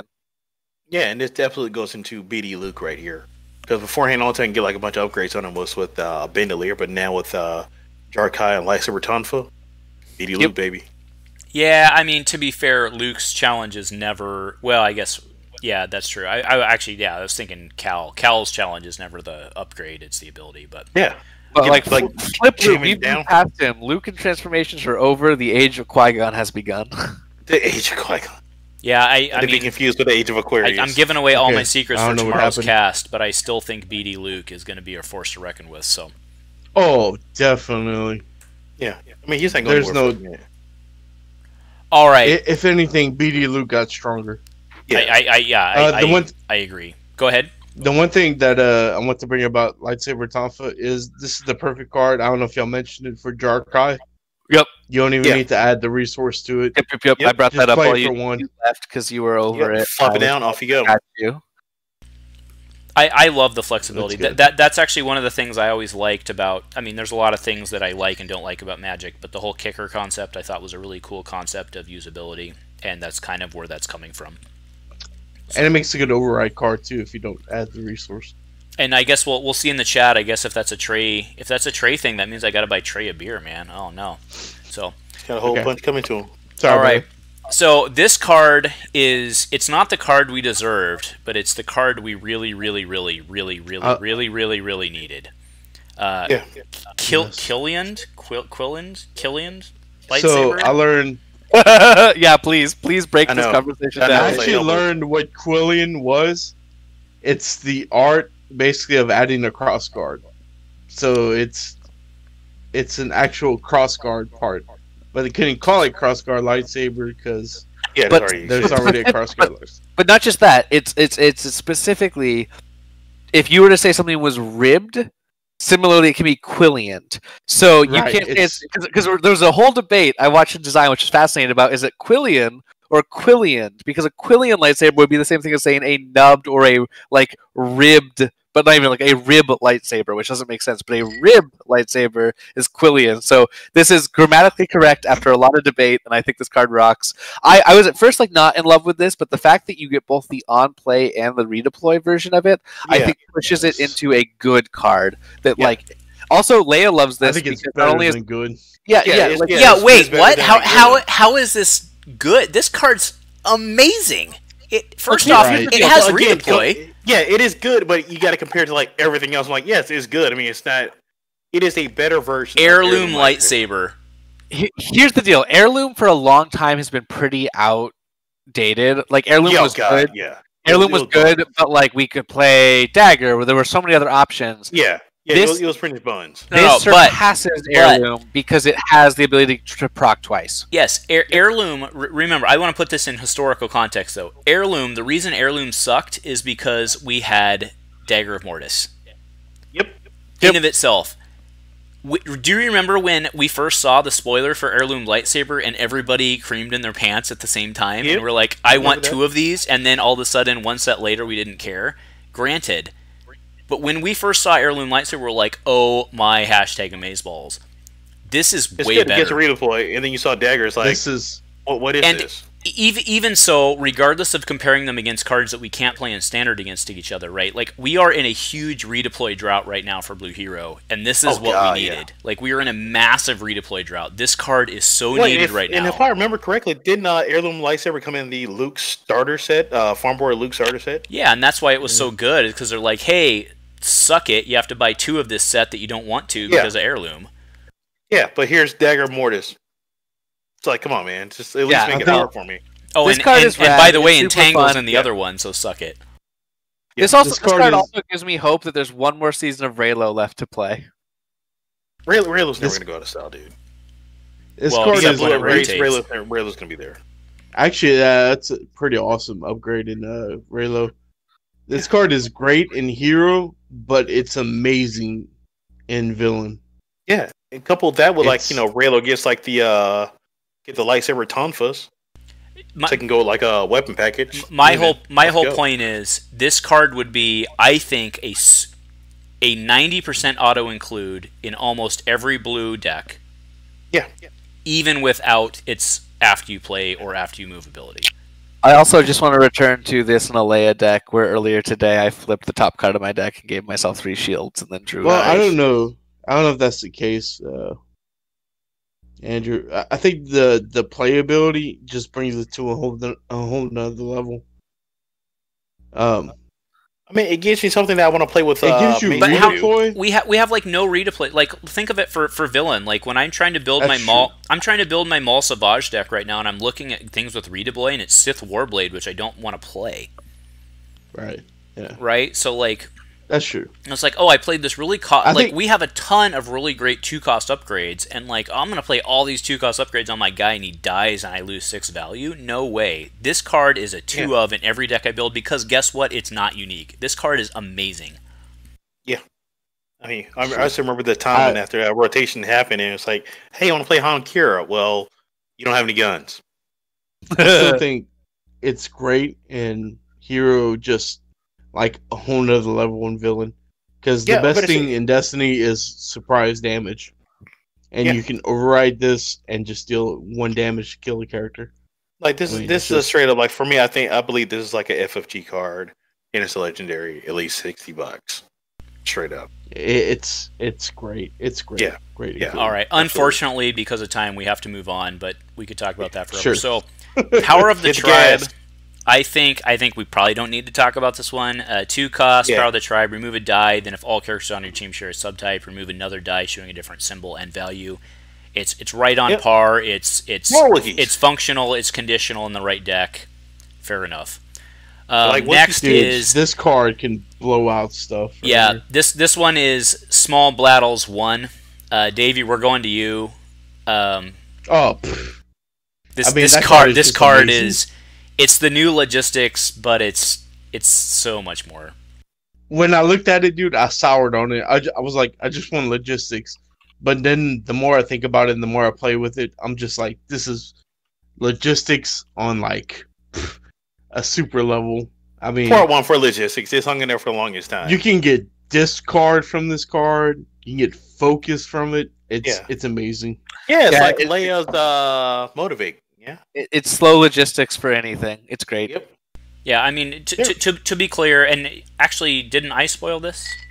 I don't remember. Either way, I think you did. Probably. I think I did, but I also did a follow-up cast, and I was like, look, don't get me wrong. The worst-case scenario of this is resolving a 1 damage for 2 damage, which doesn't suck. But like, this is way better for a focus or a resource or Hell, even a disrupt too. Like even a disrupt. Fling this off in that and a disrupt as well.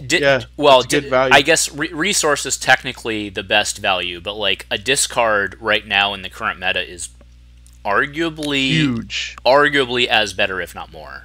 Yeah, for real. And here, discard 3. And your die stays out, and it's also good for Camino as well. Yep. I mean, this man, this card hit you with that Admiral. Don't mind if I do. It's also great with focus. You can play focus. It's value 1. You can't Admiral. Yeah. But it's focus, so you can play the die that like the 1 focus. You can turn that die to something else and then resolve it. It's stupid. No, well, but it doesn't have ambush. Is the good design doesn't have ambush. Who cares? It's a 0-cost card. He said, "Who cares?" Oh no, I'm not hating on this. I'm just I know. I'm just like it redeems a 1-cost focus in the deck because now your 1-cost focus can be anything on that die side. This is the perfect Camino card, and it's the perfect Oslo card. It's also a great Krennic card. Awesome. A great Krennic card. Krennic. Get that money. No, this card. I actually hope that's Blizzard 1 that's burning because like this is the best Blizzard 1 card we have.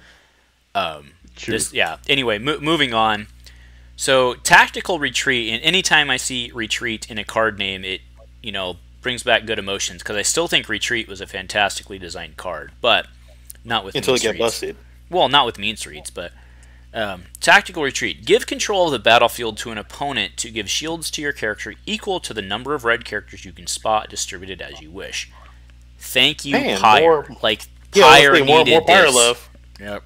It costs 1, which kind of sucks for Pyre, but no, for real. Big winners out of this set are Pyre, Pirates, and low-cost heroes like Ahsoka, Chopper, the likes like that. Those are the big winners here.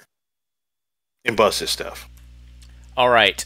Extra firepower, and I want to give an especially good shout out because as a man who looks for images for putting on alt art cards for his DC team members, I've seen this one on the internet like a million times. Extra firepower action. Set this plot aside to remove up to 2 of your dice, increasing each of their values by 1. But it is a 3-cost plot. But it is an action though. That's oof. But what's the cost of 4 resources?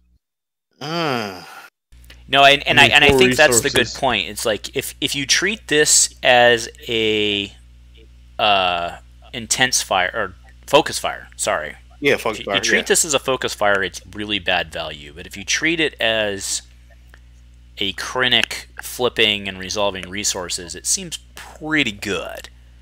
Actually, I want to stress that even but it's a set aside. Ugh. No. Yeah, sorry. Resources. I had to fight like hell about this card earlier. Even if this is just a focus fire, it's great.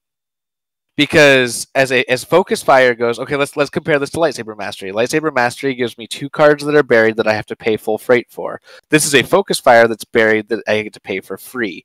So it is at worst a guaranteed resource and card and effect when I want it to be. If it's just for damage and it's more flexible than damage, this card is incredibly fair at its cost and I think good in almost any situation where you want to slot it in.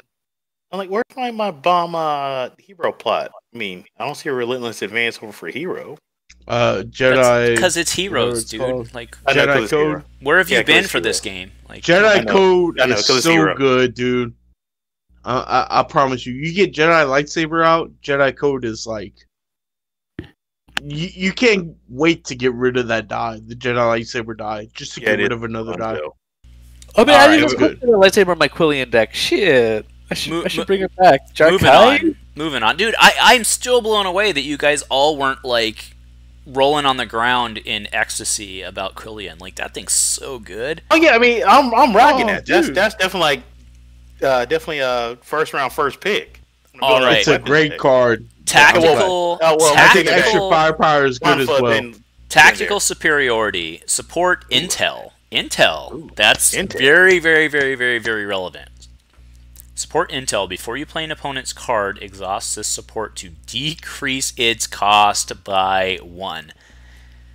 Thrawn. So that's for the text, right? That Shit, that is the Thrawn card. It's oh my Thrawn. god. No, It's Thrawn. It's Thrawn. All the See, way. there were so many of us, myself included, who forgot that Thrawn was still legal because he hasn't seen the table since like Oh yeah, he's been the very blind to beginning fuck. of Telling you. CM with Praetorian. But Thrawn just loves this Why, card. This is why Thrawn is all the this way. a zero cost card that gets to repeatedly be played? I don't understand. Like Because I you have really don't. you have it's mean- it's basically the same as a spot because you have to meet a condition in order to 'Cause- detect the card. Yeah, no, but I don't buy that because again, here's the issue here. We have like I understand and I love that this set is setting out to redeem unused cards or like other archetypes and make them better, but this is Mean Streets for the deck it's best used for free. I don't understand the concept of we found an archetype and now we're going to give it to you for free. Dude, I think have to say Thrawn- I'm perfectly fine with this being a Thrawn card, and you know what? Also, like Elrathian is the lead designer, and like the number of times I've heard him say Tron, like he loves that card. He loves that card, dude. Like let him have this. Like he earned it.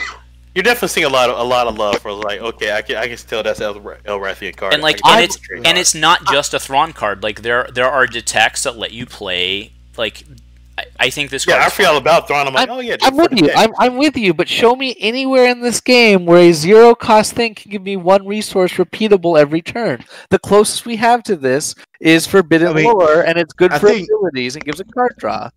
But I think Thrawn needs all the help it can get. for real. I I think I it's still got a think- I lot of still help think in this that- card. I think the concept of uncapped ramp assistance is a weird concept to throw around. I don't know, man. So I you're think- arguing that it should be like a tech team or something, like cost one or Mostly it's just like, okay, we have zero cost things that are single use, and we have one cost things that are repeatable every turn. I cannot think of a single time I've ever seen a zero cost usable every turn card. It was Imperial Inspection. Didn't that get eroded? oh yeah, I mean, in like 6 yes, weeks later. Yeah, Yeah, but so sure, your one example was so broken we didn't allow it to happen. Anybody hey, else? for an example. Again, Yeah. I don't hate that Thrawn is getting love. I like this. I like this with Jin Cassian. I like that what this is supporting. I just struggle with the concept of zero cost repeatable use resource. Along with Salvage Stand from SOR, I believe. Yeah, that's the one I was going to bring up as well. All All right, right, I'll allow it. And I Okay, still that's two. What you got now? all right. Moving on to you know what? I gotta say it. This is power creep in its full essence, right? This is DC 17 Hand Blaster. Give me that baby blaster. Yeah, I mean, don't get me wrong. In Infinite, like, dude, these guys are killing my Infinite job. Like, you can run DC 17 True that. and DH 17 together. Oh Yep. my god. In Baby Infinite. blast Anyway, us. but this card, I love this card. Like, I love this card. It's a Yeah, it's a great good harken card. back to Yeah. probably everybody's favorite red card of all time. Yeah, Baby Blaster is like the best card outside of it is The mathematically original better. I think override. promotion. It's mathematic. Actually, I'm with you, Davey. I actually liked Promotion. I actually bought 4 copies. I paid $3 at the time back in like the drought to buy a second Promotion. The good old days. Yeah. But anyway, this Back in card the day. is it's Back in the mathematically better day. than DH17. It's probably on par with where things exist now. But you know, it supports the power creep argument. But that's That life. card was That's life. the original overwrite DH17. Dude, For real. I think it's DH17 good. so Overwrite good. that for a holdout blaster. good. Off you go, baby. It used Yeah, to be the best FN card, man. A, what the shit is this card? And B, how fast can I windmill slam this into a red Qui-Gon Jarkai deck? I don't know, man. I don't think it's good. It's not as good as the DH. No. Yeah, it is. Oh, it's Yeah, totally it is. better than the about DH. it. It's No, totally better than side. DH17. I don't know, man. This is the I have to best think one. about it. No, this is the best one drop that Would has you trade ever been made in this game. two Best one drop. modifier for 2 indirect? 100% FN. 100%. 100%. Okay. All right. This is straight up the I best one drop concede. that's ever I been made. concede.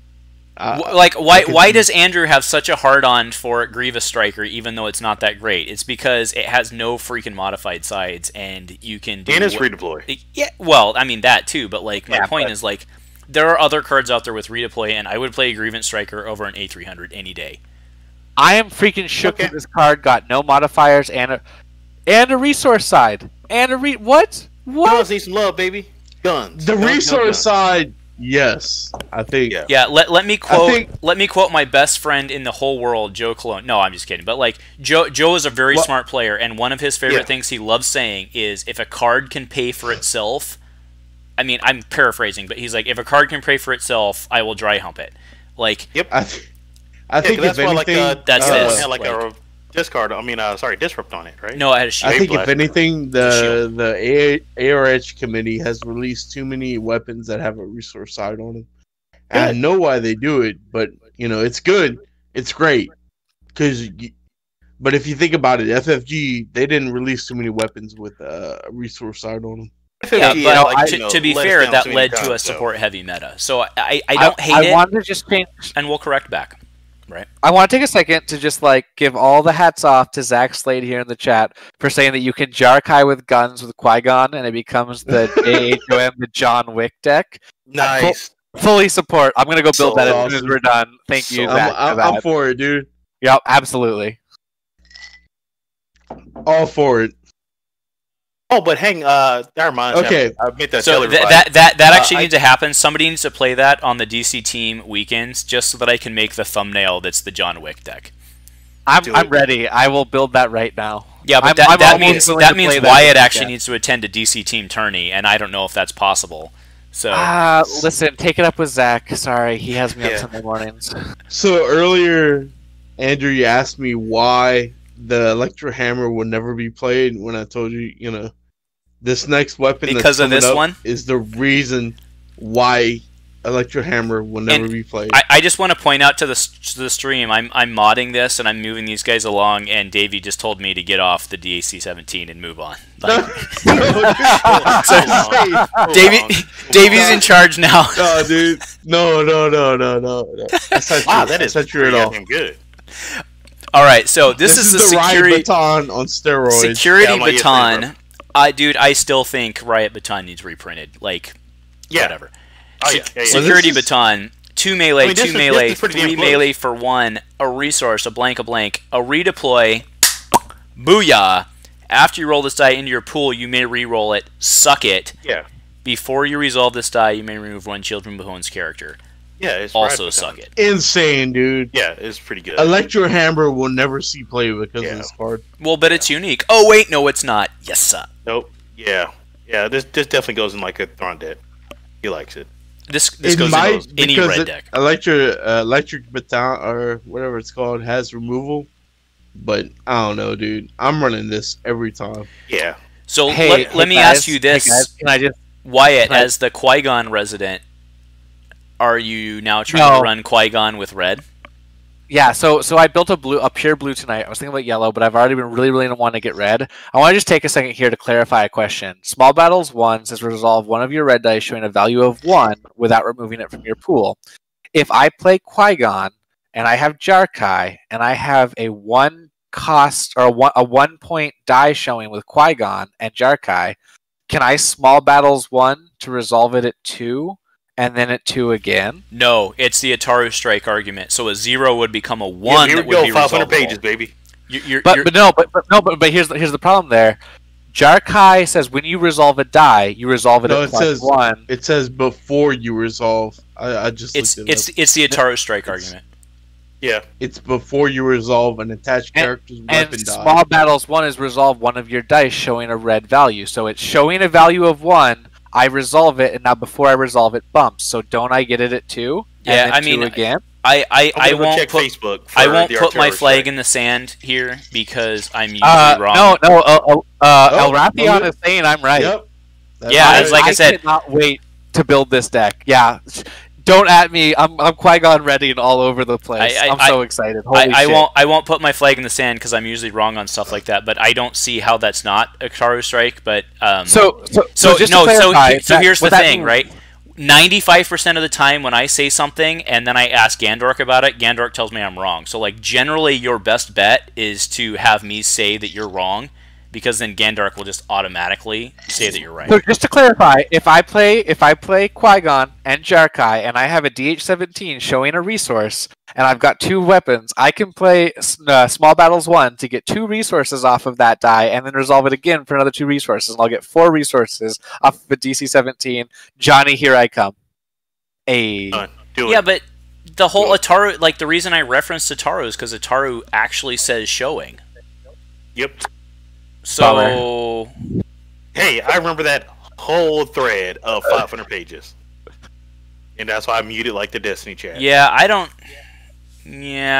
know about that. But again, I'm usually wrong. So, anyway, let's move on. But this card is holy shit, amazing.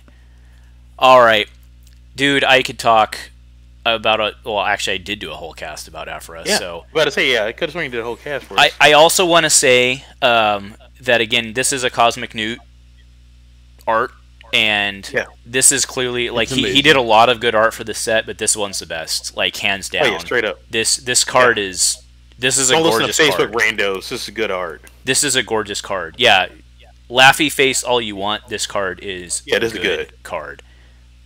Yeah, I'm gonna tell you, dude. If you're clowning this art, dude, this art is amazing. You need to find a companion for the night. You're just being a troll right now. I mean, yeah, it's all good. That card is amazing. Yeah. Anyway, we're obviously. If my life was sucking like that, I'd troll people too. But this card is obviously good in standard. It's and this is another one of those that like they threw me that just is. This card is gonna kill Infinite. Like this card. It is. Yeah. So she's already in the watch list on Infinite. I'm sorry. She's just really scary in Infinite. Banner, just get it out of the way. Especially if she can like pull back her engine. There's no way, dude. No, like I said, I don't want Trey all up inside me, but she's definitely on the watch list. You can make the point of like Trey. I'm sorry, dude, but you remember Aphra's engine? I don't want that again. Nobody wants that again, except for like Cody from ABG. I mean, the thing is, though, like, realistically, I don't know that I mean, Viper Probe Droid, which is already legal, might be her best card, but, like, she's got, like, her being able to bring extra BTs and triple zeros is pretty crazy. So, all right, let's move on. So we've seen Hondo as well already. Hondo! I do want to talk about this guy because being at that 21 point creates a lot of problems in Destiny. So I really want to hear from Davey, who was involved in playtesting, because I'm pretty sure that you guys playtested the snot out of this guy to decide on the right point value for him, especially because it's a reused die, which meant that you were going into it from a restriction standpoint. So I'm really curious where this kind of played out in playtesting on how it works. So I don't know, tell us your story or at least your experience. So the problem with Hondo is the pirate die, the pirate Lolas die that you roll in, right? It's mixed damage, for one. I mean, if you hit, then you hit, and it's just Destiny. You know that happens. You get rolled off the table. I think there was a lot of. I don't know if I can say this, but there was a lot of like. Conversation about his after ability being something different, right? But we settled on that because his mix size or his the Pirate Lolas dice that you roll in are mixed damage, and his specials are mixed as well. That it was easier to remove. Now, given that you can run Admiral with him, with Ozzel, which is one of the most obvious, it's an obvious pairing. I just don't know, man. I think. Can I go? I think he's too easy to remove. Like, it's too easy to control his dice. So it's kind of like he has like the Phasma issue. Well, that's a good lead-in. It's even worse than Phasma. Before you go, Wyatt, I actually want to ask, was there an earlier iteration of this where it was a power action like Phasma? I don't know. I'm just curious. I don't know if I could say that. Okay, Go ahead, man. that's Tell us. fair. You I speak don't the want to put truth. you in a tough spot. So go ahead. Yeah, No, that's fair. that's cool. Go ahead, Wyatt. He absolutely should have been a power action. Okay, so this is one thing where I'm gonna like make an appeal to future sets. I think that the playtesters for future sets need to have more casual players involved and less of a focus on competitive players. I think that the people guiding this game right now, like they're great and they're great players, but they're coming at this from a competitive standpoint. And the idea that mixed damage dice are somehow so imbalanced that we can flood the board with them Well, it's is not like just. that is I'm an sorry. opinion. That is an opinion born from largely competitive players debating the merits of a thing, and not your average Joe showing up to the game and wanting to play. And the ability for me to drop Hondo, he's already a leader. I can put Admiral on him with no special tricks, and I can start playing more dice. And oh my god, they don't all roll damage and they're not uniform. It doesn't matter. It doesn't matter. Like, I saw lots of debates about this, and I side every time with the people that said it should have been either a power action or more restricted. I think that because Hondo wasn't immediately broken, he was viewed as okay, and I just don't think it's I don't think there's any reason that the cut line, like if we look at Phasma, he is better than Phasma by every discernible metric, and Phasma wasn't bad. And if the question is, Phasma didn't win a lot of tournaments, so he should be comparable, I still think the wrong choice was made. He's got 2 more health than her, he's got all the synergy she could ever ask for, and he's got a far more abusable... No, he does not have the synergy. He doesn't have synergy.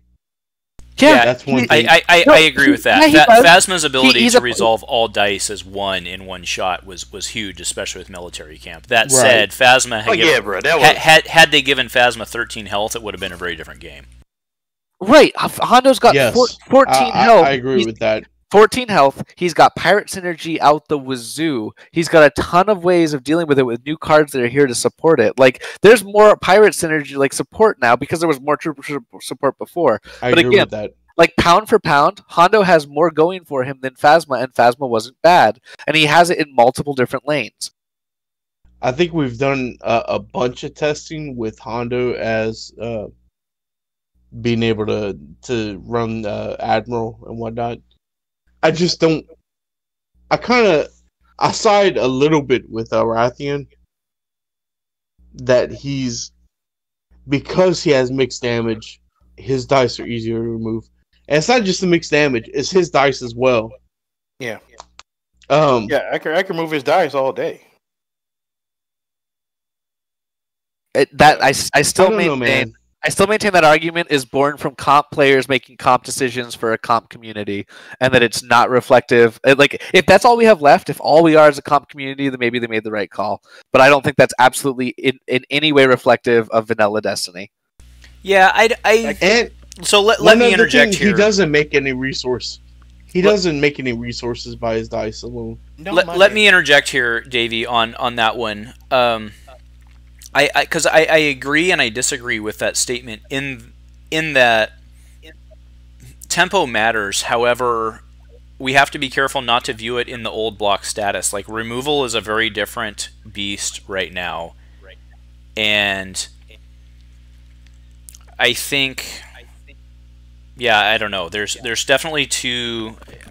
I agree that in a convergence block, I like how Jay Danger is playing Marvel Champions right now, but I know, man. I gotta break my mulligan. in a previous block, I think that the mixed damage thing meant a lot more than it does today. Oh yeah. But that's Yeah, an I interesting agree. thought experiment. I also think 17-point Hondo is terrifying. Like, it's still 3 dice at 17 points. True. 14 health. Oh, it's one of not those things based where on once his again, it's elite just- status. It's not based on his elite status. No. Oh. It's the same where it's like, hey, that's a cool character. Play me one die. Nobody cares. Yeah, you play me Now, one die. I'm not gonna give too much away, but I tried Hondo Grease. It That worked. die was like it's pretty good. I mean, it's not amazing, but I mean, you're able to focus all his dice, which you need because the Pirate Lola's dice are bad. All right. All right. I don't want to down too many things, but I think we're gonna end up. We'll see like within like Saturday and like the couple of days after that, like how things are shaking out. So I can't quite I don't say think- stuff just like. super busted, Now, or well, we'll see. In Infinite wait and see Infinite approach. 4040, I think he's going to be busted. I mean, Yeah. It's he is, 40-40, you dude. know? Nobody should be. I don't think that current designers should be required to design around Infinite, and they certainly shouldn't be required to design around Infinite 4040. So, like again, I'm supposedly somehow I became the protector of Infinite, and like Yeah. I don't expect Protect us. I don't expect any designer ever to design around the Infinite format. Like, no other game does that, and like the crazy people who play Destiny who came from board games and expect it to be a board game, screw you guys. Like, I'm sorry. Like, No. it's not how this works. So, holding anybody to that, and then even furthermore saying, well, it's going to ruin 4040, like, just please go outside and stand have you like played 4040? go have a picnic in the middle of the street. Like, I don't know what else to tell you. Like, I'm sorry. Like, anyway, let's move on. Downgrade, Dark Memories. This card is phenomenal. Dark Memories, downgrade, and it's why is this an Intel? This is what I don't understand why this is Intel. I don't even know that it matters, but like, this is really weird. Dark Memories for 3. It has a redeploy. Downgrade that has a redeploy. After attached character activates, deal 1 damage to it. And it rolls in with a die that's a 1 gun, 2 gun, 1 discard, blank blank. This card is freaking phenomenal. Tell me I'm wrong. Oh, you're right. Good. Now, It's definitely. this card is ass cheeks to the walls insane. My only question is redeploy with downgrade. Does it redeploy to your other opponent's characters or to your own? Mhm. Anyway, No. I know, but like that is a weird rule who to gets say to choose who it redeploys to? That's Yeah, that's a Well, just same thing. That's a right, good where you said, question. like, Battlefield controller. Probably That's- Battlefield controller. no, I think But not that. No, I mean this I'm- is a weird rule place. I'm This is a pretty weird- sure it as actual. I mean, I'm sure. Again, I'm sure, so I'm sure I'm wrong. But I think it would actually be the opponent. Meaning, if you played this on your opponent's character, your opponent will get to choose who it redeploys to. I think. Yep, going on your youngling. And if that's true, I feel like why can't your opponent choose somebody else's character? Because technically, redeploy could cross the battlefield, or could cross the table. That's way past my pay rate. So Oh, I didn't even think about that. So I think this might need a clarification before we're all said and done. Yeah, it's coming. Redeploy can really deploy to any character.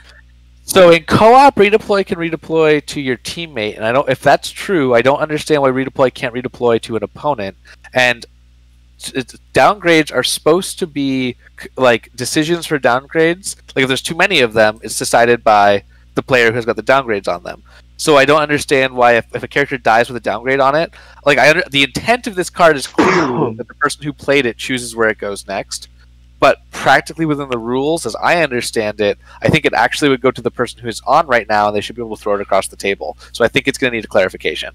Yeah, I agree. I understand the control. Oh, and Joey's on the chat. Joey's popping in. So that is, again, no one's fundamentally disagreeing with the way it should work, but I think technically it's the person who owns the character as it dies.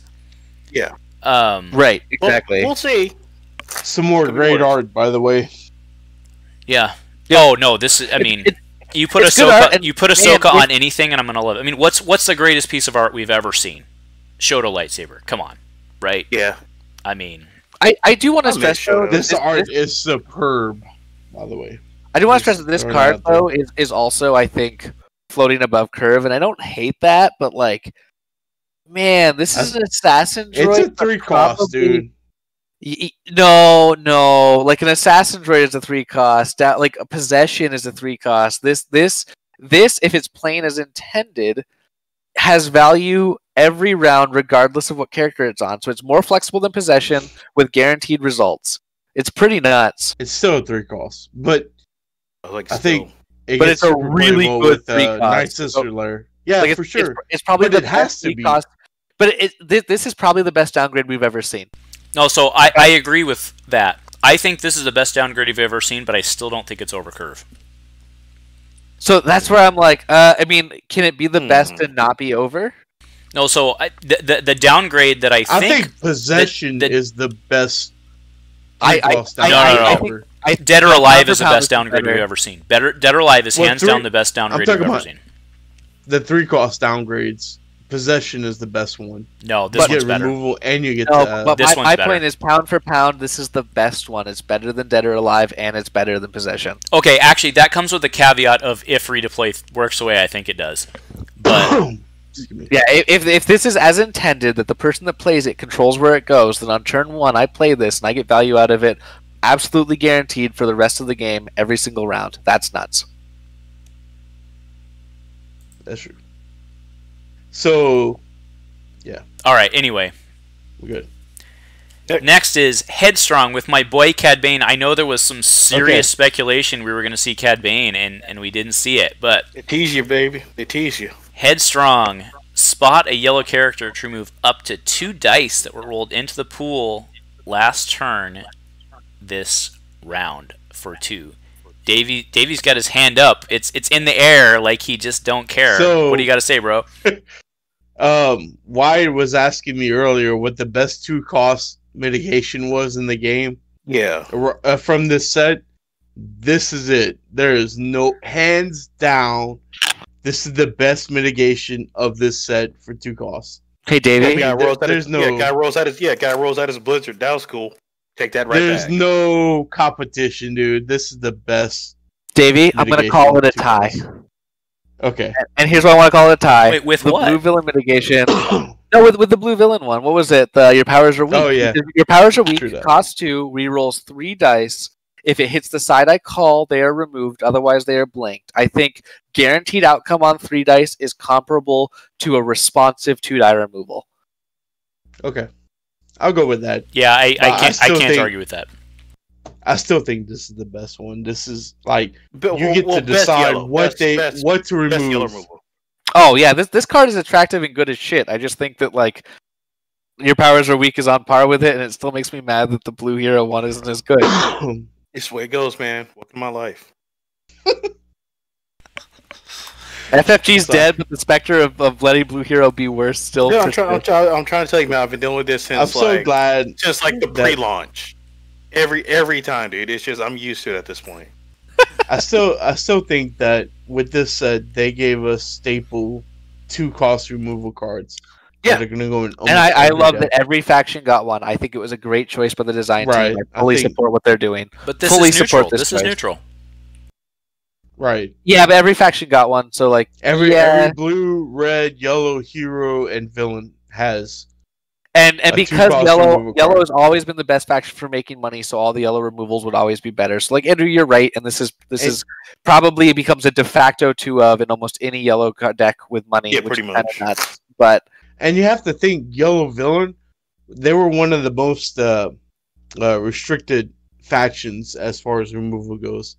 So this, this is a no-brainer. It helps them, Helps you the villain. You mean post rotation? You mean? Even right? Yeah. Well, this card is probably flat better than Entangle, which I think is scary and not necessarily a good thing.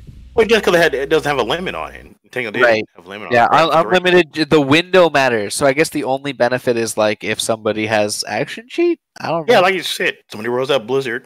That's cool. Take it back. If Luke rolls out like a Sheehan, just throwing out stuff, a scenario. Luke rolls out a 3 and a Sheehan. I can remove both of them. Gone. Yeah, 2 for a 6-wing is pretty oppressive. Interesting. No, removal with no cap is. I'll never say it'll be bad. I think it's super. You just have to wait for like the window. But other than that, it's like no cap. No cap has always been Destiny's hamstring, right? Yeah. Which is why Veteran of War is completely fair. All right, moving on. Yeah. All right. Back to Guard and Mace. We are moving on to Unfair Trade, and I'll talk about the art on this in a second. The art choice on this is fantastic. So Unfair Trade is 0. Resolve one of your dice showing a disrupt, then switch resources with the opponent. That die was resolved again. So this is actually very similar to some cards we've seen in the past. However, what really Fair Trade back in the day? Yeah, it was Fair Trade. Yeah. Yes. But wasn't that resolve a resource?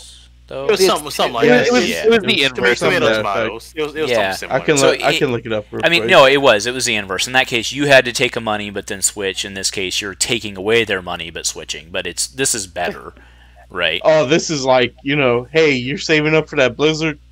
Get that. Yeah, but let me get all your money. For you Clone Wars fans, the reason that this is, I do believe it was Clone Wars. Yeah, it was Clone Wars because Padme was in it. Like, for you Clone Wars fans, this was one of those like random like non-timeline-esque episodes they had where like they were like in the depths of, it was just this crazy episode, and like she harkens back. She's the little, she's the only thing you know her for, like, is the singer from Jabba's palace, and like obviously it's not the same person. Dude, but like it was fantastic. It's well done. I was gonna ask that. That's the singer from Jabba's palace. No, I mean it's the same race. I'm sure it's not the same person, but it's the same race. I don't know. Okay. Yeah. I mean, the easiest way to beat this card is just play Blue Hero because you'll never have any money. Yeah. Like, you have to be careful on stuff like that in Star Wars, right? Because like everybody in Star Wars has like this huge backstory, and like. If it was in if it was like the Marvel universe, she'd like be the girl running away from an explosion. But if it's in Star Wars, like not only they have that and a huge backstory, but like they have a fan page, right? And like, yep. The Wikipedia is your friend. Moving on. All right, the ultimate heist. 2-cost plot. Such a good plot. Team up one each pirate. After each of your effects. This is wordy, so stick with me. After each of your effects causes an opponent to lose one or more resources, place resources on this plot equal to the number of resources lost. If this plot has 4 or more resources, spot a pirate to flip this card and attach it to that character. Let's look at what it flips into, which is Master of Pirates, which is a 4-cost freaking upgrade with no blanks, 3-gun. Yeah, Davey's playing his guitar over there. 3-gun, 3 indirect, 2 focus, 2 shield, special, PA. Just take a resource. Just help yourself to one of my money. Special, give an opponent one of your resources, then resolve any die, yours or an opponent's, with the clarification, thank you, Gandork, love you long time, brother, and gain 1 action. Whew. Sick. The ultimate heist, what recently happened with Robin Hood, GameStop, and Reddit, wasn't that the ultimate heist? It's not done yet, brother. I'll wait till the morning. Yeah, it's like can't wait. You can almost stick this any pirate deck. Yeah, pretty much. No, it's like one of the decks that I think kind of went underneath the radar was Kragan and his homegirl. Yeah, that's free. Yeah, you might as well do it. All right. It's 2 costs, and you get -1 for each pirate. Yeah, so, I don't see why you don't run that like straight up. Yeah, I resent this thing for being free. I also resent this thing for like I think we're gonna see this and we're gonna be like this is okay because it's not as oppressive as closing in. And so yet again, I think that like transformations is guiding where our baselines are. Ultimate Heist is awesome. I really like the die. I like the effect, but I think that beyond just like making your opponent cost resources, there should be some sort of pay or cost to actually flip and put this into play. And so in that sense, I think this is probably too good, but it's very fun. I can't fault it for its fun factor. Like, how many times are you able to take a resource from an opponent? How many times about half the time? About half the time, probably, in terms of gameplay. So it depends because we have so many cards right now that are built around this concept that are here for it. And so again, my issue with these is like you just pointed out. This costs 2 points, and if you play it with 2 pirates, it's free. If I'm getting a free, good benefit, like significant benefit pirate option, and there are cards built around it, then I think there should be some cost. This becomes an auto include in a pirate deck, where if I'm just playing pirates the way I'm supposed to do, I'll end up with a 4-cost powerful of upgrade just for playing the game. And I struggle with the idea that just for playing a deck as it already should exist, I'm supposed to also get a really powerful upgrade. I think there should be some cost to that, and the plot doesn't have a cost. It's free with pirates, and the game plan of taking money from my opponent doesn't have a cost because I already like that concept as a pirate. So what about this plot costs anything to get its benefit other than time? And if I'm already playing the game, time is the thing I'm already spending. So again, I just have an issue with essentially its free nature. It's cool. I like it. I like that it exists. I just think it should have something. I understand what you're saying, but like, how many times did Kragan Sonara see play? Like, and I don't even mean competitively. Sure, exactly. Like, that's what this is designed for. The cards that didn't see play. Yeah, and I'm with you, but we already have Hondo and a ton of Pirate Fleet stuff that's already queuing up to be played. That's about to see play. And that's why I'm not dismissing what you're saying. Like, I think you have a valid concept there, but like, I think that this was a niche design to allow Kragan. And here's the deal: if pirates weren't getting pushed, and this was just like, hey, we want to make pirate those two relevant again, then I'd be like, awesome, fantastic design, thank you for doing this. Sonara needed the bump. But I just don't feel that that's accurate, and so I think that, like, again, I think designs should have benefits and cost, and this is pure benefit, no cost. Make pirates great again.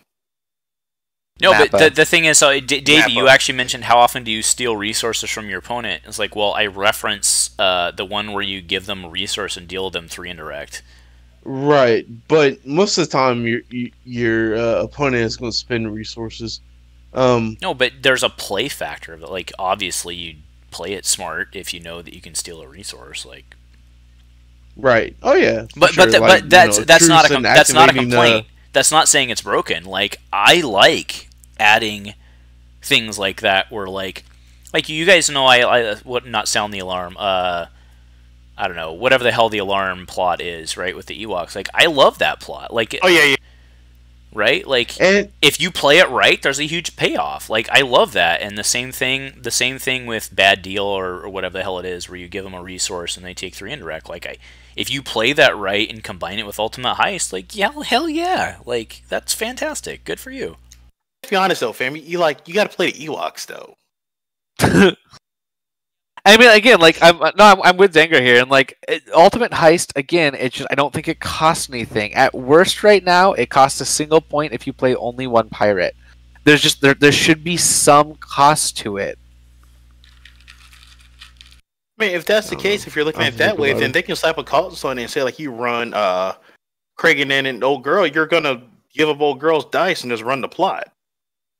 Because in reality, you're getting an upgrade. But I mean, are you getting?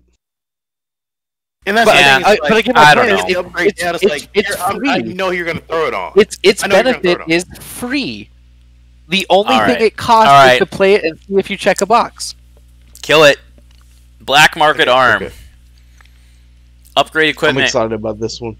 This card is bonkers good, dude. Black Market Arm. This is an upgrade equipment neutral. 3 resource, melee, 2 melee, 2 melee, shield, resource, blank. Okay, well that's not worth 3 resources. However, attached character has +1 health or +2 health if attached character is a pirate or bounty hunter. So this is spoiled. This is spoiled, and this is obviously good. The question is, do you run this over Pulse Cannon? Hell no. Absolutely not. No. Pulse Cannon is hot sex. You run both. This card takes Django from here to like the stratosphere. Because first of all, when you play Django, you play him with a bounty hunter mask, right? Yeah, equipment galore. So that's already +1 health, and then you add the Black Market Arm. I'm telling you, dude. So you're essentially playing it for a 2 on Django because you get the refund. Right. Right. It's already, it's already discounted. I think this is like, this take Django from he's really good to like super good with that. It's just harder to kill. So this is actually why, like I mentioned way earlier, for those of you who have been here for the whole 3 hours, and if you are, bless your heart. But I mentioned that Racco Hardin set me off, and this was actually why. Yep. Give me that health.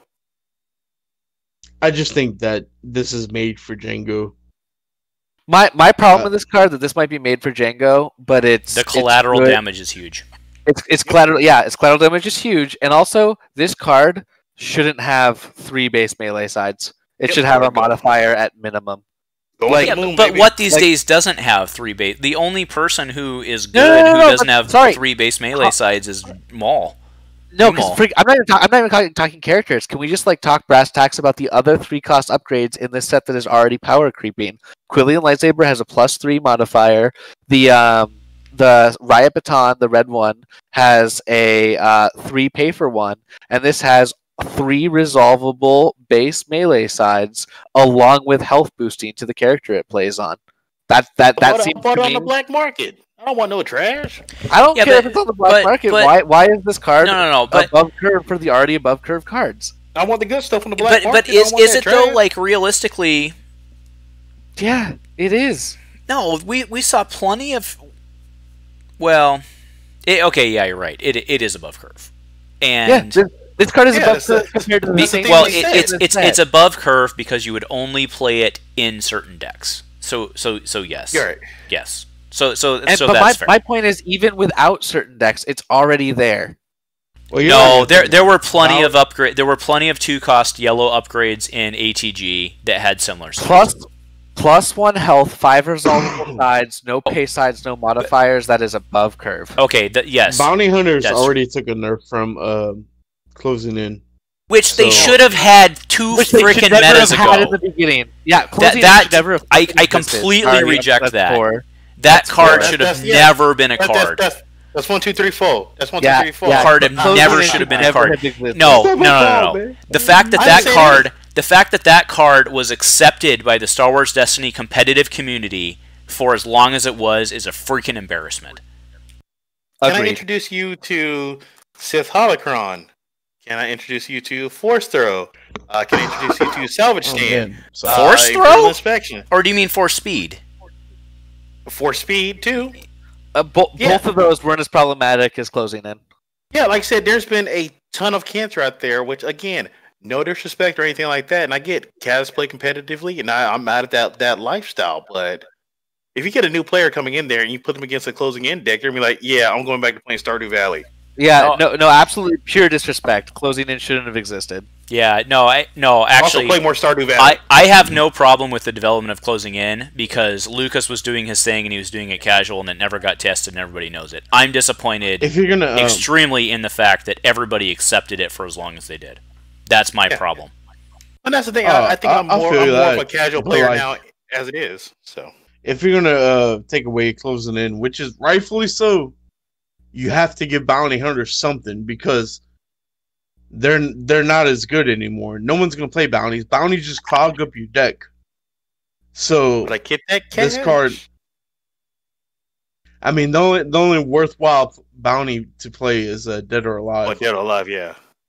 That's the only one. So if you're gonna nerf bounty hunters, rightfully so, because closing in was a cancer. I think give them a little something, kind of, I mean, it's a recurring thing with Destiny where you just get some cancer in there. And again, Davey, my point here isn't like bounty hunters should be bad or that this card is good regardless of if it's on a bounty hunter, and then we throw it on a bounty hunter. It's good on a pirate. But yeah, this card is good on anyone. +1 health with all resolvable stat lines at this cost is already good, like as good if not better than comparable anything. Yeah, I mean, I'll be honest. I actually didn't think of it on Django, which is obviously freaking stupid. Like, obviously, I should have thought of it on Django. But my problem was I saw it with Racco Hardin, and I just lost. I went into the red zone. So, well, that's pretty good if you have Racco Hardin with red, because you could play Feat of Strength, right? Yep. It gives you 15. Okay. Dope. All right, so hustling. I want to give a huge shout out to this card because I always wanted bartering to be reprinted, but I didn't want bartering to be reprinted as bartering because of what it did for Mill. Right, what it did for Mill with the card draw, and I think Hustling nailed that slot. Yeah. Hustling's good, dude. I don't really have much more to say there. I think it's the one cost ability upgrade we needed to replace it, and I think it does it without breaking Mill, right? Yep. You can go start dry humping it. Pays for itself. All right. This one finally can play yellow again. This one I want to actually hear some conversation about because this is Syndicate Electro Staff. This is a 3-drop with no redeploy, which always gets my spidey senses tingling. But it's a 2 melee, 3 melee, plus 3 melee resource blank blank. Play only if all characters on your team share a subtype. Decrease the resource cost on attached character's character and upgrade dice by 1. So it's like a weird electro staff back in the day. Yeah, the Gungan stripper pole. I think the only deck you can play this in is Infus X with Scoundrel. It goes back to like what I was saying before him. We were talking about Outrider. Like when I'm paying so much for a card, I want certain things, right? Like if I'm paying 3, come on, give me a redeploy, man. Nah, yellow can sit there just like crap out resources all day. I hear you, and that's whenever I see a 3-cost upgrade, if it doesn't have redeploy, I'm not interested. However, obviously giving this card redeploy would be broken. Like obviously, so great. So here's the thing about this card.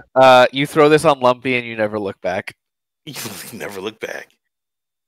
That's true. It's true. Good. Oh, that's actually probably the design space. It's a 2 I don't know, man. Lumpy's not going to make it. Oh, I'm sorry. Lumpy can't make it in a deck that constantly heals and redistributes health. How will he ever survive? Man, Lumpy the real MVP this day.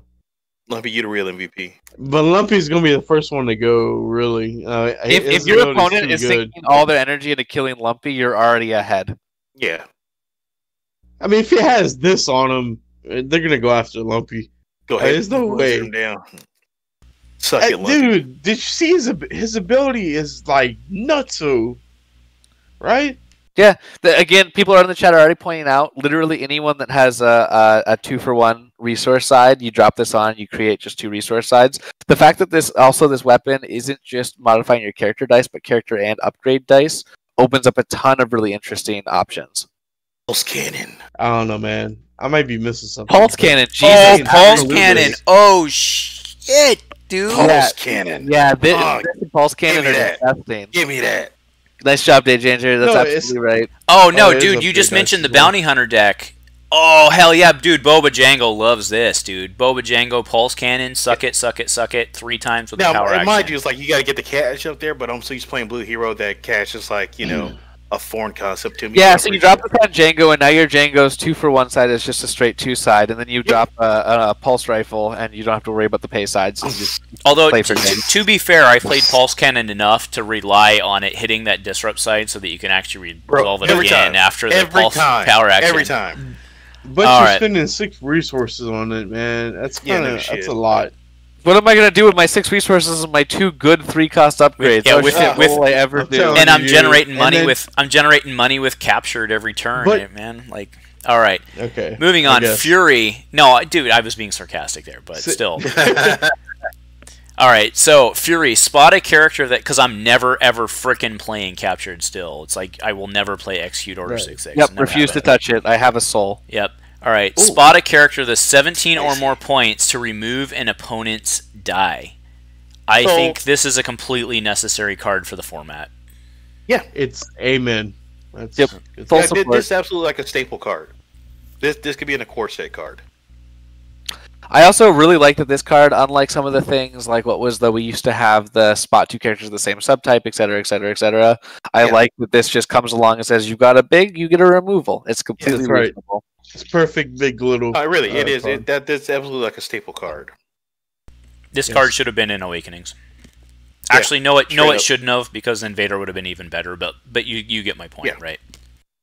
No, like say if they're looking to build out a core set, like say you definitely, I'm not sure where this guys are going to start at, but this is definitely one that's gonna be in there. It should absolutely be a staple. Good card. Okay. All right, speaking of bigs, we have the Mandalorian Executioner Vibarax. This is a 2-drop, 1 melee, 2 melee, 2 melee, special, blank, character with 13 or more health only, which is the play restriction. Which is pretty much everybody in the set. and to be fair, at the current levels of creep, also the non-uniques will have it by set 14. But yeah, for real. Next set, I'll be putting this on Padawan. Special deal. Deal 2. Again, I'm not hating, but good God, who the hell is like, you're on freaking roids. Everybody's on roids. Special deal 2 unblockable to a character. This card is freaking phenomenal. Yeah. So first of all, this is a 2 of in anything that can play it. Second of all, this is a 2 of in any Jarkai deck that can swing it. Third of all, the only downside to this card is I can't use Binds All Things to decrease its cost. This card is out. This card is Binds All Things is back because it reprinted. Yeah, Binds All Things is out. Merchant Freighter's in, just like GameStop stock.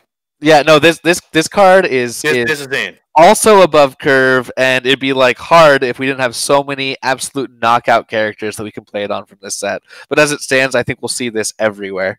Pretty much. Well, I will tell you that this card alone, like I was teetering on whether or not I was going to play SOH Maul this weekend, and this card made me decide that I'm probably going to play SOH Maul this weekend. Yeah. Not because I'm going to PA this, but because this is the redeploy that we all needed combined with the. No, Andrew, I'm with you, but play SOH Maul with Jarkai, and this becomes a 1-3-3. Or sorry, a 2-3-3. Yeah, do it. This card is good, dude. Except that when I Maul PA, Maul PAs are removed. It's a staple with anything 13. Oh no! What else would you do with a Jarkai deck? Yeah. Whatever. Oh my God, this card is. Yeah, that's in there. That's in there. So AMC's out. GameStop's in. This card is going to cause problems also for Infinite. But be like the Stones. This you know who loves this card most is Thrawn. So yeah. It's not even Thrawn. Everyone loves this card. It's a 2-cost redeploy that just requires that you play a big and OG. The community freaking loves bigs. I avoided That's my. Why I feel sad, dude. That Electro Hammer is never going to see. Oh yeah, dude. I don't know. Actually, I'm going to go to live stream. I don't know if my boy Patriot is still on. I don't know if my boy Patriot's still on, but your BDL just got. Yeah. Oh, dude. Yeah. No, Fred, I'm telling you who likes it. Who likes that card? Maul, Savage Press, 10th Brother, Darth Vader, General Veers, Tespo, Long Snout Dude. Who else is 13 points? Look, Veers isn't. It's like everybody in the set loves except for like 5 people. No, isn't it? And nobody cares about it. No, hold on. It's 13 health, so Veers doesn't qualify. 13 health. Close enough. Give it to me anyway. I'm gonna be real here. Look at where we are. We're so far over the moon. Why stop there? Like we're way past the moon. We're way past it. Again, not hating. You guys have done a great job. Hats off to everybody that's designed the set, artwork, but. To Wyatt's point, after we've gone through everything, I mean, the only thing we got left is like the battlefields, and something tells me those are gonna be over the moon too, bro. It's like absolutely, where do we go from here? Like this stuff is bonkers. This is absolutely bonkers. I'm gonna have a fun time playing it, but I can definitely see the cancer happening. All right. So speaking of battlefields, we have Cloud City Bestman, which I will admit, the first time I saw this, I didn't realize we didn't actually have Cloud City Bestman as a battlefield already. Seems like that's something that somebody should have gotten around to. We had a Cloud City back in the day. No, we had the Carbon Freezing Chamber, right? No, we had Cloud City Bestman. Yeah.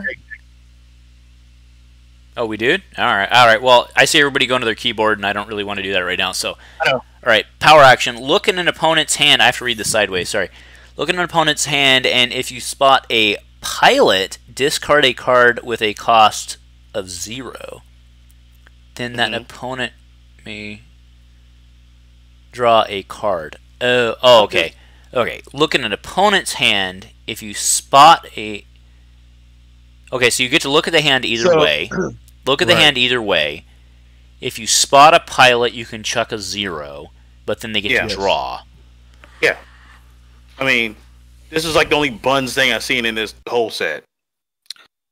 If you like just to mention, like, the easiest way to break this game is battlefields. We've consistently seen that, right? So, like, if we're going to be cautious, and by we, I mean collectively as the community, if we're going to be cautious on design, like, #1 needs to be battlefield. So, if they design a battlefield that we think originally sucks, like, I'm going to just assume there's a reason behind that.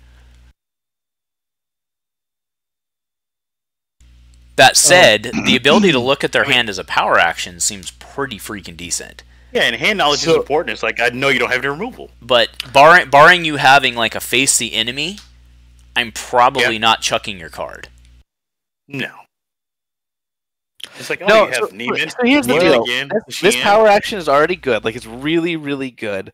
And the fact that they're giving pilots love, I think is great. I respect that. And so what this becomes is, what was this? Friends in low places? Was the Friends in low, right? You get to look at two random. Well, that was spot yellow. Friends in low places was spot yellow and chuck a 1 or less. Correct. And so now we have a 0 cost spot a pilot to chuck a 0, but they get to replace it. It's still really good. Like you talked about face the enemy. I can snipe their face the enemy. Yeah. Like I can snipe all sorts of things out of their hand. No, that's what I'm saying. But remember, you don't just take any yellow you don't just take any 0 because they get to draw, and then you don't have knowledge of what that draw is. So like I think the most valuable part here is hand knowledge. And unless you think that there's no way... I would still trade 80% hand knowledge and removing the thing I don't want in their hand almost every time. Yeah, but you have to assume in their deck that the thing you're removing is going to be replaced with something worse. Why? Why would you have to assume that? If I open up their hand and I see Forsaken, I can ditch their Forsaken, and does it matter? I know 80% of their hand, and that they're now short 1 Forsaken from their deck. Because say they have like a on guard. Like, I'll let them have a shield. I'll absolutely let them have a shield so that they're not drawing some other card. If the only 0 cost card in their hand is shit, then absolutely leave them with it. But when people play leave them a nullify? No, I wouldn't leave them a nullify. I wouldn't leave them any number of 0 cost cards. I would leave them a nullify versus an unknown card. Because I get a shield there. And then I know it, and then I know it, so I play around it. And yes, you can't play around the rollout, but like, again, it's crazy to me that you're giving away a guaranteed benefit for a 20% unknown factor from their hand. Because we're at the point, like, we are at a full minus Wild Horizons. We're at a full up meta right now. We're at a full up, like, there are a lot of good cards out there. So like, unless the card is, like I said, like a face the enemy or something that's really gonna bend you over the table and just go to town, you go with the devil you know versus the devil you don't, and play around it, versus just assuming that it's going to work out for you. All right. I also think spies probably love the heck out of this battlefield. Yep. Well, yeah, I mean, but that's different. Yes and no. I mean, it gives you a huge feeling as a spies for all of your, like, okay, I'm going to detect, but what am I going to potentially see? Like, I think the spy decks immediately gravitate to this. Yeah. Get more ham knowledge. Can't go wrong with that. All right. Well, the fact that we could have that much conversation about a battlefield is actually really interesting. So next is... I think it's good design. All right. Cyber Center Anaxis. Your hand size is increased by 1 until the end of the round. Draw an additional card during the upkeep phase. Oh, okay. Heal 1 damage from... Oh! Yeah. Well, just that little hot bow at the end there. This is the new Theed. Your hand size is increased by 1 until the end of the round. Heal 1 damage from a character. Hey, remember Theed? I remember Theed. That's pretty good. I think J Danger's spot freaking on. I'm pretty sure that this is this is stupid. This is the new Theed, and it's going to get nerfed. Yeah, like it. Okay, like straight up. So we took a benefit which is clear. One damage healing is already a completely reasonable benefit from a battlefield without being broken, and we merged it with give your opponent or get an extra hand size, which is also a benefit. So we just stacked two reasonable good benefits from battlefields into one. They could have had this be two separate battlefields that would have been underwhelming but fine, and they instead made one battlefield with two concrete benefits. Let's also talk really quick about Veers. With Veers, I can heal 2 health and give myself a 7-point card in Pyre Veers. Like this is a stretch, and it didn't need to be this much. Like so, said, we're past the moon. Davey, I saw you shaking your head. Do you have a counter? Yeah, I just think increased hand size by 1 is pretty strong, but is it really strong? Okay, you have to think about when designing the battlefield, right? You're going up against Salt Flats and Night Sister Lair and what's the Sabine one? Death Watch Hideout. And I think that is Weeda right now, or at least in the future meta, Weeda, right? Weeda is super strong right now. Totally, and I feel like that is to figure what is the player gonna pick? Are they gonna pick those battlefields or mine? So what I still hear is a design trap, which is if I don't be more impressive than everything that's come before, my card's not going to get used, and I don't think that's the way we should approach long-term design. When you only have 3 battlefields or 4, so you introduce new ones without them having to be crazy competitive. No, but Davey's point is that there's a ton of battlefields out there, and only 3 are being used. Not that we only have 3 battlefields. So, but the point is, there aren't actually a ton. There's very few, and a few are being used. That's my point. No, there's a lot, because I can go through. There's a lot of battlefields that aren't being chosen. There was at least that are not even an option. Bring back Theed. There was at least 4 or 5 per set, so there's at least 15, 16 battlefields. I don't know, but there's at least 15 there was battlefields. None in FA, so I'm going off convergence only, but I mean convergence. If you actually convergence was a huge mistake on battlefields if you think about it, because we got mean streets out of that. There's almost 20 battlefields, and you have to think is this but be better with Mortis, and we don't count transformations. The main one is Salt Flats. You know what? Mortis is a freaking brilliant battlefield. It's like the only thing I respect from transformations. I think you have to compare almost everything to Salt Flats. Yeah. Is this going to beat Salt Flats? Because that's if that's not everyone's first choice, it's definitely their second one. But you solve that problem by not giving everybody it's card dependent because everyone, including myself, is so hard on Weeda right now. And we went literally a year and change thinking Weeda was crap, except for in draft. And now Weeda is amazing. Right, so it's only amazing because of Veers. Well, Veers no, it's amazing because of how the meta has shifted and the battlefield control right. So, because Weeda was not, I had played Weeda early on in Kragan Pyre, and it didn't work out for me at the time in the meta. But it's the same concept, right? So battlefields do shift over time, except for ones like Theed and Salt Flats. Again, I want to pose a question. What is the benefit of this battlefield worth in resources? Is it worth a resource? I think a health in a card is absolutely worth a resource. No, it's actually worth 2, but that's under the old power curve, so it's probably worth 1.5. Sure, so we're going to say between 1 and 2, we'll call it 1.5. So if I'm Veers and I get to double pop this, am I getting 3 resources worth of asymmetric value? Okay, your point is actually made. Actually that's fair. If you do the math on it, this is probably worth 1.5. So that's fair. But again, that's under the old power curve, and I don't. So even under a new power curve, if this is comparable in only 1 resource, it's still 2 resources off of Veers. If you have a leader, are you going to choose this over Salt Flats? It's a claim. Salt Flats. It depends how fast you are. It depends how fast you are, and if you think you can steal the battlefield. I mean, I'm sorry, it does.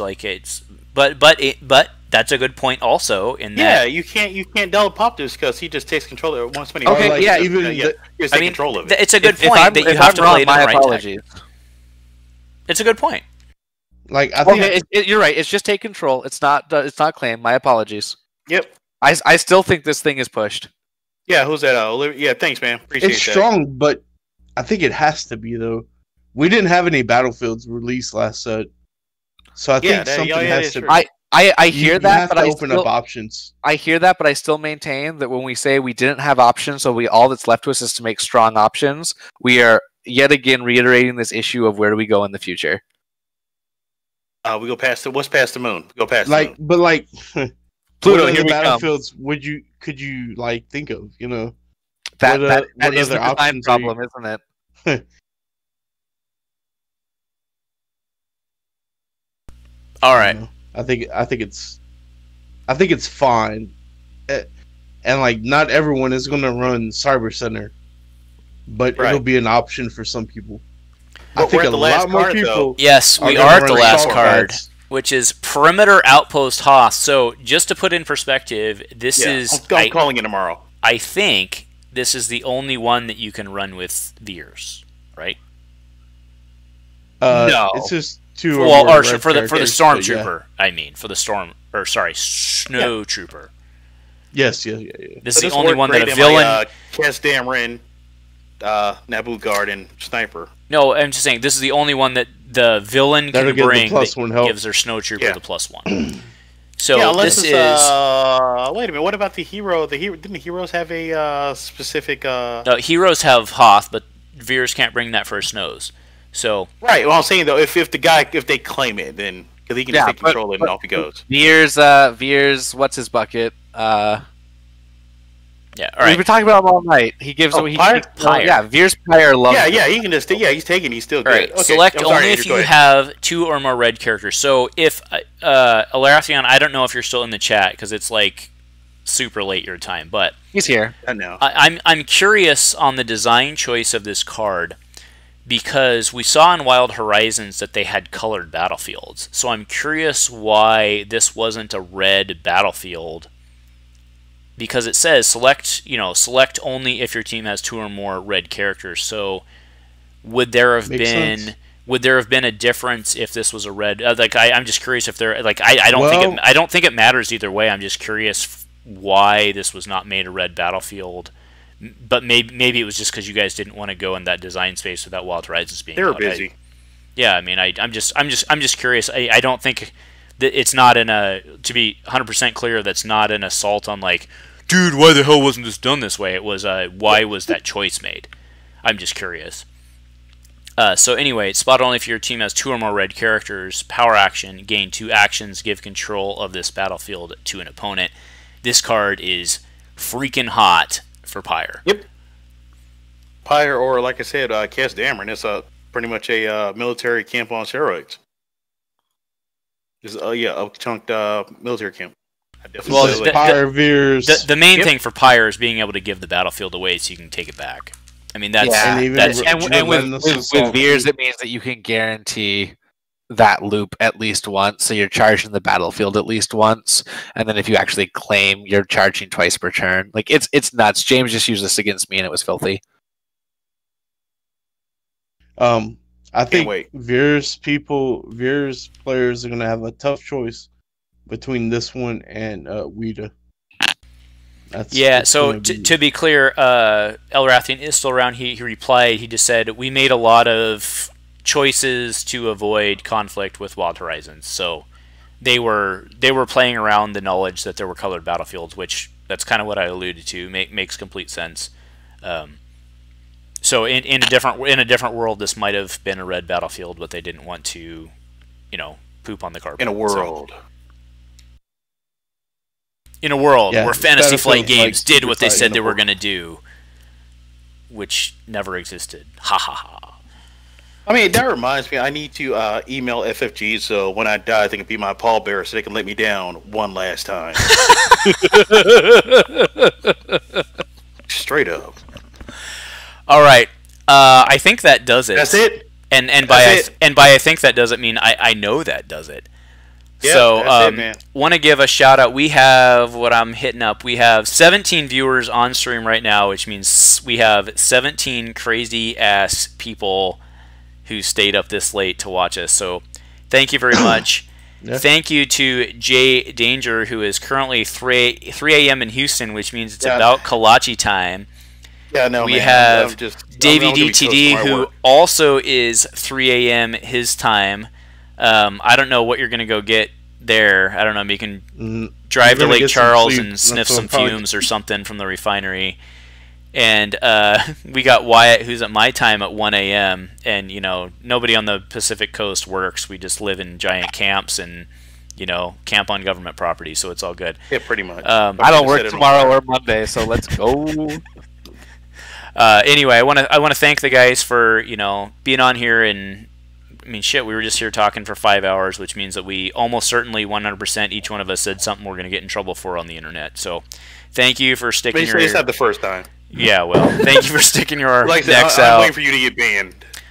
Thank you for everybody who stuck around and watched. And I think what we'll do is we'll basically cap it here. I'll stick around. These guys can leave as they want. I'll stick around for a couple of minutes to answer questions because there's always a slight lag delay. And then we're going to get the hell out of here. And my wife is well asleep, so I'm going to go try and sneak into bed without the dog trying kicking me out of the bed. So I'm already toast, so I might as well just go and stay up and just go to work. So that means Jay Danger's in. He's going to keep the stream going until it's Kolache time. You're going to see my soul seep out. What time does Specs open? That's the real question. 11 o'clock. Oh, 11? Oh, yeah. That sounds like a county ordinance. Yeah. I mean, it's Waco, man. It's like, you can't expect too much of us. Oh, you know what's ironic is we just gained more viewers as we're cutting out. That's funny. Yeah, she's nice. They're like, oh, the SWAT are done. Yo, stick around, dude. Ah, that's my first one. No, dude, it was all Jay Danger's people. They're like, oh, it's unlimited Jay Danger time. What? I know. That's right. all the Houston guys showed up now. They're like, oh, hey, screw this guy. All right. Well, we'll wait a couple minutes for questions, and then I'm just gonna shut this party down. And can you elaborate on why you hate Rako Hardeen? And we're gonna be here for the next 2 hours just for that question. Can I elaborate on why I hate Rako Hardeen? Yeah, so that's the cue for me to go. Yeah. I'm like, you're gonna be here a minute.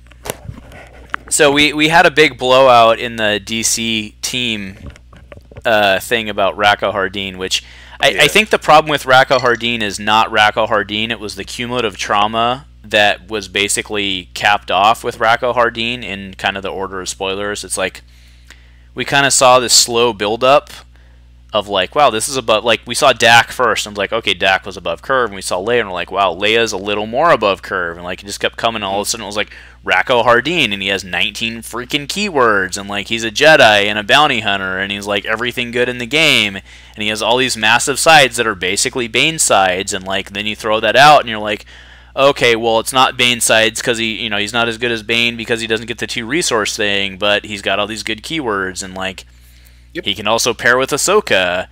And then 2 days before, we saw the freaking Vibro Cutlass thing that gives +2 health to bounty hunters, and it's just like, but here's the move. Like I said, like I don't think Rako Hardeen in a vacuum is broken. And like, you know what?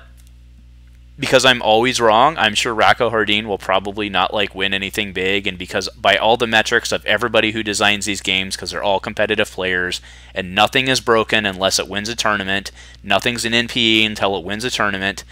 By their metrics, Rako Hardeen's not a problem, but like, again, it was this cumulative trauma of like this plus this plus this plus this plus this plus this plus this, and it's like, dude, really? Like, it's not like, it's like when I go to Starbucks and I'm like, I want a coffee, and then they put whipped cream on it, and then there's sprinkles, and then like you get an extra shot, and like, oh my god. Anyway, like I said, we had a huge blowout about it, so I'm sure I'm wrong, but like, it's one of those things where I think for granted, yes, I'm saying stuff is over the moon, but on the same token, I'm just going to take the wait and see approach. Let's see how things go Saturday. If stuff is just absolutely to the wall, busted, bonkers, okay, then let's talk to the guys. Let's reel it in. but we'll see how it goes. Like But what does reel it in mean? But what does reel it in mean? Because this set is I honestly believe this set is brilliantly designed. This set is a freaking masterpiece because it all plays within each other. And like when we were doing playtesting for FFG, every time you would see all of these problems where the set was playtested within itself, but not without of the set. Like that's how Vader's Fist became a problem. That's how all these other things become a problem. You test the set within the set because that's what's new and that's what's exciting. And again, we have way smarter people in charge now, and like I'm sure they tested against Vader Terran and all this other stuff. But like, you get blinders on as a playtester by what you're excited about and by what you think is going to be good.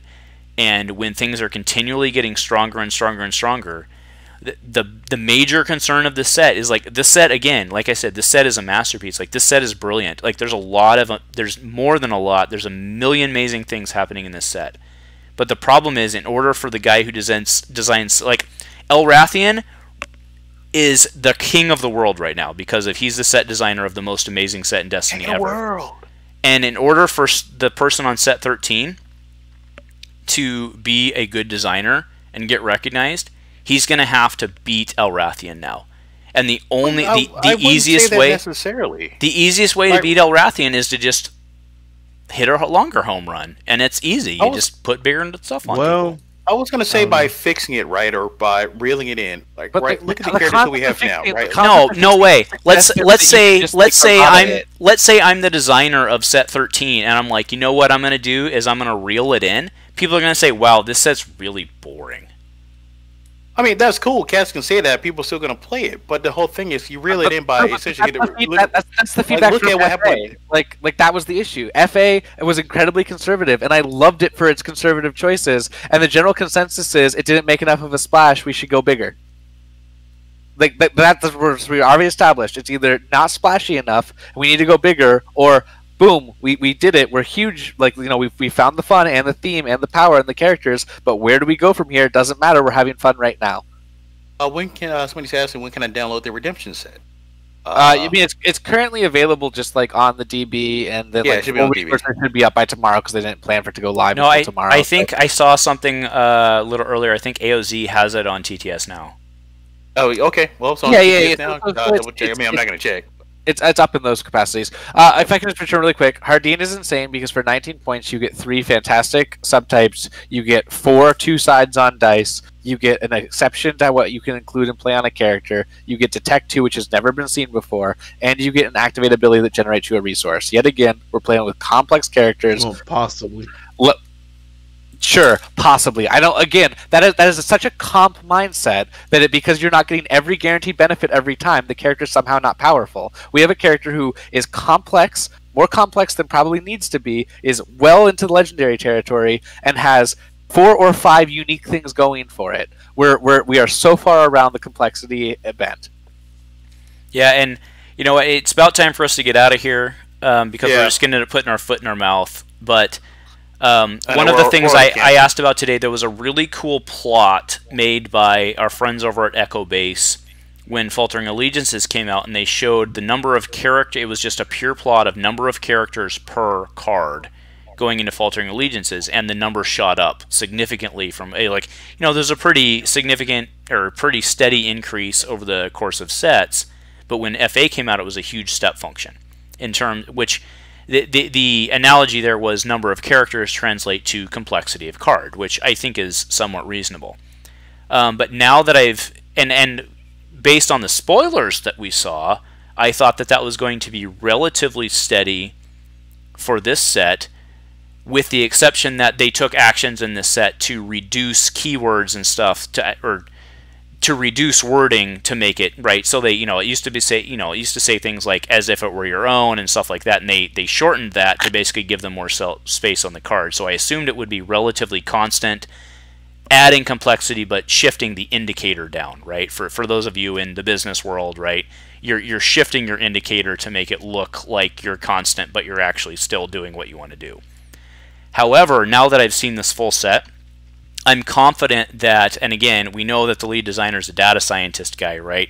I'm confident that they've tried to skew that, if you go out and you look at some of the less impactful cards in this set, they only have like 8 or 10 words on them. So I'm confident that there are some feeder cards put in this set to skew that plot down, which I think is very, very intelligent and very creative. But I don't think that it speaks right. So it's a cheating the indicator without actually affecting the overall output. And I think that's a very fascinating way to approach it. We'll have to see what the actual plot ends up being. But I think it's a very interesting way, because there's this huge dichotomy in this set between the complexity of the things that are super complex and then, like, take a shield. Right? So I think that when you combine that with the actions that they've already taken to reduce the amount of text for complexity on certain keywords, I think that there's a definite intelligence behind this set in terms of also cheating the indicator in addition to the design intelligence. So just wanted to throw that out there. But there's a lot of math and nerdness that goes behind that statement, I guess. So what do we have, like 2 viewers at this point? So we still got 17. We're dying. Man, you guys are crazy. Yeah. All right. Call it. Yeah, we're going to call it. You guys have any final words? I'll shut up. Oh, Wyatt's already saluting, so he's out. I love Destiny. I'm really glad we got passionate people still making this game. I'm glad that we're arguing about how to make the game better and not arguing about whether it exists. So thanks, everybody. I just want to say that, like, I know everyone's worried, a lot of people are worried about power creep and whatnot. And, like, when I first saw this set as a playtester, I was worried as well. But the more I played it, the more I realized that it is Destiny, and it's not. It's a little different than previous sets, but it's still Destiny. It hasn't changed. It's still the same game that we love, and that's about it, man. I think it's as much as the power has gone into it, I think it's still remained. The core is still the same, and that's not changing. Well, for me, like I said, I've gone from more of a competitive standpoint to more of a casual standpoint. So, like I was saying beforehand, it's just I know stuff seems over the moon right now, but I will go with the wait and see approach. We'll see how things shake out Saturday, and the world falls in, and Thanos comes down, snaps us all out of existence. Okay, then we'll reel it in, but let's see how it goes, man. Again, big shout out to the guys over at ARH. You guys have done a bang up job. Definitely shout out to people over at the done the art Sarah Evans team. Guys definitely knocked out the park. Can't say no good things. Don't listen to the Facebook trolls. Keep doing your thing. Yeah. So cheers to that. So again, thanks to you guys for being here for 5 hours. And I know I'm freaking toast, man. There's no way I'm getting back up in like 3 hours and going to work. All right, fair enough. Well, thanks, guys. We're gonna cut it out. Thanks to everybody on stream, and go Commando. Let's hear it, folks. Go Commando. Go Commando.